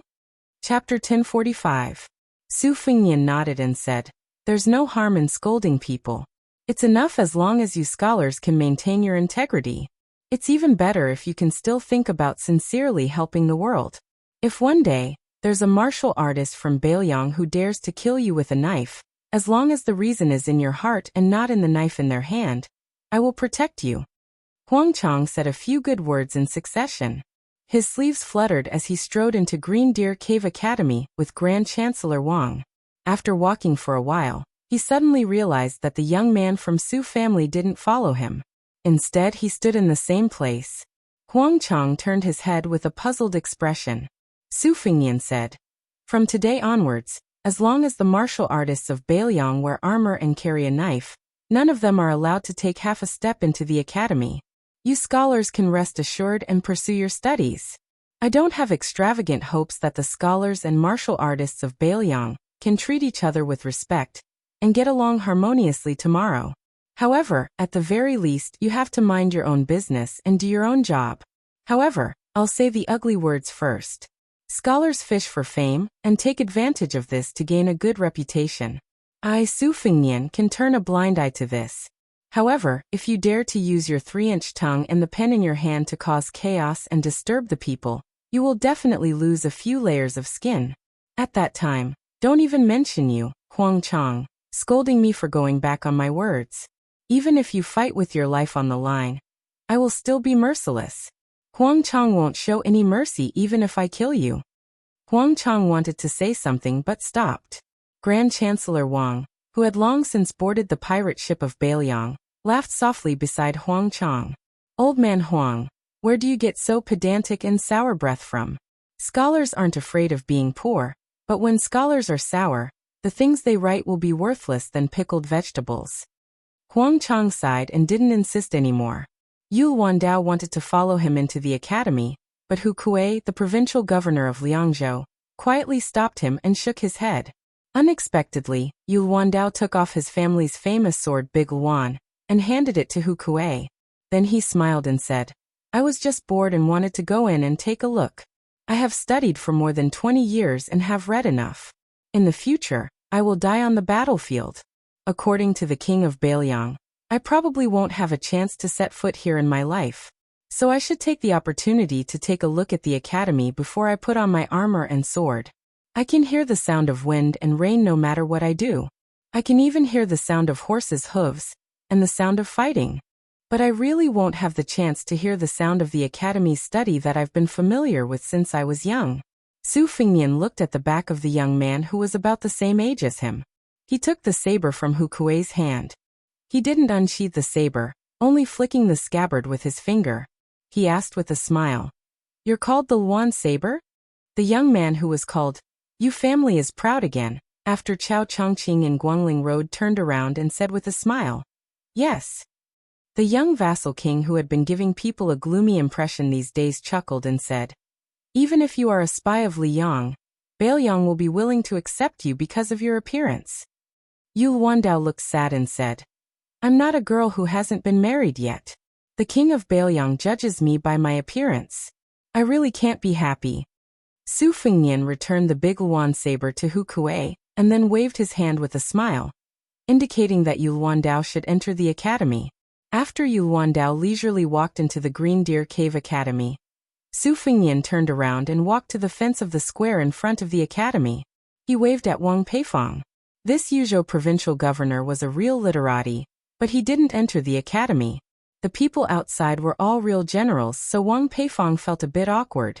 In the past, Governor Wang was afraid, but he was afraid that Su Fengnian was the eldest son of General Su Shao. He was afraid that this young man would definitely inherit the throne. Even if Su Fengnian succeeded in taking the throne, Wang Peifong believed that he still had some pride as a scholar when facing the new king of Liang as a subject. Unfortunately, he didn't have any spirit left after seeing the new king of Liang kill people in Yuzhou. Wang Peifong carefully stood behind the new king of Liang. Su Fengnian looked into the distance. Switch positions with Hu Kuei. The provincial governor of Liangzhou has always been half a level higher than the provincial governor of Yuzhou. You, Wang Peifong, have been promoted and become rich in the eyes of outsiders. But you and Hu Kuei, who has been demoted in name, you know how important you two are in this king's heart. Sweat appeared on Wang Peifong's forehead. He bent down and said in a small voice, This lowly official understands. Su Fengnian made a sound of acknowledgement. Go to the academy. Wang Peifong hurriedly turned and jogged into the academy. Su Fengnian's eyelids jumped. He shifted his gaze slightly and looked at the foot of the mountain. A moment later he said to Hu Kuei, you are a general and know that a place like Yuzhou is not like Lingzhou where Li Gongda is in charge. This place is pretty much hopeless, and there are generals everywhere. These people are used to using their fists and knives to reason with. It is useless to talk to them until you break your tongue. Now it will depend on your ability. Hu Kuei, who had experienced ups and downs, nodded heavily. He did not say anything heroic. Su Fengnian continued, Lu Dian, you will go to the border of Liangzhou tomorrow and assist Yuan Zuozong. This king knows that you are the most aggrieved this time. The deputy general of Yuzhou, Lu Dian, lowered his head and cupped his fists. This lowly general obeys. This lowly general is a rough man. I don't know how to say nice things. I am only willing to die for Bailiang. Su Fingnian turned around and stared at Huang Fushi. You are still the general of Yuzhou. In fact, what you said in the restaurant that day was not wrong. But there are some things that are not right or wrong. This king is not the same as you and Hu Kuei. There is no need to talk nonsense. I have said everything that needs to be said since you are the general of Yuzhou. But there is one thing that you should understand. This king is no longer the Jianghu man who has to be restrained in everything he does. In Beiliang, if this king does not give you face, who will? Who dares? Huang Fujin, who had been acting like a dog with his tail between his legs in front of Su Fingnian all this time, chuckled for the first time. With these words, even if Huang Fujin were to be fried in a frying pan 100 times, I would have earned back my capital. Su Fingnian did not reveal anything. He went down the mountain alone in the slanting wind and drizzling rain. He went to meet the two people climbing the mountain. The old eunuch, Zhao Siku, who had traveled thousands of li from the south of the capital to Beiliang. Even the mountain opening talisman had peeled off the high tree due at the beginning of the climb. Su Fingnian knew that this meeting was truly a matter of life and death. But only by passing this hurdle could Su Fingnian face the Beimang Iron Cavalry without any distracting thoughts. Only then would he be able to make another trip to northern Mang alone in a situation that could not be any worse. He, the girl had unknowingly followed behind him. Su Fingnian stopped and shook his head at her. She also shook her head. Su Fingnian laughed and scolded. Are you stupid? The young assassin chuckled. This time, she was truly laughing. The wind and rain were still there. There were no more sounds of reading from the academy, but there were still chuckles. Su Fingnian walked close to the young girl and helped her adjust a familiar gold hairpin in her hair. You are like your mother and also pretty. The young girl wrinkled her nose. It was unknown whether she was happy or sad. She glanced at him and then crouched on the steps. She did not follow him down the mountain. Su Fingnian turned around.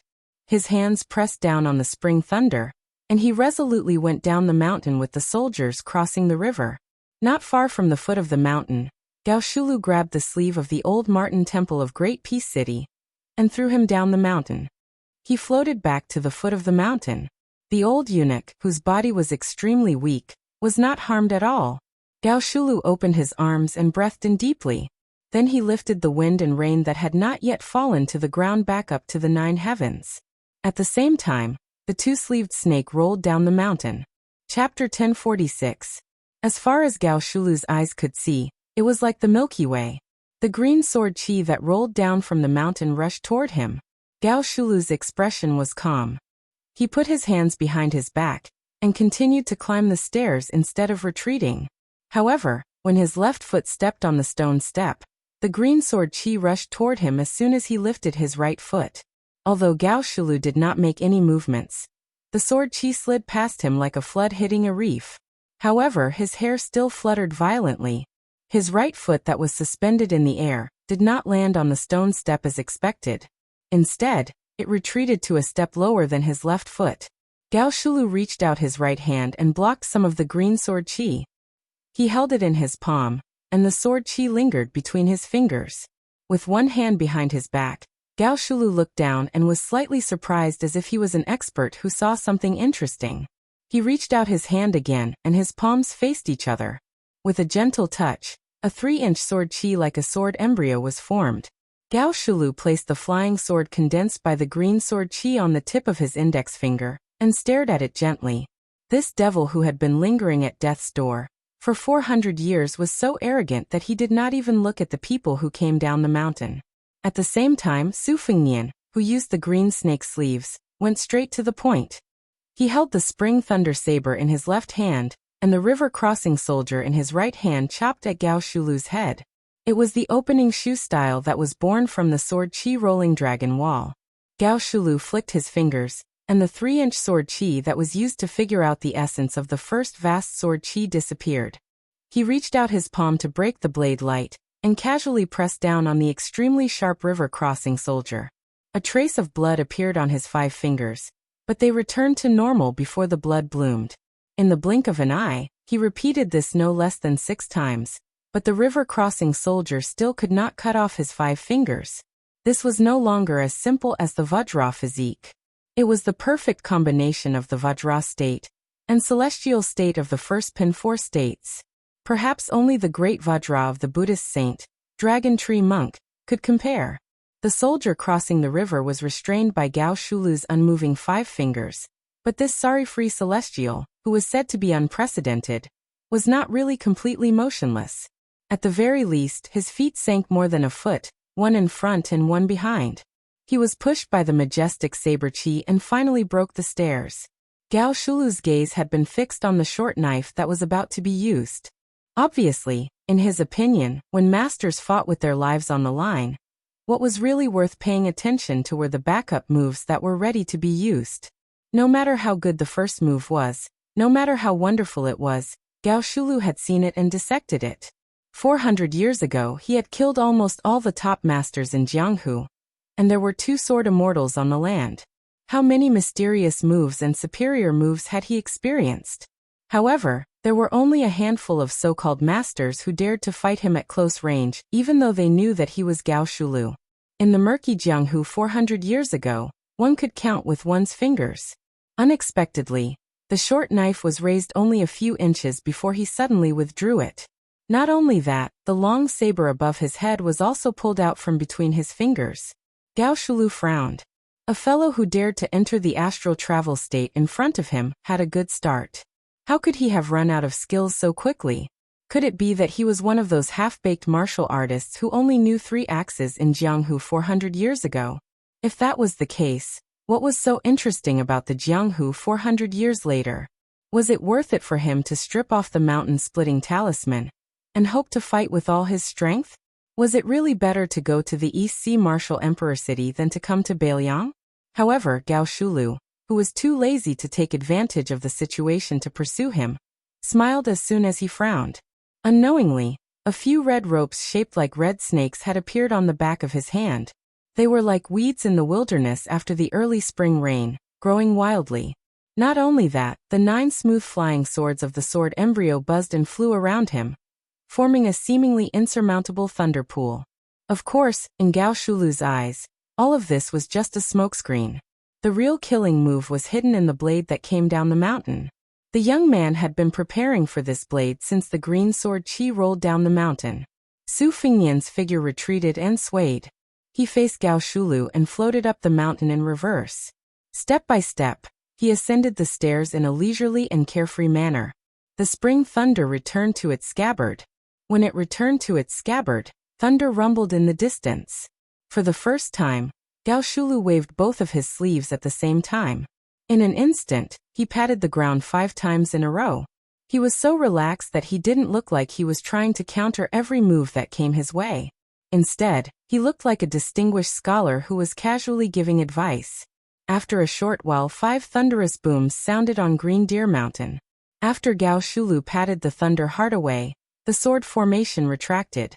Perhaps Gao Shulu was busy stripping off the red ropes on the back of his hand, but he didn't try to block it. Instead, he dodged it. He was no longer arrogant enough to ignore it. Su Fingnian stood on a high ground and held 2 of his fingers together to control the flying swords. Originally, after the sword embryo was fully developed, the flying swords would move according to the will of the spirit. Only when the sword embryo was fully developed would the flying swords move according to the will of the spirit. However, this time, Su Fingnian used his chi to control the flying swords. He was extraordinarily meticulous and careful. Gao Shulu didn't underestimate him either. Compared to how he dispelled the thunder heart just now, Gao Shulu paid the same amount of attention. Su Fingnian wasn't complacent at all. In terms of moves, the 2 methods were polar opposites. However, the results they pursued were exactly the same. Gu Jiantong's thunder heart wanted to kill an earth immortal. On the other hand, Dong Tai's flying swords in the eastern sea was the out-of-body celestial Zhao Xuanzu from Mount Longhu. Su Fingnian went down the mountain, and Gao Shulu went up the mountain. After the 2 met, Su Fingnian's welcoming ceremony was truly shocking. There was the old man with the sheepskin fur coat's green snake sleeves, and the sword chi-rolling dragon wall. There was also Gu Jiantong's ultimate move, the thunder heart. There was also the invincible earth immortal Han Xingxuan's red rope and Dong Tai's flying swords. Su Fingnian and Gao Shulu didn't stand on ceremony at all. However, judging from the current situation, the tall demon was still quite polite. After dodging the flying swords that could kill a celestial, Gao Shulu didn't fly into a rage out of humiliation. Instead, she was a little lost in thought. She sighed softly and said, "In my opinion, all the martial arts in the world are nothing more than one's will. It's inevitable that the majority of experts will either be ambitious or short-tempered. This is especially true when it comes to the battle of sword chi and sword will. 100 years before I became famous, Ancestor Lu already had the distinction of sword art and sword art. It's not easy to have both sword will and sword will. Back in the day, Gao Momu was a master in the same Jianghu. In terms of swordsmanship, Gao Momu seemed to have lost to the two swordsmen whom Gao Momu had secretly learned from. Earlier, when Gao Momu's sword chi descended the mountain, he had the spirit of an ancestor who had surpassed him. Later, when the flying sword pierced the celestial aperture point, he had truly reached the peak of swordsmanship. May I ask, who are these two swordsmen? Are they still alive? Su Fengnian said calmly. One is called Li Chungang. He doesn't belong to any sect. It's a pity that he's already dead. The other is called Dong Tai. He came from the Wu family's sword tomb that the sword master killed for you. He's now out on the sea to visit immortals and hasn't returned yet. Gao Shulu smiled and said, "It's not without reason that sword art can dominate the Wulin world. For thousands of years, the world's sword mountains have always been one peak higher than the other. There's never been a bad habit of worshipping the past and belittling the present." Gao Shulu suddenly turned to look outside the mountain. "Your way of cultivating the blade intent is very rare. I've waited for so long. Is it about time?" Su Fengnian smiled and tapped the spring thunder's handle with one hand. He stabbed the scabbard into the stone steps behind him. Not only that, he also stabbed the river-crossing soldier into the steps. Only the scabbard of the river-crossing soldier was left hanging on his waist. Su Fengnian had nothing to rely on, but his momentum suddenly rose. He looked down from above. The division of first class into 4 realms has been used for 400 years. Most of the people in Jianghu today don't know that it's actually from you, Gao Shulu. I'm very curious about what you think of the false realms. Gao Shulu had the magnanimity of a great master. Even if they were facing death, she still said straightforwardly, "The false realms are not false." It's roughly equivalent to the Buddha's revealing and secret techniques. Tantric Buddhism has a shortcut to Buddhahood, but it's not available to everyone. The key lies in who's cultivating. Gao Shulu paused and smiled. Life is not satisfying. Those who seek freedom often feel uncomfortable. If you want something, you can't get it. The reason is simple. Chapter 1047. Gao Shulu, who had just taken half a step up the stairs, instantly leaped up the mountain and collided with Su Fengnian. Su Fengnian's mind was connected as he recalled the time when he rode an ox on Mount Wudong. Gao Shulu stretched out her hand but was grabbed by Su Fengnian's hands. With a twist of his toes, Gao Shulu's feet left the ground and was thrown out. However, Su Fengnian could not break free from Gao Shulu's pull. Both of them left the stone steps and fell out of the mountain. Gao Shulu was smashed down by Su Fengnian's immortal's touch on the top, while Su Fengnian was supported by Gao Shulu's palm and leaped up. The distance between the two was instantly shortened to more than 400 feet. Gao Shulu stood in the air, looking as cool as ever. Su Fengnian's momentum of being thrown up slowed down. With a roll of his sleeves, the thousands of raindrops that Gao Shulu had pushed back to the 9 heavens on Mount Green Deer fell together with Su Fengnian. The raindrops in the sky were divided into different levels. Under the pull of qi, the higher the raindrops were, the faster the raindrops fell.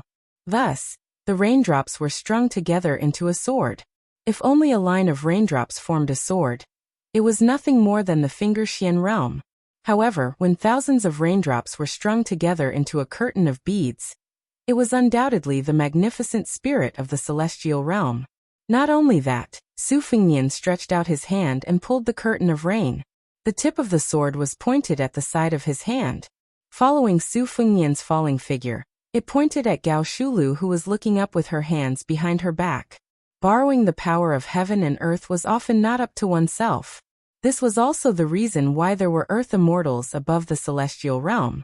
The string of beads forming a sword referred to the Xian realm. The rain sword forming a curtain referred to the celestial realm, and the direction of the sword curtain referred to the worthy earth immortals. Previously, under Gao Shulu's celestial work, Green Deer Mountain no longer saw the gloomy scene of wind and rain, allowing Green Deer Mountain to monopolize the light.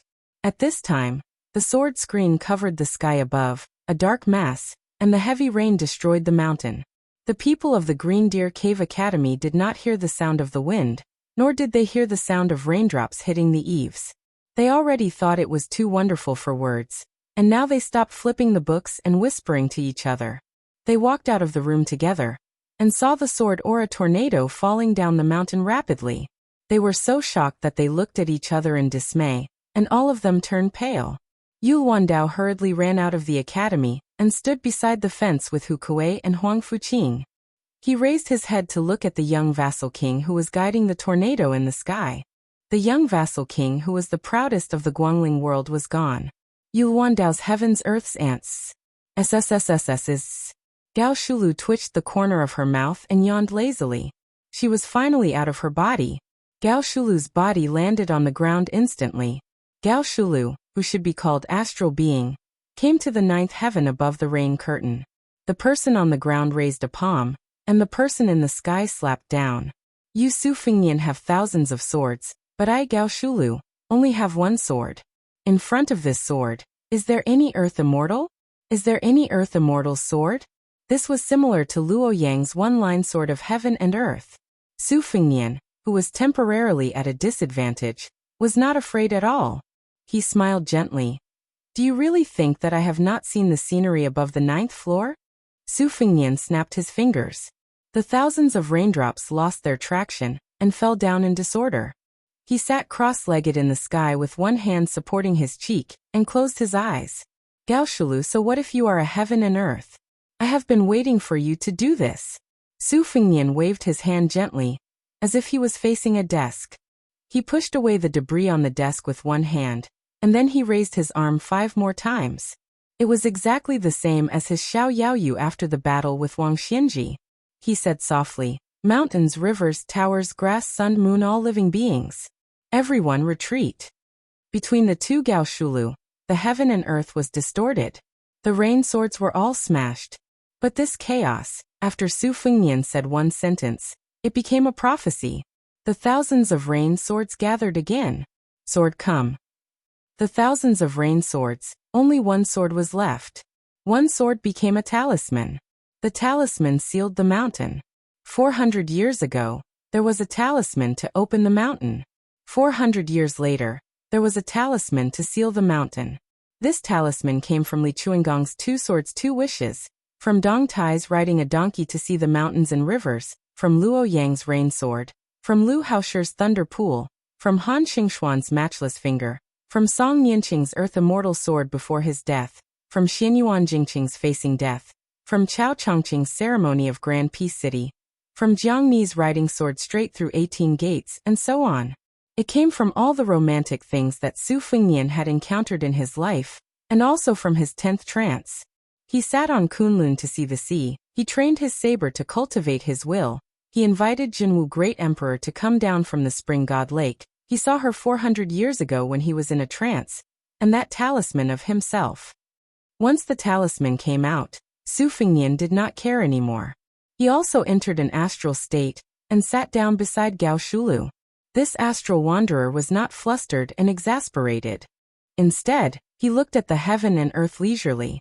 Su Fingnian asked softly, Gao Shulu, if you were to compete with me in martial arts, I would definitely lose. Why did you choose to compete in realms? Gao Shulu said indifferently, what's the point of a sure-win situation to me, Gao Shulu?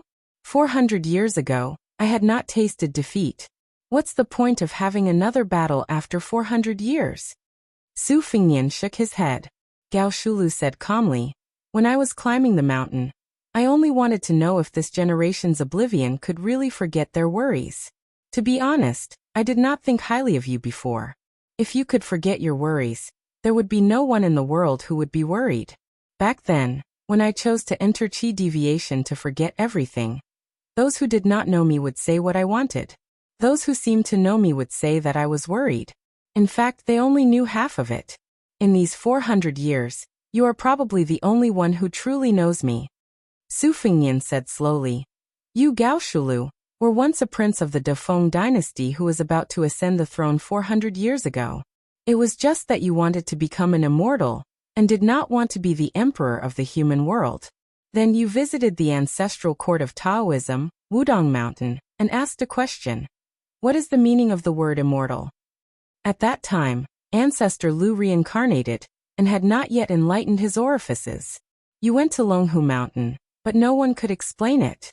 Or rather, they only gave half of it. The word immortal has two meanings.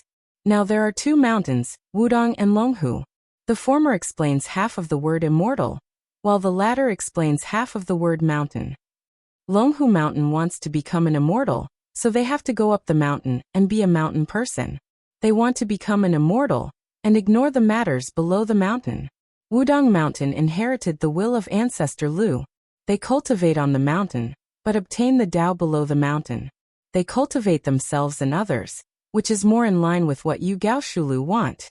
Unfortunately, the Taoist priest on the mountain clearly had this intention, but he could not explain it. However, even if he did, it might not be to your liking. From your point of view, being an immortal does not forget being a human. Once you pass the gate of heaven and become an immortal, you are no longer a human. As an immortal, if you want to descend the mountain, you have to follow the fate of the world. How can you be called a free and unfettered heaven and earth? Therefore, what you want to be is a unique celestial being on the land, not a mountain person above the 9 heavens. Gao Shulu sighed. Yes, the world is divided and united. What do I have to worry about? Su Fengnian smiled. Gao Shulu retracted her gaze. A swordsman returned from the sea, returning from a visit to an immortal. His sword pointed somewhere in the South China Sea. It should be the Dongtai you mentioned. I want to ask one last question. What do you want? Su Fengnian folded his hands in his sleeves and said calmly, I don't want to think about the past and future lives. It's enough that I have no regrets in this life. Gao Shulu said with slight regret. The Jianghu after 400 years is so interesting. It's a pity that the will that supported my body and soul for 400 years is an arrow at the end of its flight. 400 years ago, the Defeng dynasty almost unified the world, but the barbarians from the north destroyed the capital. How about it? Su Fengnian nodded. I was waiting for you to say that. Su Fengnian flicked his finger and unlocked the talisman that sealed the mountain. Gao Shulu on the ground leaped up and merged with Gao Shulu in the sky. Su Fengnian also came back to his senses after the 11th time he was in a trance. Gao Shulu stood up and looked back at the world. She smiled and walked towards Su Fengnian.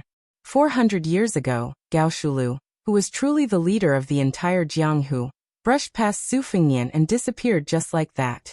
She came without worries and left without worries. I already know life and death, and am not afraid of death. Why should I fear death? I have already attained immortality, and am not in love with it. Why should I tempt it with immortality? At this moment, thunder rumbled and purple clouds formed. Lightning flashed and thunder rumbled. Above Green Deer Mountain, there was a shocking scene of an impending calamity. There seemed to be celestial beings riding celestial dragons in the clouds and mist. They came out of the lightning, and wanted to enforce justice on behalf of the heavens. Su Fengnian slowly raised his head, the corners of his mouth curling up into a sneer. Behind him, a snow-white giant python condensed from fate energy coiled up. It had 9 claws and opened its mouth big enough to swallow a mountain, roaring at the sky. Then there was no more, because soon, the world became completely silent. Chapter 1048. The old eunuch had never practiced martial arts, but the imperial palace of Great Peace City never lacked experts. The old man was also one of the top Diao Temple eunuchs. He was knowledgeable and had some insight.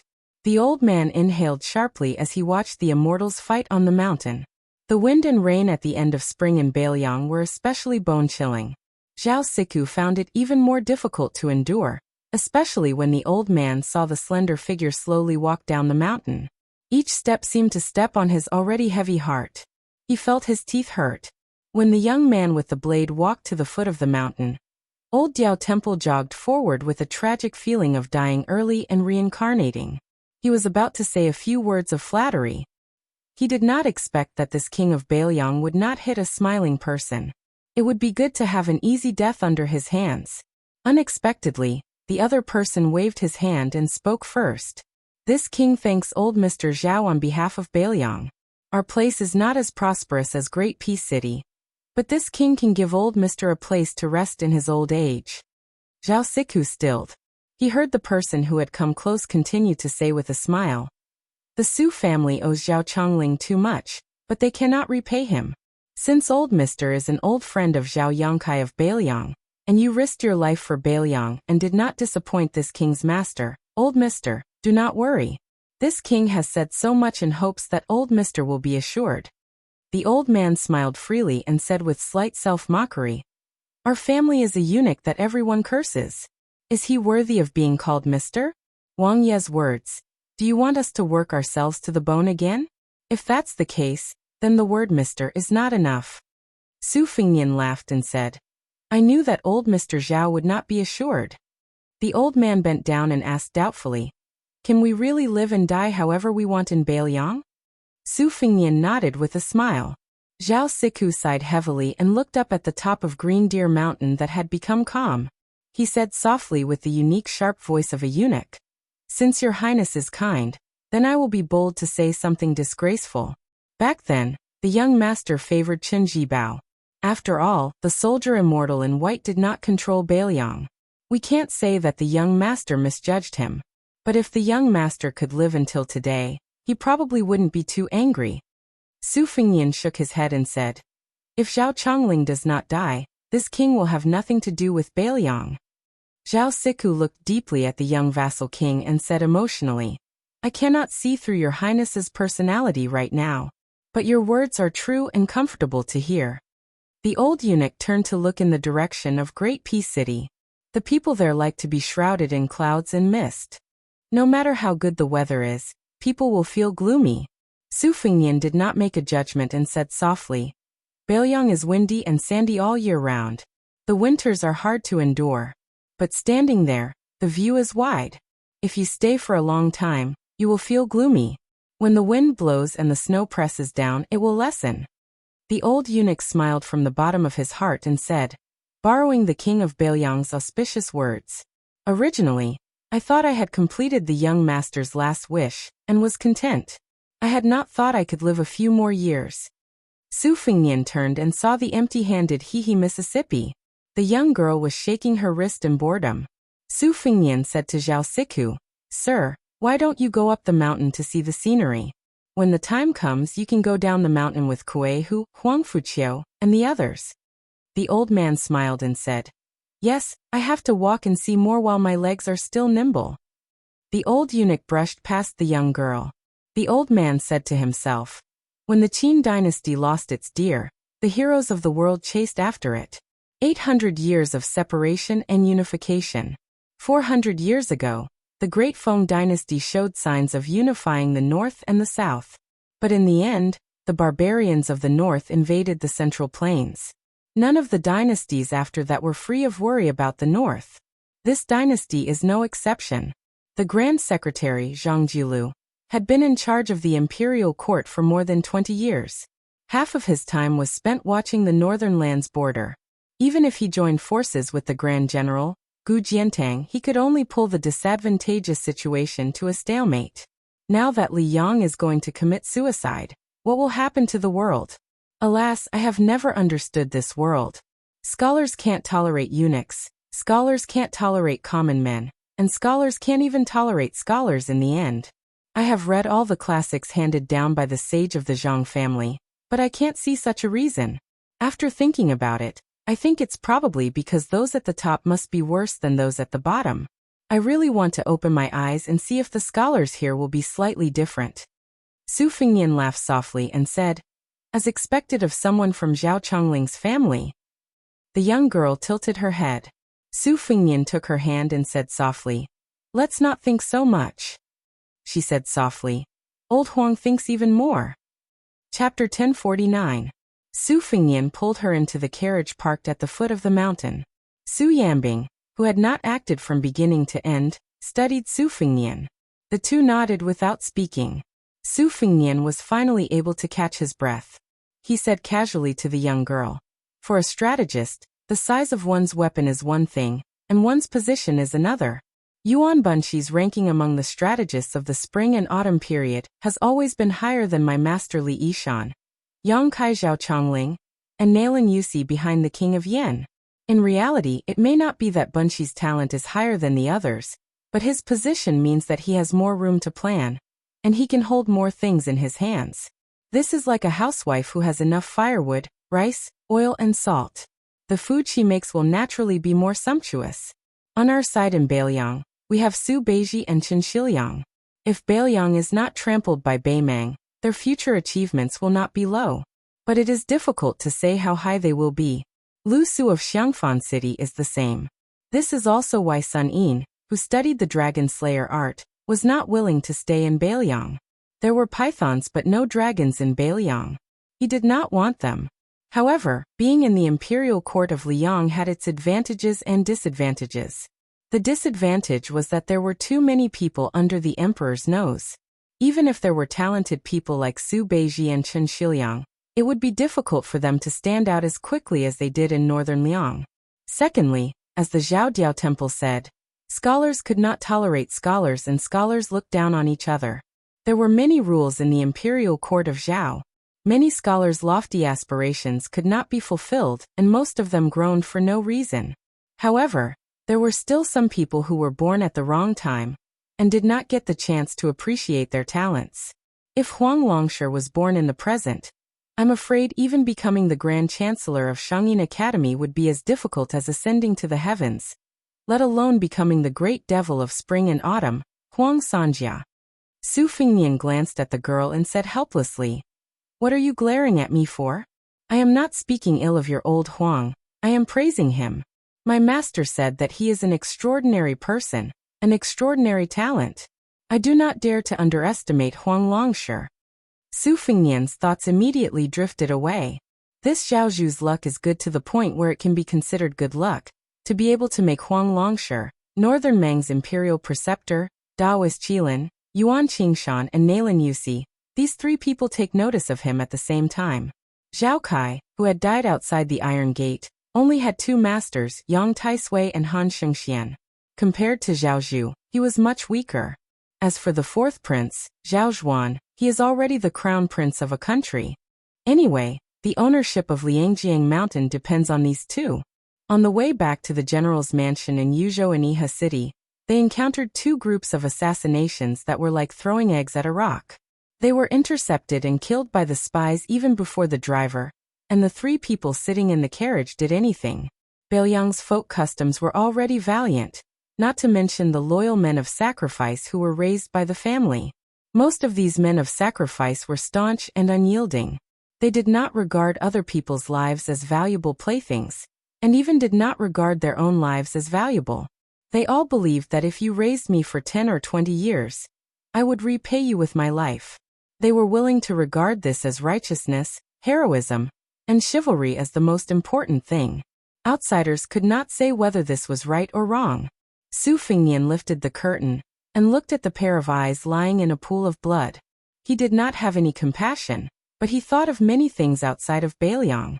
For example, the emperor of the Zhao family, in terms of his surname, was enough to be a once-in-a-century wise monarch in history. However, after he ascended the throne he wanted to kill Su Xiao, and now he wanted to kill the meritorious minister of Liang, Zhang Jiulu. It was not that he was not a good emperor, but he could tolerate the dissolute scholars of the Hanlin Academy, he could tolerate Zhang Jiulu, and he could tolerate the remnants of the 8 kingdoms stirring up trouble with his pen and ink. As the emperor of the world, he must have his own difficulties. No matter how hard he was willing to work day and night for the common people, he still had to consider the gains and losses of the Zhao family first. Zhang Jiulu could, regardless of his own gains and losses, open the door for the poor scholars in the world to advance. It could even be said that Bai Yan did not only exchange one person's death for the 4,000 rooms of the 6 ministries, but also for the poor scholars to have a foothold in the imperial court. Coincidentally, the emperor of the Zhao family was not a short-sighted person. Even if in the next 100 years, The poor scholars could still scrupulously abide by the etiquette of monarch and minister, wholeheartedly working for the emperor, but 200 years later, would they still be able to do so? If in the imperial court, everybody was like Zhang Julu, taking care of both the Zhao family and the world, or even prioritizing the common people over the emperor, so much so that they only cared about the world and ignored the Zhao family, when this door was opened, who could close it? This was not an exaggeration to scare people. The poor scholars were not as good as the rich and powerful children. They had this and that kind of rules.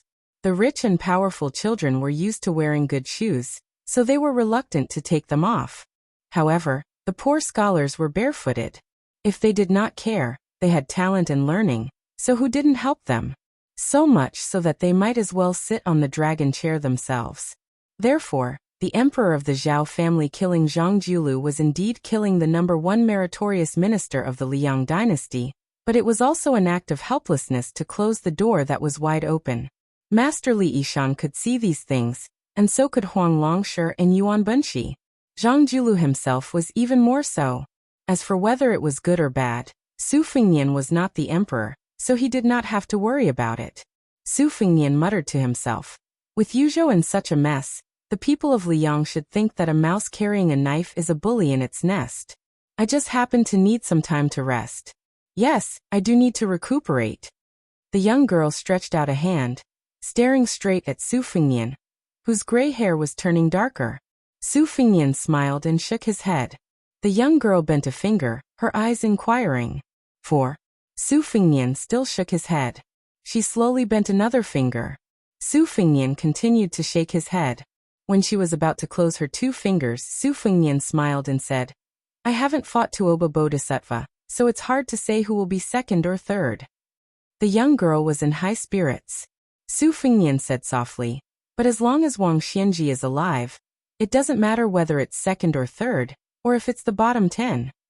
The young girl stretched out her finger and rubbed the indistinct purple gold eye on Su Fengnian's forehead.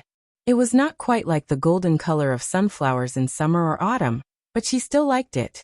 When she was young, apart from the man who only knew how to gamble and never be a father, there was only her and her mother, as well as the golden sunflowers in the field. Those strange men brought home by that man had also once defiled her mother in the field. She only dared to hide in the distance. Every time her mother put on her clothes, tidied her hair, and walked out of the field, she would find her daughter, who did not even dare to cry. She would gently smile at her daughter, and then hand her a sunflower she picked, and go home together. Later, her mother died, and she could only look after those sunflowers alone. Chapter 1050. Yuzhou was in turmoil, and Iha River was the center of the turbulence. In this tragedy, only in Iha City there were 24 families and more than 40 families. No less than 700 people were killed on the spot in Iha City. Most of the people who survived were sent to the border. According to the continuous reports of the spies, the turf lords, who had wisely chosen to protect themselves, did not have much resentment now. The reason was very simple. After people died, they gained more territory. Other than the northern Liang who took away most of the profits, the leftovers were also quite considerable. These were all taken over by the fence-sitters like them, the retainers and servants who gave them food and money, the maids and maidservants from other families whom they coveted, and the precious calligraphy and paintings that were sold cheaply, were all real benefits. After Su Fengnian entered the city, he lifted the curtain and looked out several times. He could see many cold eyes, numbness, hatred, fear, hatred, and so on. When Su Fengnian returned to the general's mansion, Song Yan and Wang Shihua had not returned yet.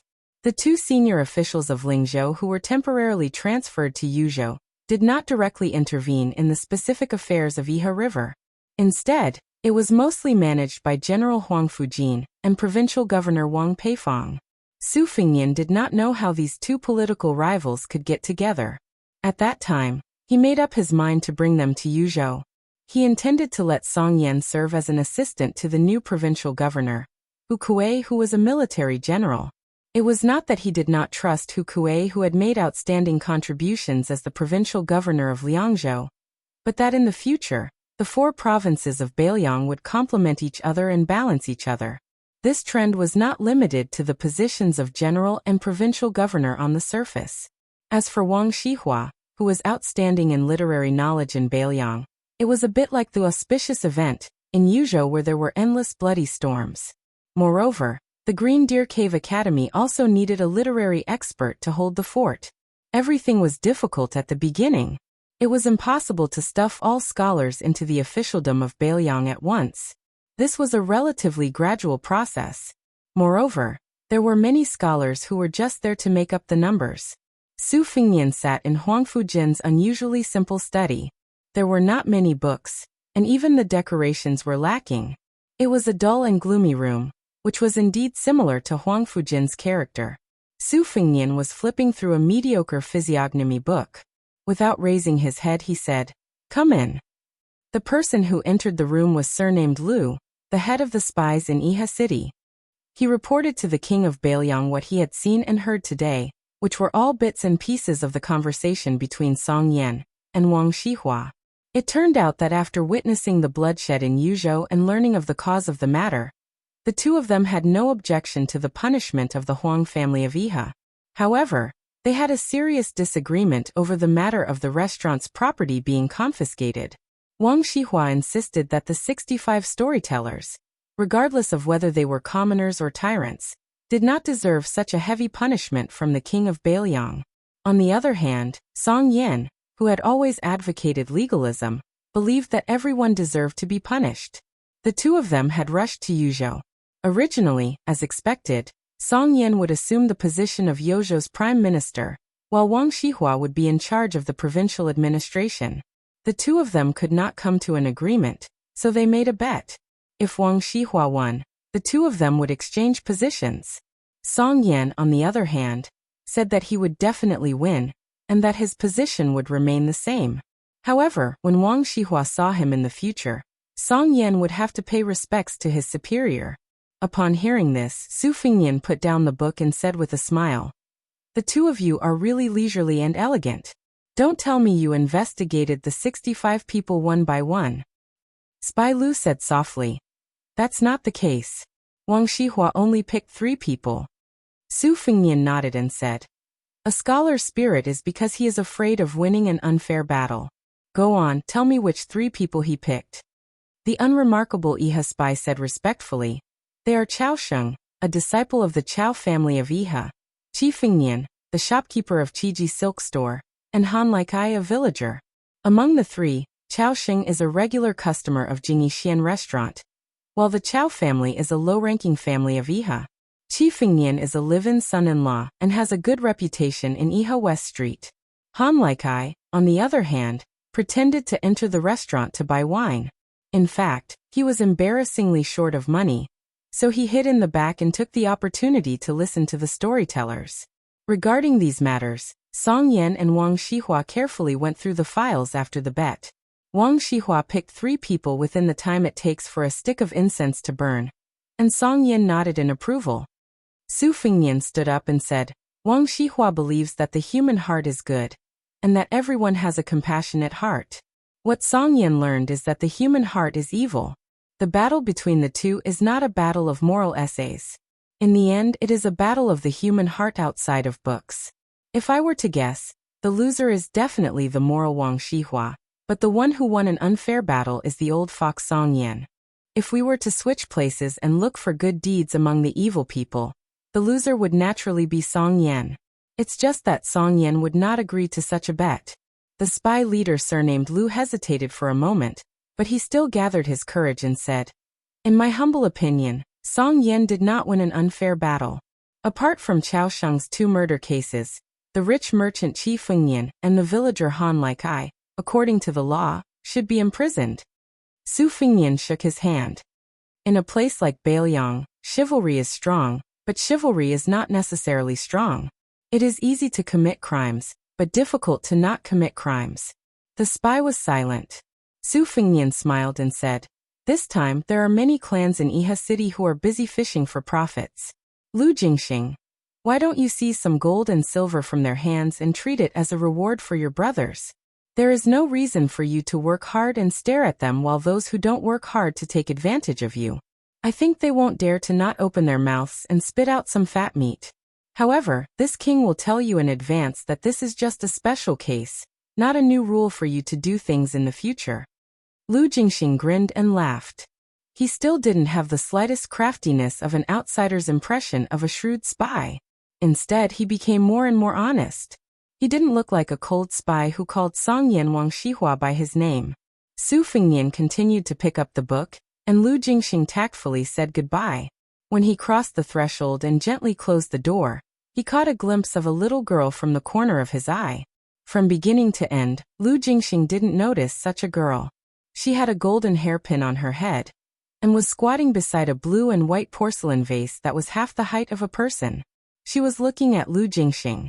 Lu Jingxing quickly retracted his gaze, lowered his head, and completely closed the door. Not long after Lu Jingxing left, Song Yan, who was temporarily the guest of Lingzhou, knocked on the door and entered. Su Fengnian held the book and pointed to the chair opposite the table. Song Yan sat down calmly. Su Fengnian joked, "Our Wang Gongqiao really fell into your trap." Chapter 1051. Song Yan wasn't surprised that spies found out about what happened today. During this period of time, spies were everywhere in Iha City. Along with the fact that he and Wang Shihua were eye-catching, it was expected. Song Yan said helplessly, Wang Shihua was one of the more flexible civil servants in Beiliang. If this is the case, one can see that the governance of Beiliang is still a long way off. Su Fengnian smiled towards the girl. "Please bring 2 jugs of wine over." The girl left silently and brought 2 jugs of green ant wine back. Su Fengnian and Song Yan each had a jug. Su Fengnian said emotionally, "In the past, I knew that it wasn't easy to be the head of the family. However, only after sitting in this position can one understand how difficult it is to be the head of the family. You have to fight with people, evil people like the Iha River Huang family and good people like Huang Shang and Wang Shihua. You have to fight with the heavens. In the past, listening to the rain and appreciating the snow was a joyous thing. Now you have to consider the harvest of your territory. I have a stack of secret letters to deal with. Some say that the butler Song Tonglu colluded with officials to alter his nephew's works. The children of the Lu family took farmland and were exposed. There was also a senior of the Lu family who spent a lot of money to buy a painting, but it turned out to be fake. He couldn't return it, and wanted to cause trouble. A master drank wine in Liangzhou and got jealous of the general's son Zhengfeng. The latter called for people to gang up on him, and the former tried to kill him. Both of them weren't good people. Logically speaking, it would be better to kill both of them. There was even a rumor that the youngest son of the deputy commander of the infantry, Wei Taizhan, brought along his belongings and moved to the neighboring Hezhou. Just the illegal gold and silver alone filled 16 large chests, which were detained by the soldiers patrolling the border. Very soon, there was a rumor that the border guards had insulted the daughter-in-law of Deputy Commander Wei first. There was also a young captain that great ancestor Gu thought highly of. For some reason, he was beaten half to death outside the pass. Song Yan said calmly, "As long as one has a family, there will be conflicts. There are even gaps between father and son and wife, much less such a big Beiliang." Su Fengnian smiled and said, "From now on, all the major and minor government affairs in Yu province will be handed over to you, Kuei-hu and Huangfu-qiong. Administrator has been fighting for you, saying that you have the power of magic, but have no place to use it. He hopes that you can be of some use after moving to Yuzhou." Song Yan nodded and said, "It's only right that I do my best." Su Fengnian didn't pick up the wine jug that still had more than half of it left. He stood up and walked out of the study with Song Yan. After Song Yan left, Su Fengnian found Wang Shihua, who was temporarily staying in a side courtyard of the general's official residence. He told him that he was going to meet someone. Wang Shihua was confused and followed him out of the residence. He sat in the carriage and left Iha City to the outskirts. There was an irrigation ditch here that nurtured a lush reed field. The land in Beiliang was poor, so the reeds that were quite useful had all become priceless grass. Near the reed field, there were several small villages near the river. The breeze was cool and the spring sunshine was warm. Walking on the narrow mud road, the air was filled with the fragrance of green reeds. There were groups of 3 to 5 village children picking tender buds. Su Fengnian, and Wang Xihua slowly came to a small ferry by the river. The clumps of reeds nestled together gracefully. It was a rare, tender and charming scenery in Beiliang. Su Fengnian had an empty stem of green reeds in his hand, which looked like a rough reed flute. Su Fengnian sat on the cobblestone ferry and blew the reed pipe, whimpering faintly. Wang Xihua didn't sit down. Instead, he stood on the riverside and thought that the young lord might be dissatisfied with why he made that bet with Song Yan, and questioned his action in Yuzhou province. However, considering that Wang Xihua was half his trusted subordinate, he didn't punish Wang Xihua in the usual officialdom. Su Fengnian stopped playing the reed flute, raised his head, and pointed to the northeast. There's a poor scholar from Beiliang who has been in the capital for 7 years and finally made a name for himself. The year before last, he had already become the daily assistant of the emperor's close minister. Last year, he became the physician of the Meritorious Service Department. He assisted the Minister of Personnel Ministry Zhao Yuling and the Crown Minister Yin Maochun to preside over the capital assessment. This year, he will participate in the assessment of the local 4th-grade officials in Liang. In the early spring, he and Crown Prince Zhao Zhuan made a private visit to the south. After returning to the capital, they got married. On the wedding night, there were big red candles and a red veil. The woman surnamed Zhao was a noble. This scholar was destined to have a meteoric rise in the future. Even becoming a minister was just around the corner. In the past 7 years, there were only 2 secret letters sent to Beiliang. One was about the crown prince, and the other was about the Zhao emperor's health. This scholar, who had made great contributions to Beiliang, only wrote 2 words at the end of the 2 letters and asked Beiliang to pass the message to one person. Su Fengnian paused for a moment and said flatly, "Don't miss. Don't wait." Wang Xihua sighed. Su Fengnian continued slowly. Before this scholar achieved meteoric success, there was a spy here, Zhao Go, who had been keeping an eye on him for many years. Therefore, even if it was just 2 simple words, the person who missed and waited for still did not know. Wang Xihua asked softly, "That infatuated woman is still waiting?" Su Fengnian nodded and patted the stone at the ferry. Back then, she sent the scholar to the capital to take the imperial examinations here. She did not marry, but if she missed him, she would come here to wait. That was because he had promised her that he would return home to marry her, regardless of whether he could pass the imperial examinations or not. Wang Xihua sighed from the bottom of his heart. Such a scholar, such a woman should have been married. It would not be excessive even if the king of Beiliang personally presided over their marriage. Su Fengnian turned a deaf ear and said, "After the end of last year, the woman stopped waiting at the ferry." Wang Xihua was stunned. Su Fengnian threw the hollow reed into the water. Without turning his head, he stretched out his finger and pointed to a place far away from Wang Xihua.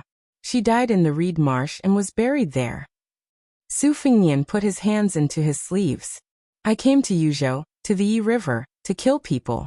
You, Wang Xihua, said in your heart that I killed the innocent. I thought that no matter how innocent those nobles were, they were not as innocent as this woman. Moreover, such a woman, such a tragedy, could not be counted in Yuzhou. You scholars keep saying that you wholeheartedly want the world to be peaceful. I, Su Fengnian, feel that world peace is too far away. Since peace is so close, I have to do it well first." Wang Xihua's face was pale. Su Fengnian stood up, shook his sleeves, and bowed to a small grave in the reed marsh. He turned and left, leaving Wang Xihua sitting on the ground dejectedly. Su Fengnian said in a deep voice, "You were lucky to be born as a human, but you did not treat others as human. Since you are not a human, this king will kill anyone he sees in Beiliang." More than 100 Yuzhou men of sacrifice appeared in the reed marsh. They thought that they had seized the opportunity to kill this lone king of vassals on the spot.